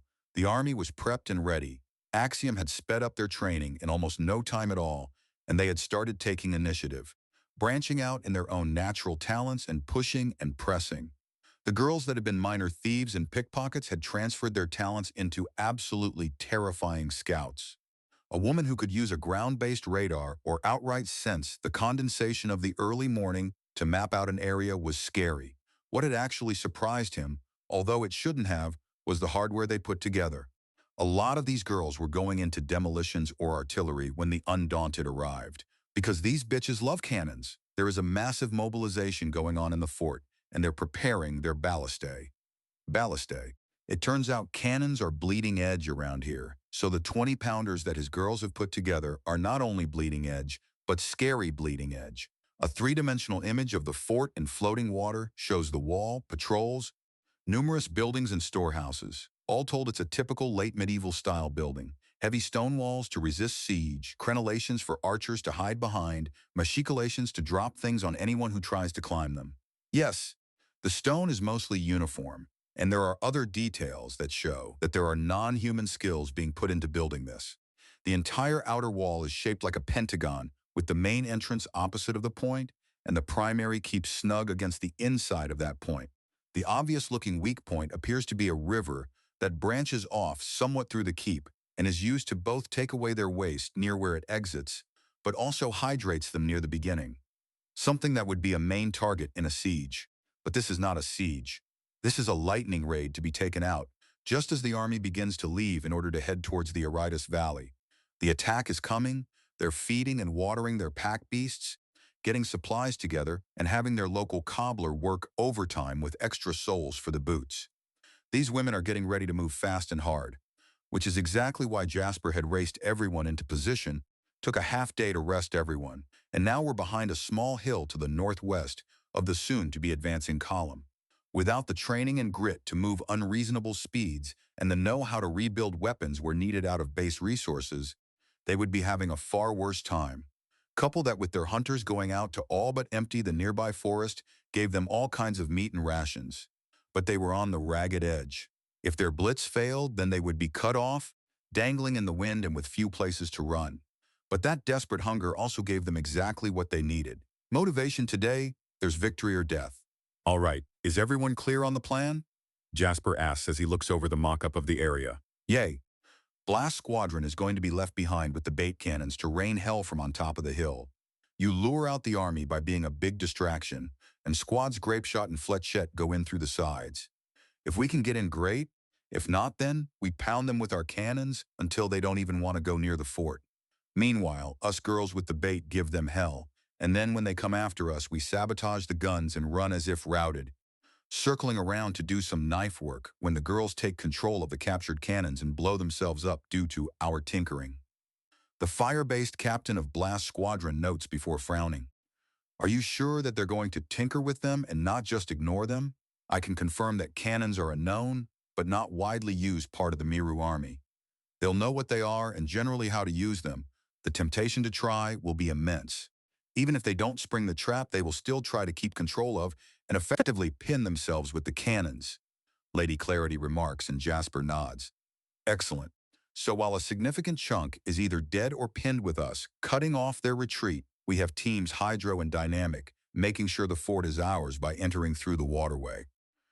Pressure cutting the bars and getting in to either reinforce Grapeshot and Fletchette squadrons or to assist in the taking of the fort by attacking the defenders from behind and opening the main gate. And once we have the fort, we get our cannons on it and use their defenses back on them. Negotiate from a position of complete control. Jasper says, at that point I go from mostly taunting and distracting to outright demanding their surrender.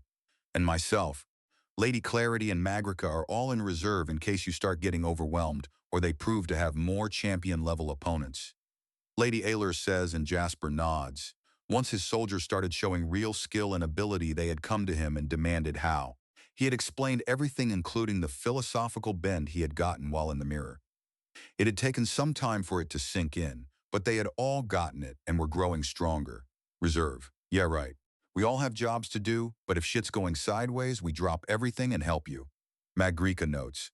I am going to be reducing their Ulthara pack beasts into a red meat platter, and if they've got anything bigger with a bunch of legs, I'm going to rip them apart. My duties are to blind the archers and ballista masters upon the walls and prevent them from firing with any form of accuracy, Lady Clarity remarks. And I and my girls will be circling overhead and keeping everyone appraised of the situation at large. Although these crystal radios are terrifying pieces of technology, Lady Ayler says a little nervously about the things that Horace had sent over as blueprints. The range on these things was hot garbage, but 5 kilometers of instant communication on a medieval battlefield? Game changer. As big of a game changer as the cannons, if not bigger.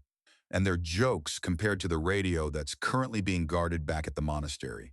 That thing can communicate across distances that make this entire world appear to be a mote of dust in the ocean. Jasper remarks and Lady Aelur shudders a little. Brr, stop talking about that.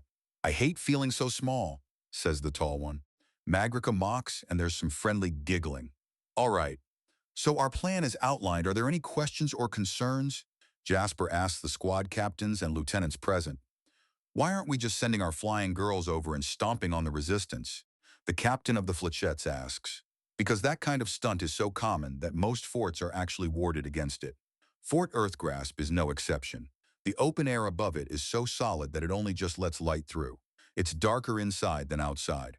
If we were to try and approach from above, we'd slam right into it and skid down to the top of the walls where the soldiers are ready and waiting for us. Lady Ayler explains. There's a bit of a wince in her explanation. There's some history in there. But that's for later. Which means that only the wall itself is actually vulnerable to attack. Thankfully, the weak points of the grills and the gate mean we can get in fairly easily. Jasper finishes, and there's nodding. All right, that makes sense. It's something that bugged me most of my life. Why most attacks didn't start with something like a ton of hell raining down from above. We should be able to overwhelm it once the Undaunted arrive. But until then, we have to play by the local rules.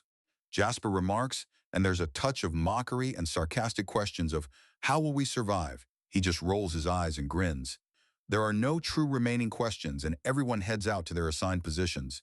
The show is soon to begin. Times Tanjari Kata is not a soft woman. She's harder than any example of her earthen element. Her hair is deliberately hacked short until it resembles a series of angled crystal spikes on the top of her head. Most believe she sleeps in her armor, and others state that her armor is actually her skin because she's just that hard of a bitch. She lets them talk. It's the only mercy she gives to those who disrespect her. Speak all you want behind her back. If you speak it to her face, she will test your balance until there's nothing left but a charred, perforated corpse. You do not advance from drafted militia to army champion in Miru without being the hardest of the hard. She had no favors to push her along, no family to whisper in someone's ears. She was no one's pet project, and no one wanted a lowly earth erementa in such a prestigious position. She got it anyways because her naysayers were nowhere near skilled enough to stop her. The orders this time were simple. Some renegade shit for brains had decided to run off with a bunch of Miru criminals and offer them shelter. At Aritis Valley of all places. Go there and start breaking things until they fall out, kill them, fix shit so there's no stupid grudges, then leave. Shakedown. Break them, make amends, and take off. Easy. Unfortunately, her army was as slow as it was stupid. Sure, they were well-trained, but the little prima donnas were the pampered little idiots that knew how to march and sing in formation, but were raging hot garbage in actual combat. Unlike practice dummies, the enemy does not stay still and wait for your sword. They don't surrender after a few taps in the right part, and they do not give up when you have a killing blow on them. A proper fight has spiting and biting and dust thrown in the eye. A real fight gets you dirty and feeling like you've been dragged behind a carriage. None of these girls had been in that kind of fight. Thankfully, this was an easy mission that was mostly on her. So it didn't matter that they were well-trained idiots. The gates open wide and she begins to march out at the head of the army. There's a sort of vibrations on her gems that has her hackles up. Likely some idiot is considering taking a cheap shot at her to try and open up the position of champion. Idiot. There's a reason the armor is always on. They're not even a full kilometer out from the fort when a strange whistling noise pierces the air. She looks up and holds out her hand to stop the army behind her. Something is coming down. Something fast. A pair of mammoth moth wings break the sudden fall to reveal the thing as the biggest Earthani to ever live, clad in armor and with a pair of swords strapped to their hips. A starry patterned cape flutters behind them as they land and look down at her. She's unimpressed. I know you're heading for Aridus Valley, he says, and Terry snorts.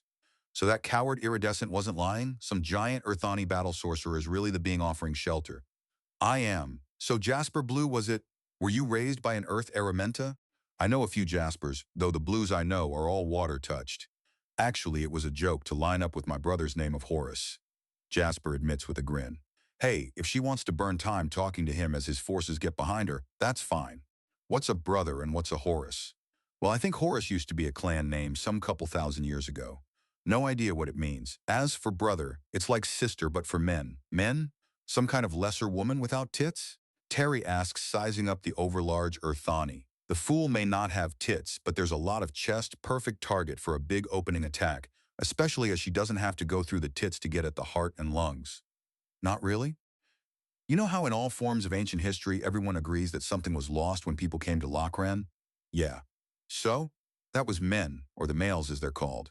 Basically, if someone like me quenches their loins in your own burning loins, then not only will we both find incredible relief, but there's a chance for a child to be born.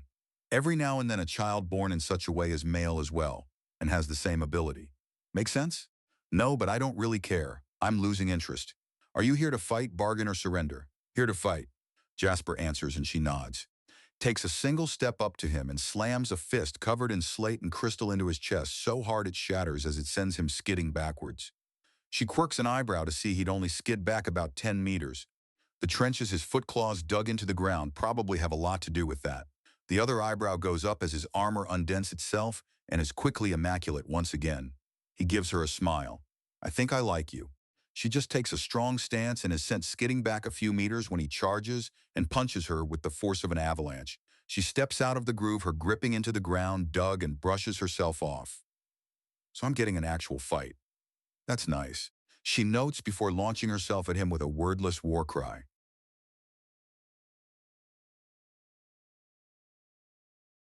Out of Cruel Space, Part 270.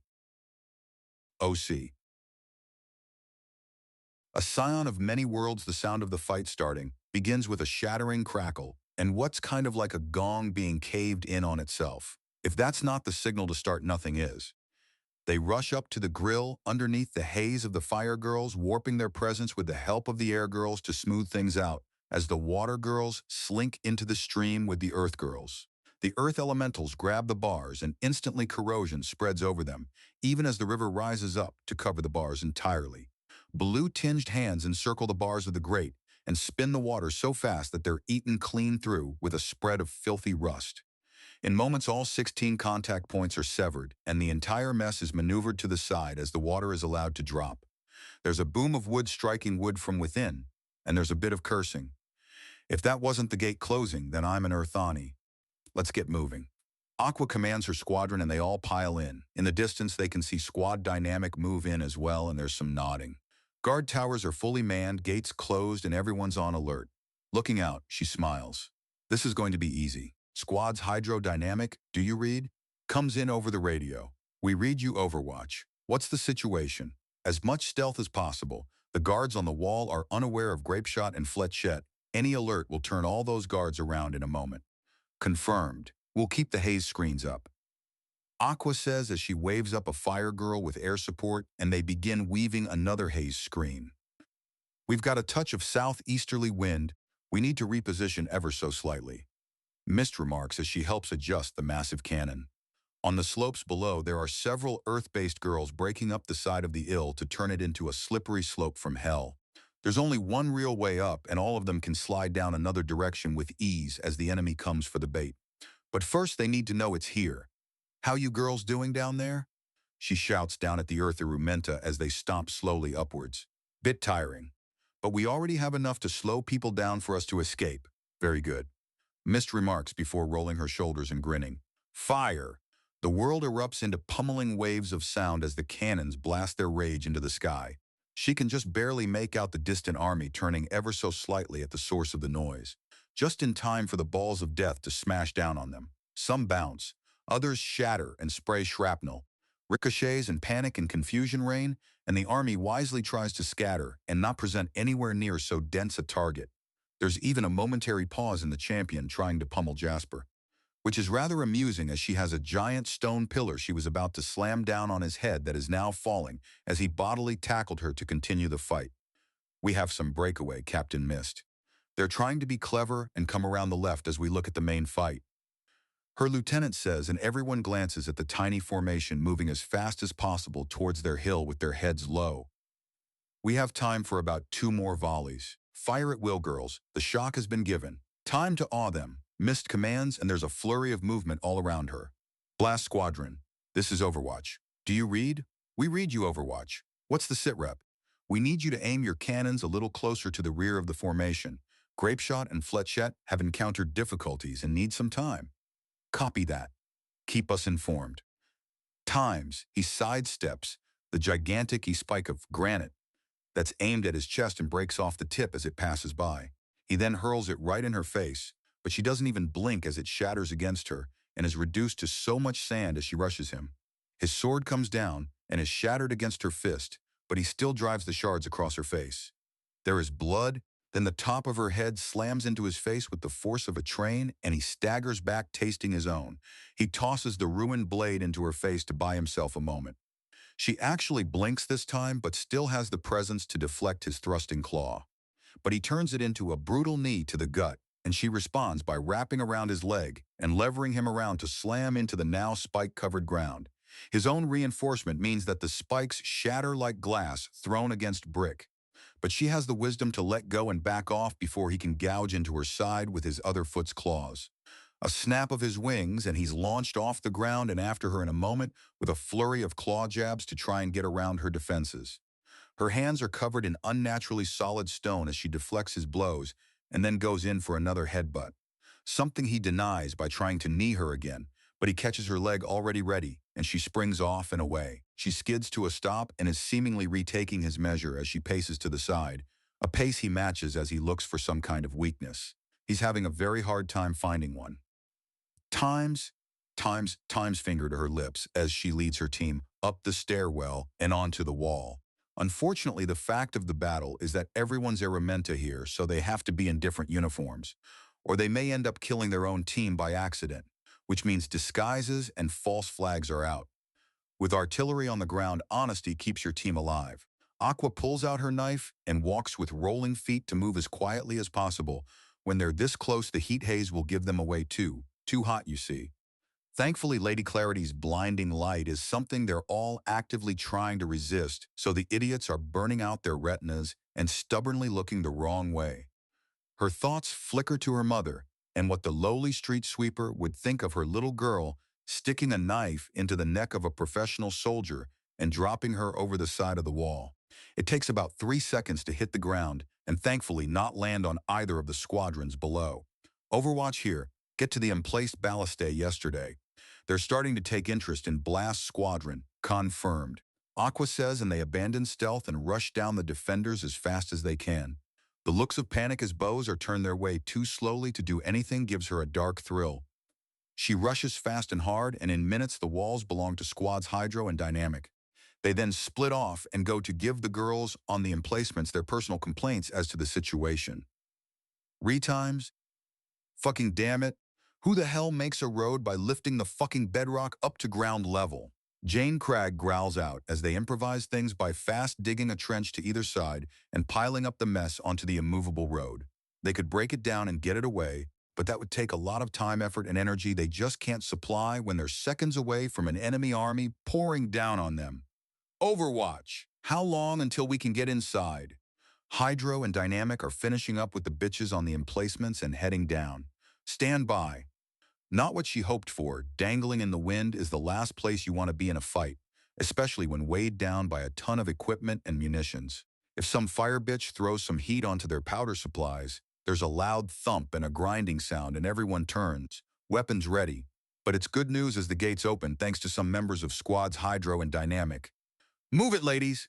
We've got a war to win! Jane roars and everyone starts moving fast and hard. The cannons are a bitch to get up the stairs, but with Axiom, will, and grit, they get up there. Times, hard rocks. She'd moved up from obstinately hard rocks to razor-sharp crystals and had gotten more than a few nasty nicks on him. His immaculate white fur was slowly being stained bluish-green in his own blood. Not that she hasn't been hurt. There are several lines of blood from where she's had to use her armor to staunch the flow from the brutal gashes his claws had dealt to her. She was smiling brightly even as blood seeped out from the natural cracks. Her armor has to allow her mobility even as she tries to both hammer and impale him with her crystal-coated fists. He exhales a gout of blistering hot flame. It doesn't do her harm, but it does block her sight as the roaring blocks her ears. The last time he melted to the side and she attacks in that direction, but he melts back instead before launching after her while she's slightly off balance to send a shattering shockwave against her armor. The armor cracks, and he has a heartbeat that he takes advantage of to drive a knee into the weakened spot and impale her with the shards of her own armor. The blow hurts her, but does little more than draw some blood before her armor detonates and hurls him backwards like a rag doll. He rolls and rises back up again to find her crashing down onto him like an avalanche. He catches the initial blow and guides it upwards before snapping out his wings and following her into the sky. She slowly turns as she ascends. Her wide eyes are the only indication that she's off balance while off the ground, and then she instantly refocuses as she sees him coming like a meteor from below. He leads with an uppercut that folds her in half, and she coughs. Why? You're too dangerous close to your own element. He answers, and she grins even as she grabs his arm to tear at the skin and fur. He grunts and hurls her even higher up. She takes a good double handful of skin and fur with her. Times of the ballista debris is so the times thrown over the side as they finish setting up the cannons. There are a few moments to range things out, and then a series of bangs as hell rains down towards the enemy army. In the distance they can see a good quarter of it having gone to try and capture the hill cannons that are being turned towards them by the enemy. There's a moment of tension, then a cheer as the massive cannons backfire, their structural integrity compromised before being captured. Suring or die, Jasper's voice bellows out from above like the voice of a god. Your champion is beaten. Your fort is taken. You are at our mercy. Run up the flags. Let them know. Jane orders, and the banners and flags are taken down to be replaced with the black cloth flecked with white of the Star Seekers. But unlike most such banners, there is a symbol dead center. A T topping a U surrounded by a circle divided into 4 parts. The undaunted, Jasper slowly lowers to the ground the champion held in his left claw. Weapons are being dropped and hands raised at the sight of the beaten champion, and the cannons are not fired again. Think it's over? Jane asks before a screech of rage can be heard from the main keep. That's a no! What the hell are you idiots doing? Fire on them! Some screechy figure from the keep screams out at them. Jane is just confused for a moment before it dawns on her. We're your enemies, you idiot. Your guards are dead, and these are our weapons on the wall, she shouts back at the noblewoman, and a large degree of heckling, including insults against the light element in general, mockery about her being an armchair general, being a dainty sot, and other sorts of fun. Jasper, for his part, does not land and instead flutters up in a manner that's almost akin to the Earthani he supposedly is. He doesn't touch the castle walls. Any casualties? You're asking us? You look like you've been chewed up and spat out, Jane exclaims at the sight of him. He's covered in his own bluish-green blood and a fair smattering of his still-breathing opponents. She's out cold but not dead. What are you doing with her? I had to knock the wind out of her, then stop her from getting any more to win. I could only do that when we were off the ground, and she couldn't pummel me with mountains. Bitch fought hard. I respect that. Did you know? Terry asks slowly, glancing to the wall. Oh, come on. Your army's given up. I knocked you out fair and square. No shame in losing to me, I guarantee it. Jasper assures her, and she snorts before twisting a bit and then kicking off him to land on the wall. Stand down. Terry looks from side to side at the weapons being put away and regards him again. Why? I need a little more than just why. Why didn't you kill me? You should have. I fought hard. I hurt you. I'm your enemy. Do you know what an ultimate victory is? Jasper asks as he flutters up and steps onto the wall beside her. What? When what was your foe's becomes yours. You are a very skilled warrior. You are powerful. You are strong. I want you to be mine, Jasper says with a grin. Oh, are you proposing to her? Do you like getting your ass beaten bad?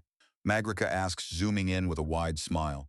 Oh, by the way, we win. There's a scream of outrage from the keep. We just need to let Screechy up there know it. Excuse me, proposing? Terry asks slowly. Never mind that. Jasper says as the screeching noblewoman is straight up assaulted by Magrica and then dragged through the air by 1 foot over towards them. Here's the bitch in charge. Isn't she a charmer? Magrica asks, tossing the woman at their feet. How dare you? You! Fight them. Kill them. Your duty is to, I was beaten. I was beaten fair. If I attack again, I just lose again because they beat me. I need to get stronger before trying again. Terry says. Right now, smart thing to do is make use of the mercy they're giving so we don't die and we can get stronger and try and get out later. What? You coward! You utterly despicable wretch! If you think you can do better, I'm ready to fight. Jasper offers and she looks up at him, then flinches back at the second look of the blood-soaked Earthani warrior that towers over her like a mountain. Perhaps you'd like to surrender? She says, looking at the sword that Jasper managed to keep intact. It's still immaculate, but it's held by a very bloody, very large arm.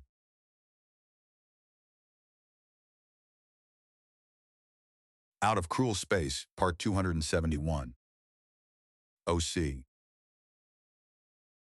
A scion of many worlds viewing orbs are delicate, valuable pieces of art. They skip all the fuss and muss about sending a courier or a messenger bat out to communicate with people and let you hear their voices directly. They were a recreation of the lost era, of the great power that had brought their ancestors to Lochran, and the miracles they had all once been capable of. The miracles lost in the mad scramble to merely survive upon the brutality of the world. Every plant and beast and turn of the weather had to be learned before the world battered apart the surviving people as it had once battered apart the age of miracles. A viewing orb should not suddenly sound out without being activated. It should not start with a crackling chiming noise or an absurdly deep and low voice with the Earthani trill asking if it's working. Suddenly, the small orb shakes on its pillow and is then wreathed in crackling energy. From her throne she rises. The arguing nobles of her court are suddenly silenced by the strange happenings in the very heart of the sundered empire. Her very presence is wreathed in holy light, as is proper for those of noble standing. To have a baser element, or even worse, the opposing element of darkness in her presence, is nothing short of insult. All have their place, most of them far from her, but those of lesser light may be permitted for a time. She steps up to the small pedestal and her holy presence activates the viewing orb further. It rises up and instantly projects the figure of an absurdly proportioned Earthani bedecked in armor and stained bluish-green, or perhaps greenish-blue with his own blood, but there are splashes of red as well with tiny flickers of crystal dust within it. Had the disgusting monster just murdered a filthy earthborn?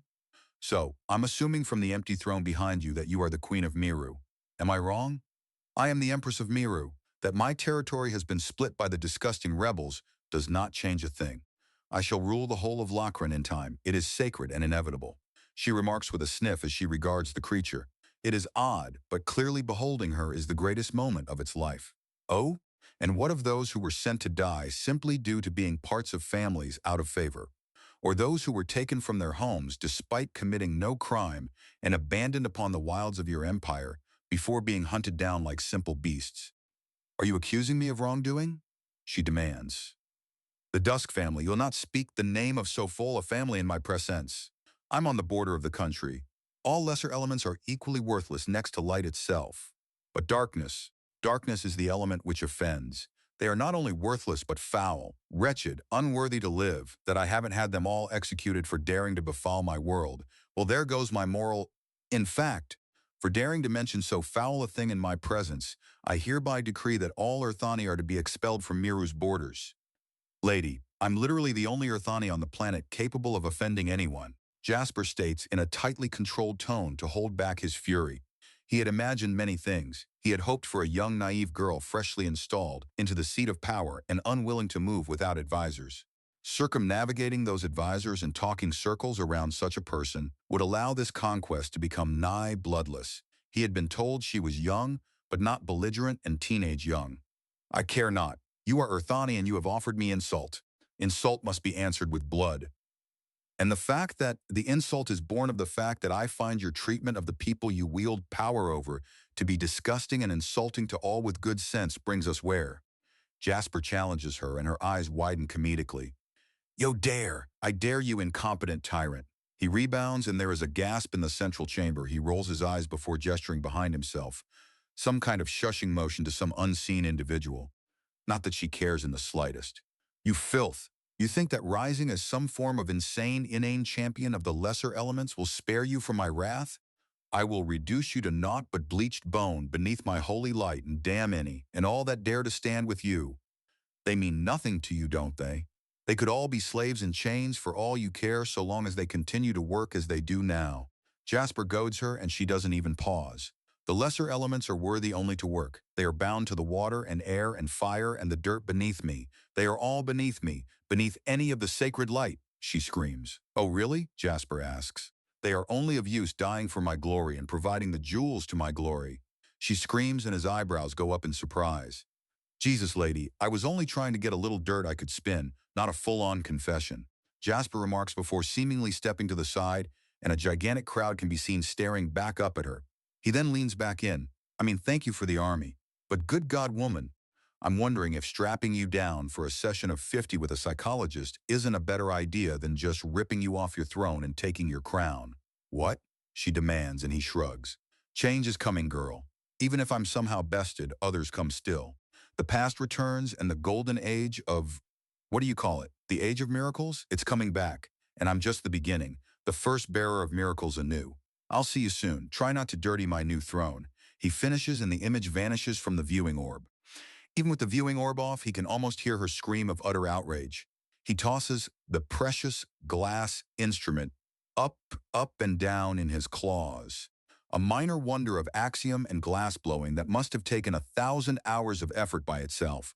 He regards the captured army and the army he had led to this fort all staring up at him in shock. Now you know the enemy. Now you know why there must be battle. That insane bitch thinks that if you're not bowing and scraping to her every second of the day, then you're unworthy of life. That disgusting monster clad in petty photons and calling it glamorous and holy doesn't care one whit for any of you. He crushes the orb in a single claw. There's a startled gasp from the crowd, from those who understand just how valuable it was. I wasn't lying. The age of miracles is returning, and I am merely the first soldier to arrive. More are coming, my sibling among them. My brother in mind and soul, your so-called queen would lay you all low for the slightest inconvenience. But I will not. I invite you all to stand beside me. I will share with you my knowledge freely. I will gift unto you the memories of my training so that you can stand as strong as I. The undaunted come, food and medicine come with them, clothes for the naked, shelter for the homeless and direction for the lost. Stand with me. Even if you do not believe in the age of miracles, then know that we are acting in the here and now. Know that we are striking right into the corruption of the empire. If higher callings and faith do nothing to sway your heart, know that there is wealth and wine to be had, glory to be won, revenge to be taken. We go to war. He bellows out to the crowd, and the sheer sound of the cheer coming back washes over him like an ocean of adulation. He smiles. He has a proper army. He sets things in motion. The captured survivors of his blitz have lost all faith in their queen. There isn't even a holdout among the light Aramenta. Too many of them have too many friends among the others. The rations and hunting results are shared, and a feast is had by all. The dead are respectfully cremated and consigned to the remaining 3 elements equally. Some to the river, some to the air, and some sowed to the earth.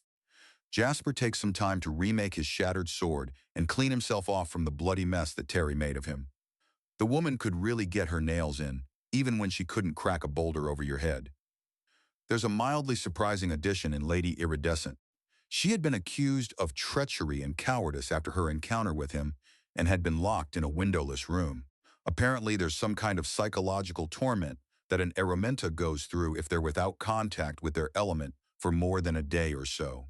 She had been shaking and nearly weeping to come out into light that was not her own creation.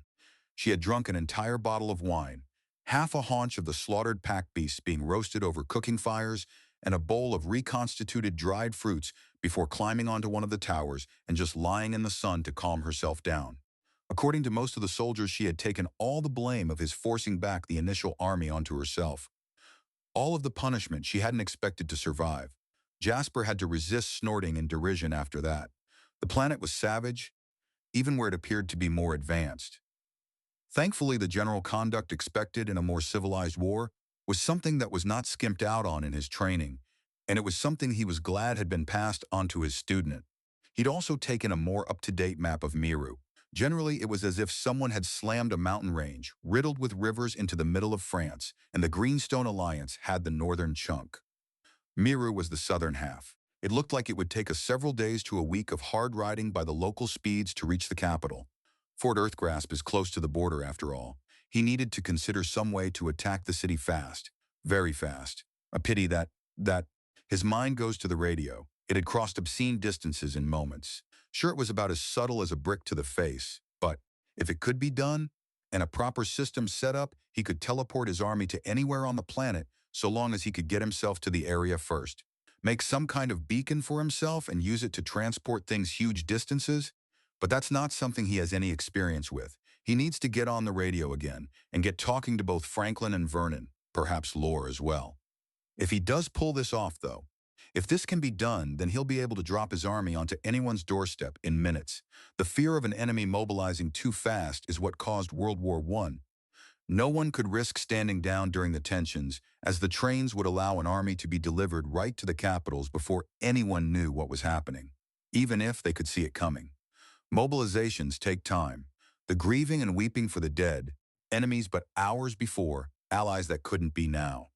It was strange how quickly the girls switched from bloodlust to mourning for their enemies. Or perhaps not so strange, as they were all Miru Aramenta. They were mourning for their countrywomen who for but the grace of God were them.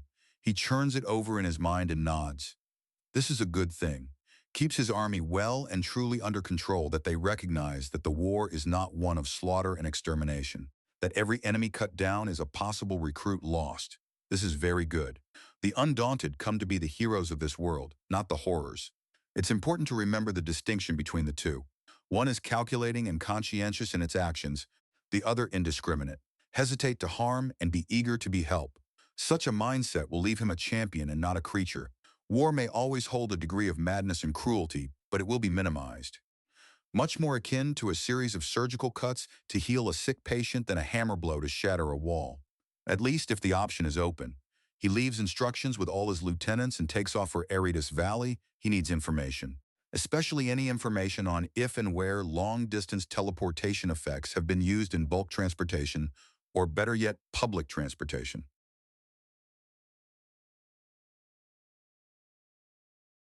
Out of Cruel Space, Part 272. OC. A scion of many worlds. Okay, so we have three main methods of mass transportation: a gateway, a teleportation zone, or a series of axiom-based C-17s. The gateway is what I'm leaning towards the most. No getting things through in bursts, and it's still capable of a fair amount of subtlety so long as I don't use it in someone's living room. Jasper says into the Galactic Range radio with the impromptu meeting he had called. Vernon was giving him a bit of a silent treatment due to it being get the fuck to sleep o'clock on his little patch of Serbo, but otherwise things were going well, and the challenge had everyone talking, if a little tersely in Vernon's case. Not to mention it's great for morale and easily defended from your side if things go wrong. If it's a teleporting beacon and chamber, then someone could send back some kind of bomb if they get clever and transports can be stolen. We have determined that gunpowder is on the table on Lochron. So bombs can't be very far away, not to mention all forms of bioterrorism. You don't need to understand what a sickness it to understand that festering corpses or feces tend to promote them. Franklin remarks over the radio, and we can make use of this all over the place. Congrats like Serbo and Vuxa, Lacron is now an undaunted testing ground. Vernon says before a yawn cuts off his next words. Excuse me. Again, sorry for getting you up. Jasper begins. Just step on the gas so I can get back to my Miro Noir. Vernon cuts him off and Jasper reflexively nods. Right, I think you should be able to get back to bed soon enough. I've been doing some digging here with the other nerds, and we've actually run across a lot like this. The transport is the slowest and the most maintenance-heavy, but it's also the best understood. Most spaceships and basic vehicles run off the same principles. But building a space car on a world that's just moving into the Three Musketeers is a bit of a tall order. Lore remarks before letting out a humming noise. Lieutenant Blue, I've got good news. I've just been handed an entire checklist on how these things are used in various spires and on numerous transport ships. I'll send you the designs and you can pass them to your brother. Really? Just like that? Horace asks. Jasper can't help the tiny flare of jealousy that his brother doesn't have the girly trill in his voice. Well, it set them apart, and that was something he was at least a little grateful for. Yay. I had like 3 guys listening in, and they just gave me a thumbs up and started looking into things. All this stuff is common enough that it's a part of large-scale transport. Most major shipping doesn't even break orbit, and the vast majority of designs are open source. It's just not casually used in public transportation because, can't seem to find a reason. There are some regulations, but nothing too strange. I'll keep digging, but I've already sent the designs. Did you get them, Lieutenant? Got them, Horace replies calmly. This is shockingly easy looking. They've got this down to a science. I've not seen anything like this on Serbo. The peoples here use either personal transportation or reinforced landing platforms to jump from place to place, Vernon remarks. I think I understand this. It's not that it's unsafe, it's that it's considered odd. Lore remarks after some tapping from his side. He's clearly going at a keyboard. Basically, most teleportation technology is the galactic equivalent of a loading ramp. It's not that it's not usable for a person, it's that it's considered something for freight more often than not. If that's the only problem, then it isn't one. I've got no problem going the express route, even if it is for freight, right? Well, there's a piece that needs some protein in order to keep things properly attuned to each other. You can skip it, but it's a massively potent safety feature that takes the risk down from 1 in a million to 1 in 10 quadrillion. Horace remarks, looking over it. But, like I said, this thing is shockingly easy looking. Give me a couple of hours, and I'll have something banged together for a pair of gateways. All right, well, if that's everything you need from me, I've got a lovely lady to get back to. Excuse me, Vernon says, and he promptly cancels his part of the call. Well, there goes Loverboy. I've got a bit more studying to do. I was just doing individual point teleportations. This will help enormously. Funny that it's not mentioned more often when it comes to logistical work. It's been standard practice longer than humans have had democracy. It's like telling you that wearing clothes or cooking your meat is occasionally a good idea. Lore returns. I suppose it's a compliment then. They think we just know this stuff straight out because they're convinced that we're up to speed despite being the new kid on the block. It does say kind things about our perceived intelligence. Lore answers Franklin's observation and Jasper nods along. Right. I'll give you a ring when things are going better. Do you have anything else you're worried about on that world? Horace asks, and Jasper sighs. That's a yes. I need some political advice. I assume someone with some know-how is listening in? Yes, I've read the dossier on your situation and find myself fascinated. So you're our youngest and oldest soldier simultaneously? An older-sounding woman asks. Ma'am. Yes, ma'am. May I have the honor of knowing who I'm paying compliments to? Jasper asks curiously. So polite. That won't help much with what I suspect is going on. You will call me Madam Stepanova, understand, young man? Ma'am, yes, ma'am. Jasper returns. He can sense that this is not someone to cross. Excellent. Now tell me what's going on. I'm effectively at war with the Miru Empire. It's a divided semi-religious monarchy that closely follows its god queen. A recent shift in power has made it so that the current god queen is young, teenage young, but I don't know for certain beyond teenager. She believes her own hype in that she's sacred and better, but is clearly a child in every manner that matters. The division is a rebellion that occurred in living memory when the northern half of the kingdom separated to become the Greenstone Alliance. There is a great deal of tension on all sides, and its major food importer in the Goldlands is in peril. And there are attacks on the shipping lanes, thanks to the Bright Dawn Archipelago's false pirate issues. We have serious classism along semi-racial lines of the local population, which are mostly Aramenta, and that divide is along the elements. Light is considered sacred, dark is considered dirty, and the rest are lower classes fit only to serve. Firstly, boy, you need to learn how to give a proper report.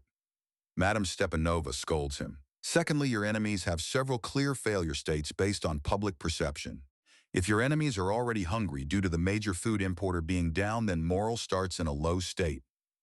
Tensions on the borders means that a good chunk of the enemy army is away from home, meaning the capital is fairly ripe for the taking, provided that your army is in good shape.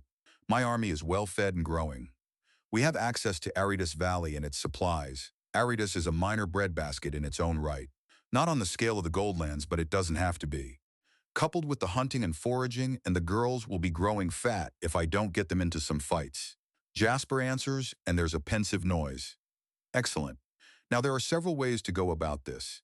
If there's some kind of broadcasting method, which there could be with this axiom nonsense all over the place, if you can show the kingdom that you can best their god queen in battle, it will either break their faith in her, or it will install you as something unwise to oppose. Either way, make your win as public as possible, and most of the fighting solves itself. I'm not comfortable killing a child, no matter how deluded or irritating. How about treating her like a child and making her seem completely impotent? You mean act truthfully? Easily done, Jasper remarks with a grin. Okay, so I need more information and I need to be bombastic and over the top. It's one method of doing things. If you can perform a silent coup and have her and her cabinet either killed or contained without people knowing about it, you could take over the nation in a more subtle way.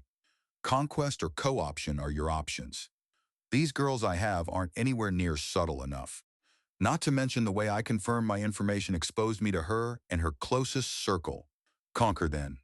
No doubt they're speaking about how they will crush you even now. Surround the city unexpectedly and personally grind down the highest level of authority.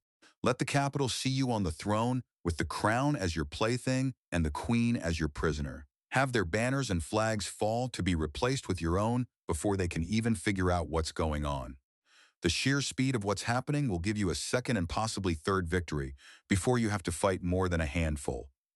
After that, I'll have a reputation of being unstoppable, or at least very, very hard to oppose, which will bring most people to the bargaining table rather than reaching for a knife. Jasper muses. Thank goodness, having our only agent on a foreign world be an idiot would have been the kind of tooth grinding that put me into dentures all over again. Speaking of ma'am, why have you not rejuvenated yourself? Surely it's worth the risk to be at your peak once again, to say nothing of blending in with the local population. Jasper offers and there's a sigh of disgust. I just complimented your intelligence, and you have to ask something so boneheaded immediately afterwards. She spits out in annoyance. I'll spell it out, boy. I have been sent by Mother Russia to see the truth of the greater galaxy and not bring back any tainted delusions. It will be nearly impossible to convince people that this insane galaxy is the way it is without my being clearly and irrefutably changed by it. If I show up again as a 20-something, they'll just assume that some idiot cloned me and tried to pass off the too young clone as me to deceive them. I need every old scar, creak of bone, and liver spot to convince people I am who I say I am. Otherwise, they'll send another mission out, this one far less understanding than I am. Fair enough, ma'am. I was not given any dossier about you, so I was uncertain as to who you are and why you're on the Dauntless. Jasper replies, and there's a sniff. I will forgive you this once. No one is flawless. It's when someone has the habit of being an idiot that you must treat them like the dunce they are. Well said. Hopefully I can break that girl of her stupidity. Imagine it. Just a few days with me and the religious and political leader of the nation turning to my side. You don't have the skills, boy. That kind of manipulation and mental twisting takes years of training and practice. Still, I like the way you think. Madame Stepanova remarks before letting out a pensive sound. You're dealing with a medieval-style situation while being the only man upon the world. There's a major organization that understands the place of males in the galaxy and is pervasive, literally having advisors and midwives in every nation, right? Yes, use it. If they're friendly to you, then use them. Use yourself in a marriage of allegiance to bring every major nation on the world into your own control. With every queen, empress, grand councilwoman, and sultana you can.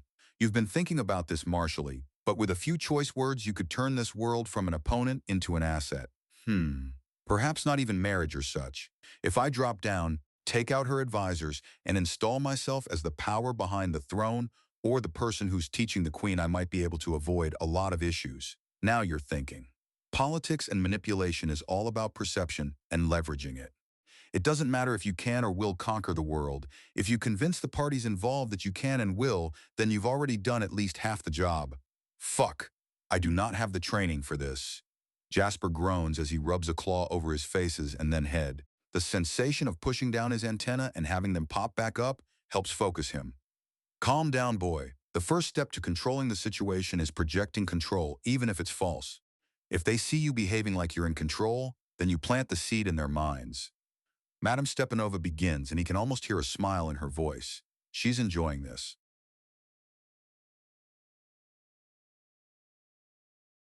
Out of Cruel Space, Part 273. OC. Full shelves. To say Madame Stepanova was disappointed to find much of the department watching a view screen with snacks ready was an understatement.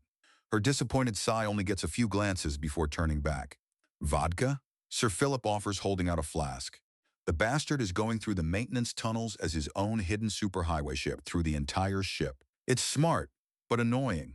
An explanation as well, please. She states, and he nods as she sniffs the drink and then takes a hard pull.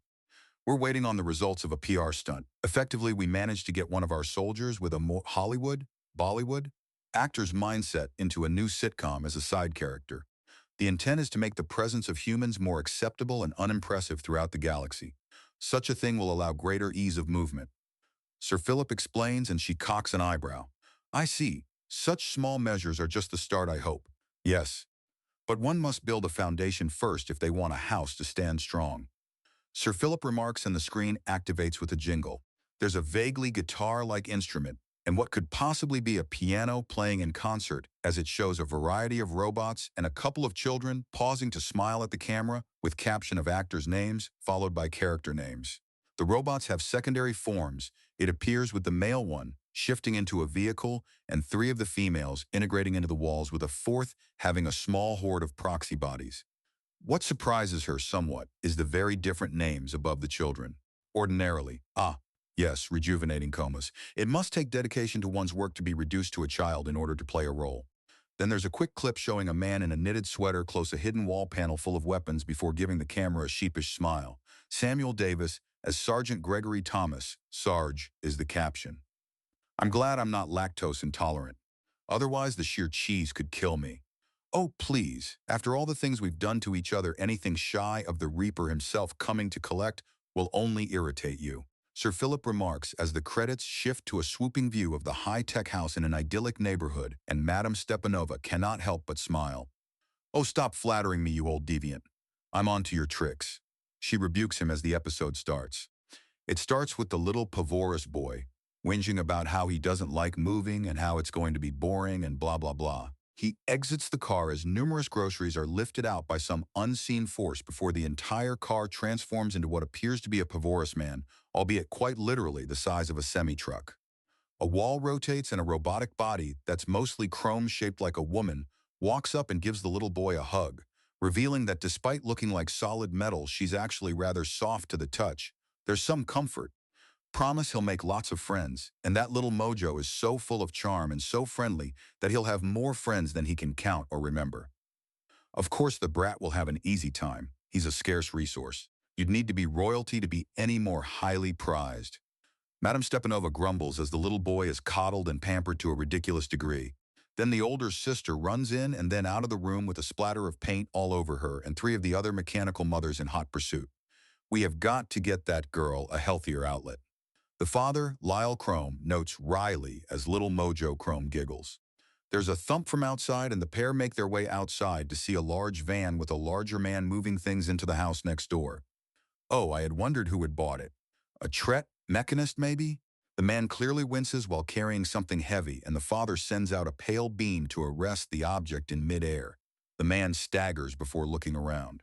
Thank you, neighbor. Much obliged, Sarge says with a roll of his shoulders. There's an audible crack and he squats down to get a better grip on the box. What's in there, Mojo asks curiously. Ammo, Sarge replies. Ammo, Lyle asks and Sarge chuckles. A minute, please. Sarge says getting the box into the house and setting it down. He emerges after a moment. Surgeon Gregory Thomas at your service, call me Sarge. Oh, right, ammo is short for ammunition. We humans go around armed, came out of a rather dangerous patch of space, you see. Oh, you're human. I had been, excuse me. Lyle says picking up Mojo and walking away. All right, have a good day, Sarge says with a grin. He cracks his neck and resumes unloading his truck. I don't get it, Dad. Why don't you want to be near him? Mojo asks, and Lyle's internal lighting flickers for a bit. I've never enjoyed violence. It was never comfortable, not even tailblade dances. Humans, they're an apex race. Violence is a part of that man. Oh, do you think he'll be, I don't know. We don't know much about humans, so we're going to play it safe around him until we do know, all right? If he is safe, then I tell him I'm sorry for judging too quickly and hopefully that's the end of it. Lyle replies and Mojo nods. And if he's not, then we call the police and hopefully no one gets hurt. Lyle says and things cut to commercial. Really? This is the good advertisement for humanity? Madame Stepanova demands and Sir Philip smiles. Just wait, we're perhaps a third of the way through the episode. Sir Philip remarks holding a small pamphlet out and she grabs it. It's a pilot synopsis. She scans through it and sighs. Really? Exactly what form of film did these fool directors watch? She asks, and Sir Philip lets out a slight chuckle. Oh, I think you can tell just from a few choice words. Yes, but, I mean really, he's a soldier, not a perhaps, but there's a bit of overlap, Sir Philip says and she sighs. She swats at his hand when he tries to pat her on the shoulder. The show starts up again, and it's following little Mojo as he's being brought to school for public education. The older sister Sasha has to have a few cans of spray paint confiscated, which is enough time for the curious young child to wander off and start the mid-episode bit of stupid. Cue the mad scramble as the young man finds his way around to the library and starts reading the easier books while everyone panics just outside. It's the classic bit of sitcom stupid, where everyone's looking for someone who's not lost and going into a panic. Once that bit of madness wraps up and he's found and then lectured about not scaring people, we're introduced into a small horde of side characters that is the boys' class. It's a special one from all over the planet with all the little boys in his age category. It follows a cutesy bit of education to show that Mojo is ahead of his supposed level and peers, and it's all Madame Stepanova can do to not gag at how saccharine it all is. Then school's out, and they get picked up by their father, who has some of their mother's main bodies with them, and things seem to be going well. Then they stop so the children can have a treat. A little parlor that serves some kind of deluxe candy that vaguely resembles ice cream. Then everything shifts as the door is booted open by a scarred and brutal-looking Canador, who demands the money in the cash register and all jewelry at plasma cannon point. As she's getting her prize, she looks around to spot little Mojo and smiles cruelly before reaching for him when the door opens again. Everything goes still as Sarge walks in. She turns and he's already in motion. She brings up her plasma cannon and there's a massive bang before it erupts in her hand. She's not hurt though, and charges through the small fireball before the camera zooms in on Sarge's revolver that lets out a trinity of deafening shots. "Don't look. This is dirty business," Sarge's voice says as the screen fades to black and things crash to commercial. The image of his smoking revolver being the last thing seen before an ad for some kind of scale cream begins playing. The highlight of the insane commercial is a Nagasha woman simply slithering out of an entire layer of scales, as if shedding skin were somehow as easy as slipping off a pair of pants. I still can't believe that they took inspiration from Westerns for what they're going to be doing with Sarge. Madame Stepanova remarks, and Sir Philip chuckles. Apparently, it's a form of comedy that's considered clever and subtle. Having a side character clearly being the star of a very different story is both a running gag and a pitch for possible show of another type, so they're aiming to make a Western, likely with Mr. Davis as their star. It seems like it. Either way, he's making a grand first impression as a gunslinger that's also the next-door neighbor in a sitcom. Sir Philip says, and Madame Stepanova sighs for a bit before chuckling. "I'm having quite the day. I just got off informing a young man how best to conquer an entire planet, and now I'm watching a cowboy-based PR stunt in the middle of some of the most schlocky and formulaic nonsense I've ever seen. It's what's truly magical about the galaxy. The absurdity is unending," Sir Philip remarks as a snack commercial for some kind of fruit treat plays. It shows a woman made of dozens of different fruits dancing and then doing a strange move where she falls down and is instantly a bar of dried and crushed plant matter, rather surreal all things considered. There are several more odd commercials, and then the show resumes with the family safely at home. One of the mothers has 3 of her bodies out, 2 cooking, and one of them studying a cookbook, as if it contains the secrets to life, the universe, and everything. Oh no. Tell me that there isn't a running gag of a terrible cook despite cooking for the family for some 10 to 13 years. Yes and no, Sir Philip replies. I believe it's more akin to she rarely takes up the duty because she understands it so poorly. Still a rather poor excuse for a joke. Oh, but these sorts of things were never to my taste, despite having to sit through a few episodes of them to get certain, well, I'm sure you can fill in the blanks. So-and-so has upset so-and-so or knows something they should not and need to be reminded of their manners and discretion in a place where they thought they were safe. It's a very common thing to do. Sir Philip responds as both children are talked through things and gently introduced to the concepts that were nearly forced on them by the Canador criminal. Then the saccharine nature of the show takes over, and Madame Stepanova nearly gags before the subject swings around to Sarge. All 6 of them, 3 mothers, the father, and 2 children, all head over to the neighbor's house and ring the bell. Well, good afternoon, neighbors. Exciting first day here, wasn't it? Yes, it was. I wanted to apologize for, Well, Lyle begins and Sarge waves it off. I'm a soldier. I do all sorts of interesting things, and it's going to be very hard to insult me unless you make it personal. Yes, well, I also wanted to thank you. I understand you're not only an apex but a soldier as well, but killing someone is, well... Lyle sort of stammers off. It's clear he's very much the shy, gentle type, The kind of person you can just flat out ignore as you do your job or easily shout back into place if they get uppity. Oh, don't you worry. She's not dead. Hospitalized and thoroughly arrested, but not dead, Sarge says with a smile. But those bangs, those were explosions, right? Jenny, the oldest wife and the direct mother of Sasha, asks. Oh yes, tiny controlled explosions to propel bits of metal at an appreciable percentile of the speed of sound. Or in other words, gunshots, Sarge explains with a smile. Is there anything else I can help you with? Would you like to come over for dinner? Jenny asks and his smile widens. I'd be honored.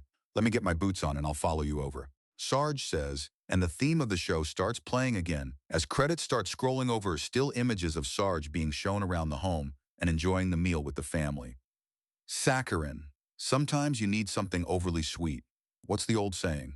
A spoonful of sugar helps the medicine go down? Sir Philip offers. It will have its uses, especially if the galaxy starts to associate the sound of a gunshot with positive things. But this could backfire. Everything can backfire, madam. We simply must pay attention and be ready. Sir Philip answers and she nods. Other than the saccharine nature, what do you think? I think I have little time for such frivolity. Ask someone who likes the blasted things, she says before turning around to leave the room.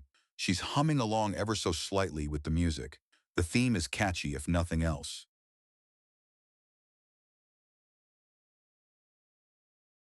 Out of Cruel Space, Part 274. OC. A scion of many worlds. All right, why are you humming that? It's already stuck in my head, Jasper asks while linked up with Horace. This is nearly the 20th time they've done this and it's grown easier and smoother each time. The technique is getting easier and easier with practice. Sorry, new show's theme is stuck in my head. It was a bit of a PR stunt. Samuel finally got his acting gig. Horace says even as things start cinching up, oh God, so that overdramatic idiot has been inflicted upon the entire galaxy? Does this mean humanity's being declared criminal as a species? Jasper jokes and Horace snorts hard. Stop joking. I need to focus. Horace chides him and Jasper grins as he continues to synchronize with Horace. Then the axiom pulls like the edge of a waterfall. Jasper staggers and Ivy's eyebrow goes up as he continues to focus unaided. He lets out a roar with an echoing Earthani trill as he feels the axiom contort around him, like a typhoon, and against his outstretched claws a pallet of large pillars materializes. He promptly collapses onto them and struggles to breathe as he waits for the local axiom to calm and replenish. His head spins like a top as the world around him struggles to stand up again after so much power was torn away from it. Ivy begins before drifting off for a minute. She's lying back on the cushion she had already sat down upon in anticipation of the disruption. It had saved her from a spectacular and very literal pain in the tail. That was the worst one yet. Jasper clears his throat, then swallows the phlegm as he tries to focus himself. We may be refining the technique, but this lot was a hell of a lot bigger than the radio or the books he sent over. Doesn't change the fact it was the worst one yet. She chides him. No, it does not. He agrees. He lets out a huge lungful of air once his body starts moving fully well again, and he cracks his back. The series of pops that go up and down it make Ivy wince hard. All right, set up the central gate, and then carry the mobile one where needed. Easy. Easy, you say. So shattering basic understandings of physics and space-time continuity is just a matter of setting up some pillars. I suppose it does sound easy if you're strong enough to casually walk through a brick wall. Ivy teases and Jasper snorts. Fair enough. Still, there's no argument against Mai using the Auritus Valley as a base camp for a growing army. Even without the Undaunted coming in order to justify everything our order stands for, the books and the knowledge they contain are worth more than, I don't know, 100,000 square kilometers of perfectly arable land for flawless farming? She remarks and he lets out a whistle of appreciation. So yes, we're on board. Okay then, let's do this. There's also the fact that there's more than a small amount of catharsis to see stupid countries get smacked upside the head by an Earthani of all things. Seeing the cruel and self-serving get what's coming to them just brings a warm feeling to me, she says, and he lets out a chuckle. Well then, let the show continue. Let's finish this intermission and get back to our regularly scheduled blitzkrieg of a war. Blitzkrieg? Is that a human word? German. Basically, you hit so fast and so hard that there's no time for defenses to be put up, and you just keep rolling and never let them get their balance back. On an individual scale, it's laying a trap or an ambush. But in this case, it's scaled up for an entire country.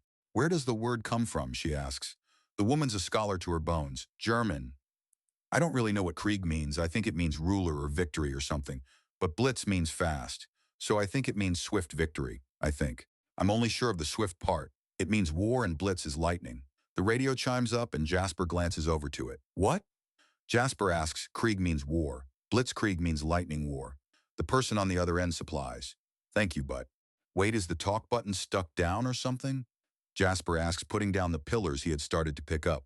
Possibly. I can't exactly see your end. I'm on the Dauntless. The radio chimes out and Ivy starts fiddling with it and the push-to-talk button comes unstuck. Feels almost rude to cut them off. Ivy notes as Jasper heaves up on a trinity of the pillars. Maybe, but they're military boys. So long as you're not taking their food, their sisters are shooting at them, then they can forgive just about anything. And even then, they're usually a few drinks away from being okay with you. I don't understand how a warrior people can be so forgiving. It's not forgiveness. Jasper notes as he balances the whole lot across his massive shoulders. It's apathy. Short of straight up attacking us, just about anything you can think of pales in comparison to the sheer amount of shit the drill sergeants shoveled onto you. Oh, think of it like this. When you've had your arm busted bad and made a recovery, a slap just feels like a tickle after that. Now come on, let's set up the main gate. Jasper notes as he crouches down and scooches to the side to get out of the room proper. He's grown too big for the standard doorways. Luckily, the halls are nice and wide. Although if he stretches his antenna, he can in fact brush the ceiling, another bit of ducking and scooching, and he's outside with the pillars. 2 have points and the third has a matched pair of holes. A stomp and flow of axiom gives him a pair of holes that he sets the paired pillars in, and he then spends about 10 minutes adjusting the distance between the two. Eyeballing things is not the most accurate measuring method. It then takes him 2 tries to get the top piece on the right way, and then another half hour of adjusting the pillars by slowly rotating them until everything suddenly clicks. He takes a step back and grins. The doorway is not only big enough for him to walk through easily, but big enough for a pair of Canador women to walk through it shoulder to shoulder without issue. What is this? I can feel something going on with it, Lady Dusk says, walking up from the side. She had flourished as the quartermaster of the growing army and has a great head for numbers. It's a doorway. I need to set up the other side, but it should let us move the entire army incredible distances in mere minutes. Think about it. An hour or 2 is all that's needed to move an army to another side of the continent. There would be almost no need for a wagon train, although it would be smart to stock up on resources on the other side in case something goes wrong with the doorway. She muses out loud and he nods. That's right. Now if you'll excuse me, I need to get the other half set up in Fort Earthgrasp. Jasper remarks and he turns to leave. A hand on his wing stops him and he looks back. What are you planning? She asks and he quirks an eyebrow. Don't play cute with me. You're going to be attacking Luxembourg, City of Light. My family is there. I plan on saber rattling and a precision strike against the highest powers. Give everyone a good scare and then take out the very top alone. After that, I step in and enforce my will. Minimum of death and blood, maximum effort. I see. Lady Dusk says, fidgeting a bit. Do you want me to get your family out first? He asks and she looks hopefully up at him before turning away. Brianna, I need a definitive answer. Our peoples are very different. I don't know if you shame, shyness, uncertainty, or wrath. Shame. My family may not even be in Luxembourg any longer. They have likely been exiled or even executed in my absence. I don't know and it shames me to not know, Lady Dusk says and he pulls her into a hug. Do you still remember your way around the city? He asks and she nods. All right then, you've undergone the dream training. You've marched besides us and you've found a place. But perhaps it's time for you to push beyond your comfort zone. How would you like to lead a scouting party into the city with eyes on both securing internal allies and routes inside? No doubt they'll hold up on the walls, but simultaneously, they'll have weaknesses. And you want me to poke at them? Brianna Dusk asks, and he thinks. I was just thinking out loud. If you want to help, then get into the city and try to keep things calm. It will let you get yourself either closure for your family or the ability to protect them. Thank you. That helps a lot, she says, and he rests a hand on her shoulder. Despite knowing what he can do with his claws, she doesn't flinch. You're going to be all right. You're not alone and you're not abandoned. Not by me, I've got you, he assures her, kneeling on to her level and still somehow taller than her. She looks up at him. There's relief, awe, grief, and several other emotions warring across her face, enough of them that he can feel it clearly in the axiom. Thank you, she says before hugging him. He pauses for a moment before patting her on the back. Why do you care so much? Why do we matter so much to you? He just shrugs a little. I don't have any reason not to. Besides, there's enough cruelty and pain in the universe without pointlessly adding to it. Strange thing for a soldier and warlord to say. I've never not been strange. Jasper replies and she giggles around a sudden sob. Are you crying? No, you're crying. Shut up. She tells him, turning away, and he chuckles, standing fully upright again. Of course, I'm going to go and set up the second doorway now. When you're done not crying, you can start planning the infiltration of Luxembourg. Jasper assures her, and he takes a step away with a smile. He takes his time to gather up the pieces of the second doorway and rolls them up in a blanket before chaining them together to just carry as one big bundle. He lifts up the huge weight and has to run much more axiom through his body than usual in order to lift off the ground. He takes a moment to appreciate the sheer weight and then launches into the sky. The sheer drag of the pillars makes him gape for a moment before steeling himself and increasing his speed. Any notion of stealth goes bye-bye as the winds howl around the bundle of pillars. It takes minutes at most to reach Fort Earthgrasp, and his arms are already burning, as if literally set on fire as he touches down. He takes a moment to catch his breath, and in front of the entire fascinated army he sets up the doorway. This time it only takes about 5 minutes as he has a general idea of what to do. A bit of rotating and the whole doorway is primed and starts to build power. Then he steps back as it opens. Whoa, that works, Lady Dusk says, stepping through. Oh, this changes everything. You said that about the radio. Jasper remarks in an amused tone.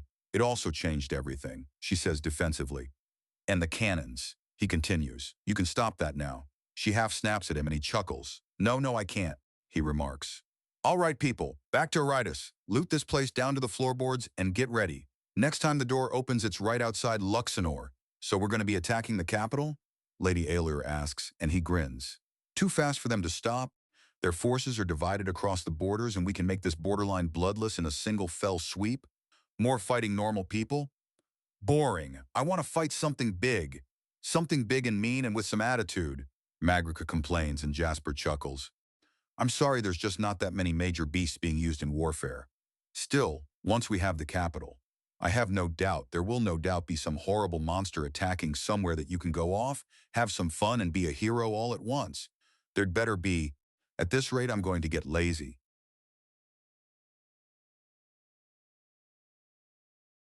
Out of Cruel Space, Part 275. OC. A scion of many worlds. In the darkness of night, 2 pillars are sunk into the ground by a ghost that flew in on the wind. The clouded sky hid the construction of a camp and hid the small group of women slipping through the cracks and poorly observed parts of the city. The door to elsewhere has hundreds pour out and prepare. Machines are set up and ammunition stores are primed and ready. There are numerous shushes as some slight amount of noise is made, but there's nothing that alerts the few bored guards on the walls.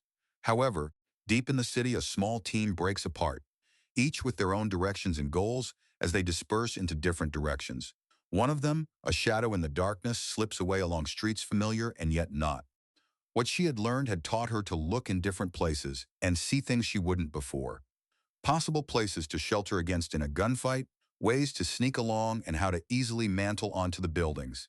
She also can't help but notice how they actually widen as they go up, meaning it would be really easy to race along the rooftops. She did know it was like that before, but never really thought about it. A few turns and she stops. It wasn't the fanciest house. It was never the fanciest house. A family whose nobility comes from their money savvy does not spend outside their means. But boarded-up windows and curses carved into the walls brings her up short. The pause only lasts a moment before she rushes in to investigate. The door is locked, not only locked but barricaded from the other side. She frowns and focuses before her form wavers, and she walks through the wall itself. Speaking at length to that Herbert fellow had been an excellent move. She steps through physically and is forced to dodge under something heavy being swung at her by a figure in the darkness. She dodges 2 more swings as she fades into full reality and then locks the weapon down, and the woman struggles. Calm down, Brianna orders, and at the sound of her voice the attacker gasps. A gasp that Brianna recognizes. Moira? Brianna, you're back, her sister exclaims, dropping the wooden mallet and embracing her. We were told you went rogue and started a bandit clan. Not by choice. After I was drafted, they threw us out. They were going to use us to blood a new battalion of Night Slayers, Brianna explains, and Moira gasps. How? You? Wait, Everyone needs to be here. I was on night watch tonight, but I don't think they'll complain about waking up to this. Moira stammers out and rushes in with Brianna smiling slightly. Tired? Yes. Worn out? Undoubtedly. Alive? Thankfully.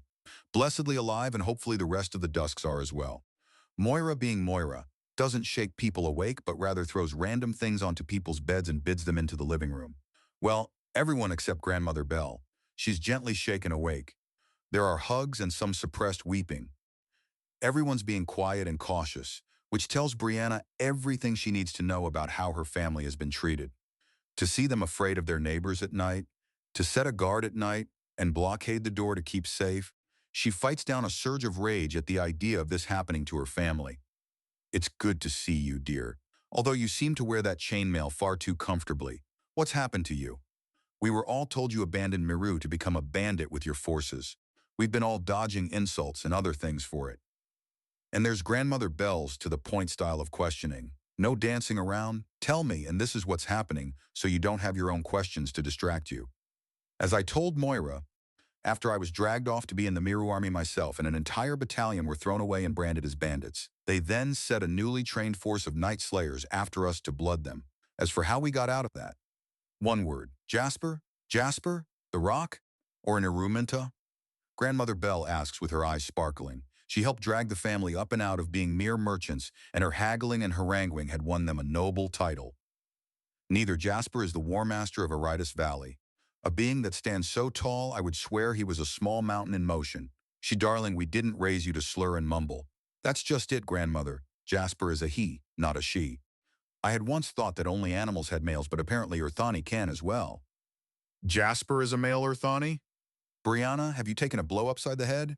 Moira, when you were on guard, did you bonk your sister on the head with that silly mallet? Grandmother Belle asks, turning a pointed look to the younger Araminta. She dodged. I didn't hit her even once while she did that weird, shadowy woo-woo thing. Moira protests. I haven't had the sense struck from me. Strange things are afoot, and I've been given a chance to get you out. Brianna, what are you saying? Get to the point. Grandmother Belle says, and Brianna sighs. She should not have expected any different. We have a fairly large army armed with very powerful weapons. When dawn breaks, Luxenor will be under siege. As night progresses, myself and many others are infiltrating the city and getting people on the inside on our side or evacuating people we care about. I want to get you all to safety, well behind the weapons and perhaps so far away as the Auritus Valley. That backwater monastery? It's a week away riding hard. Her mother Giselle responds, speaking up for the first time. We've opened a doorway. It's 10 minutes away now at a leisurely walk. Brianna says before smiling and vanishing to reappear 2 steps to her left. I have been taught incredible things and have learned even more about myself. Okay, I think we need to slow down. Luxenor will be under siege? There's a war? With whom? The Undaunted. Brienne states. They're coming. They have a single champion here already, and he's going to be sieging Luxenor come dawn. Or rather, the siege is a distraction. He's going right for the throne in order to make this as bloodless as possible. How? What's going on? Giselle asks sternly. He's going to capture or kill the entire Senate and the Queen simultaneously. He wishes to capture but is ready to kill if he must. I have no love for our current rulers. No one here does. Giselle begins before frowning. But will this Jasper, will he bring ruin or prosperity with these actions? What are his goals? As I said, he's the first of the Undaunted on Lochran. More are coming. He claims they come with immeasurable wealth, incredible knowledge and great gifts to resurrect the Age of Miracles. I have seen him already start to supply some of them. He shared memories with me. Directly into my mind, he had me live through some of his own personal training as a soldier. I've seen some of it already. The knowledge included how to craft and use weapons of incredible power. He's brought tomes filled with immense knowledge as he awaits his fellows. And why are these gifts being offered to us? What do these Undaunted have to gain? Grandmother Belle asks. Apparently, they're mostly new to the galactic scene. They want to be heroes. They want to be seen as heroes and champions. This is an easy victory being handed to them on a platter. All they have to do is show up and start handing out food and technology we lost, and most of the world solves itself as a problem, and they start looking really good. So they're coming here for vanity. Grandmother Belle muses. Vanity or honor? Either way, our lives improve, Grandmother. Brienne states, and Grandmother Belle makes a rumbling sound in her throat as she thinks. I want to see this for myself, she says after a few moments. If you're here to rescue us, then consider us rescued. We were planning on leaving soon regardless. Our neighbors have seen only the ill in us of late, and ever since the bully girls of the guard dragged you off to be recruited, we've been looking for the best time to run without someone on the road appearing with swords and arrows. Mother, Giselle begins and Grandmother Bell looks towards her. Giselle, we're down to just 4 of us. 4. 5 years ago there were 10. Most have claimed accident, but none of us actually believe that. Get your bags. If nothing else, then we're making our escape tonight. Grandmother Bell orders and things start to move at the old matriarch's orders. Brianna, come along and help me carry my things. We need to talk. She follows with a bit of trepidation into her grandmother's room. The door is barely closed behind her when her face is grabbed, and Grandmother Bell and her grandmother stares at her right in the eyes.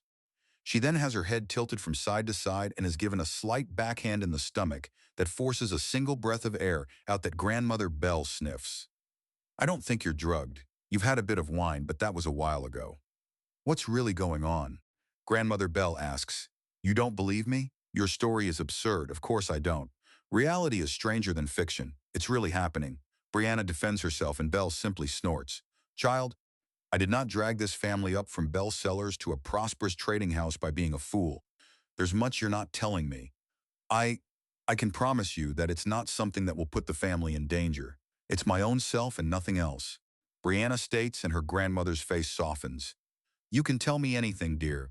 I'm your grandmother. I am here to ward you from danger, advise you to the greatest path possible, and help you find your dreams with what little time I have left. Well, that's part of it. Jasper has literally promised the stars and sky. Wealth unending has gone hand in hand with life unending. He claims that his fellows can heal even age. Brianna says, and Grandmother Bell's eyes widen before narrowing. But that's not all, is it? Well, Brianna, I gave you my name and started going by Grandmother Bell because I saw the same spark in you that I see in the mirror even when you were but a squirming little thing clinging to the nearby shadows. What's wrong? I may be having, or there are stirrings. Grandmother Bell parrots, unsure where this is going but rather entertained regardless. There are many things absurd about Jasper, but perhaps most absurd is the unspoken effect he is having upon the army he has raised. It is an effect that all who behold him feel at least partially, and it is stirrings? Yes, what manner of stirrings? There is an epidemic of burning loins when he speaks. Brianna admits, and Grandmother Bell slowly smiles. She holds up a finger and takes a step away to pull out a bottle of wine, only half drunk. Continue. Grandmother Bell says, uncapping the bottle and taking a very amused-looking sip. Grandmother, this is serious. It is indeed. Tell me, in what manner does this voice induce the burning loins? Or are you asking for a proper cellar of relieving instruments? Because I'm afraid the carvers are quite closed at this hour. Grandmother, Brianna half yelps in embarrassment, and the old woman starts chuckling before taking a deep swig of the wine. The bottle is then held out to her, and she takes it before downing a deep gulp of her own. Granddaughter, perhaps you could explain a little more clearly? If it's not advice on how to deal with the burning loins, perhaps it's something else? I didn't even... Never mind. You'll see when you meet him. Oh, this magical Earthani from beyond the stars would deign to speak with the founder of a house in decline? I don't think he cares about noble houses. Brianna admits. Does he? Interesting. Grandmother Bell remarks before sealing the wine again. Regardless, I'll have to thank him for taking care of my darling baby granddaughter. Perhaps I'll share some stories about when you... Are you already drunk? Brianna demands as she wraps her hands around the old deviant's mouth. There's a shrug. How are we related again? I shat your mother out and she shat out you. Now let's go, shall we? I want to meet this mystery Earthani. Grandmother Bell says, and then carefully watches the play of emotions and confusion on her granddaughter's face before Brianna realizes what she's doing, and she crosses her arms in frustration at the old woman. You don't need to try and get a rise out of me, grandmother. I was speaking the truth. So you say, but manipulators are more easily found if they're on the back foot and confused. There's something else going on, though. You're not pulling a fast one, but you are on a time limit. Grandmother Bell says before slowly lowering herself with intent to get something out of the shadows beneath the bed. Once her hand is level with it, she makes a pulling motion and a flattened pack is pulled out by a tether of tangible darkness. Let's go. I have a few questions for this Jasper character. Hopefully he can answer. For his sake, I highly doubt you could best him, grandmother. Oh, don't count me out just yet. Your old Granny Bell has a few tricks up her sleeve. She teases before gesturing to a walking stick leaning up against the wall, and it flies into her hand. Now let's go meet this mystery man. Carry my things, won't you, dear?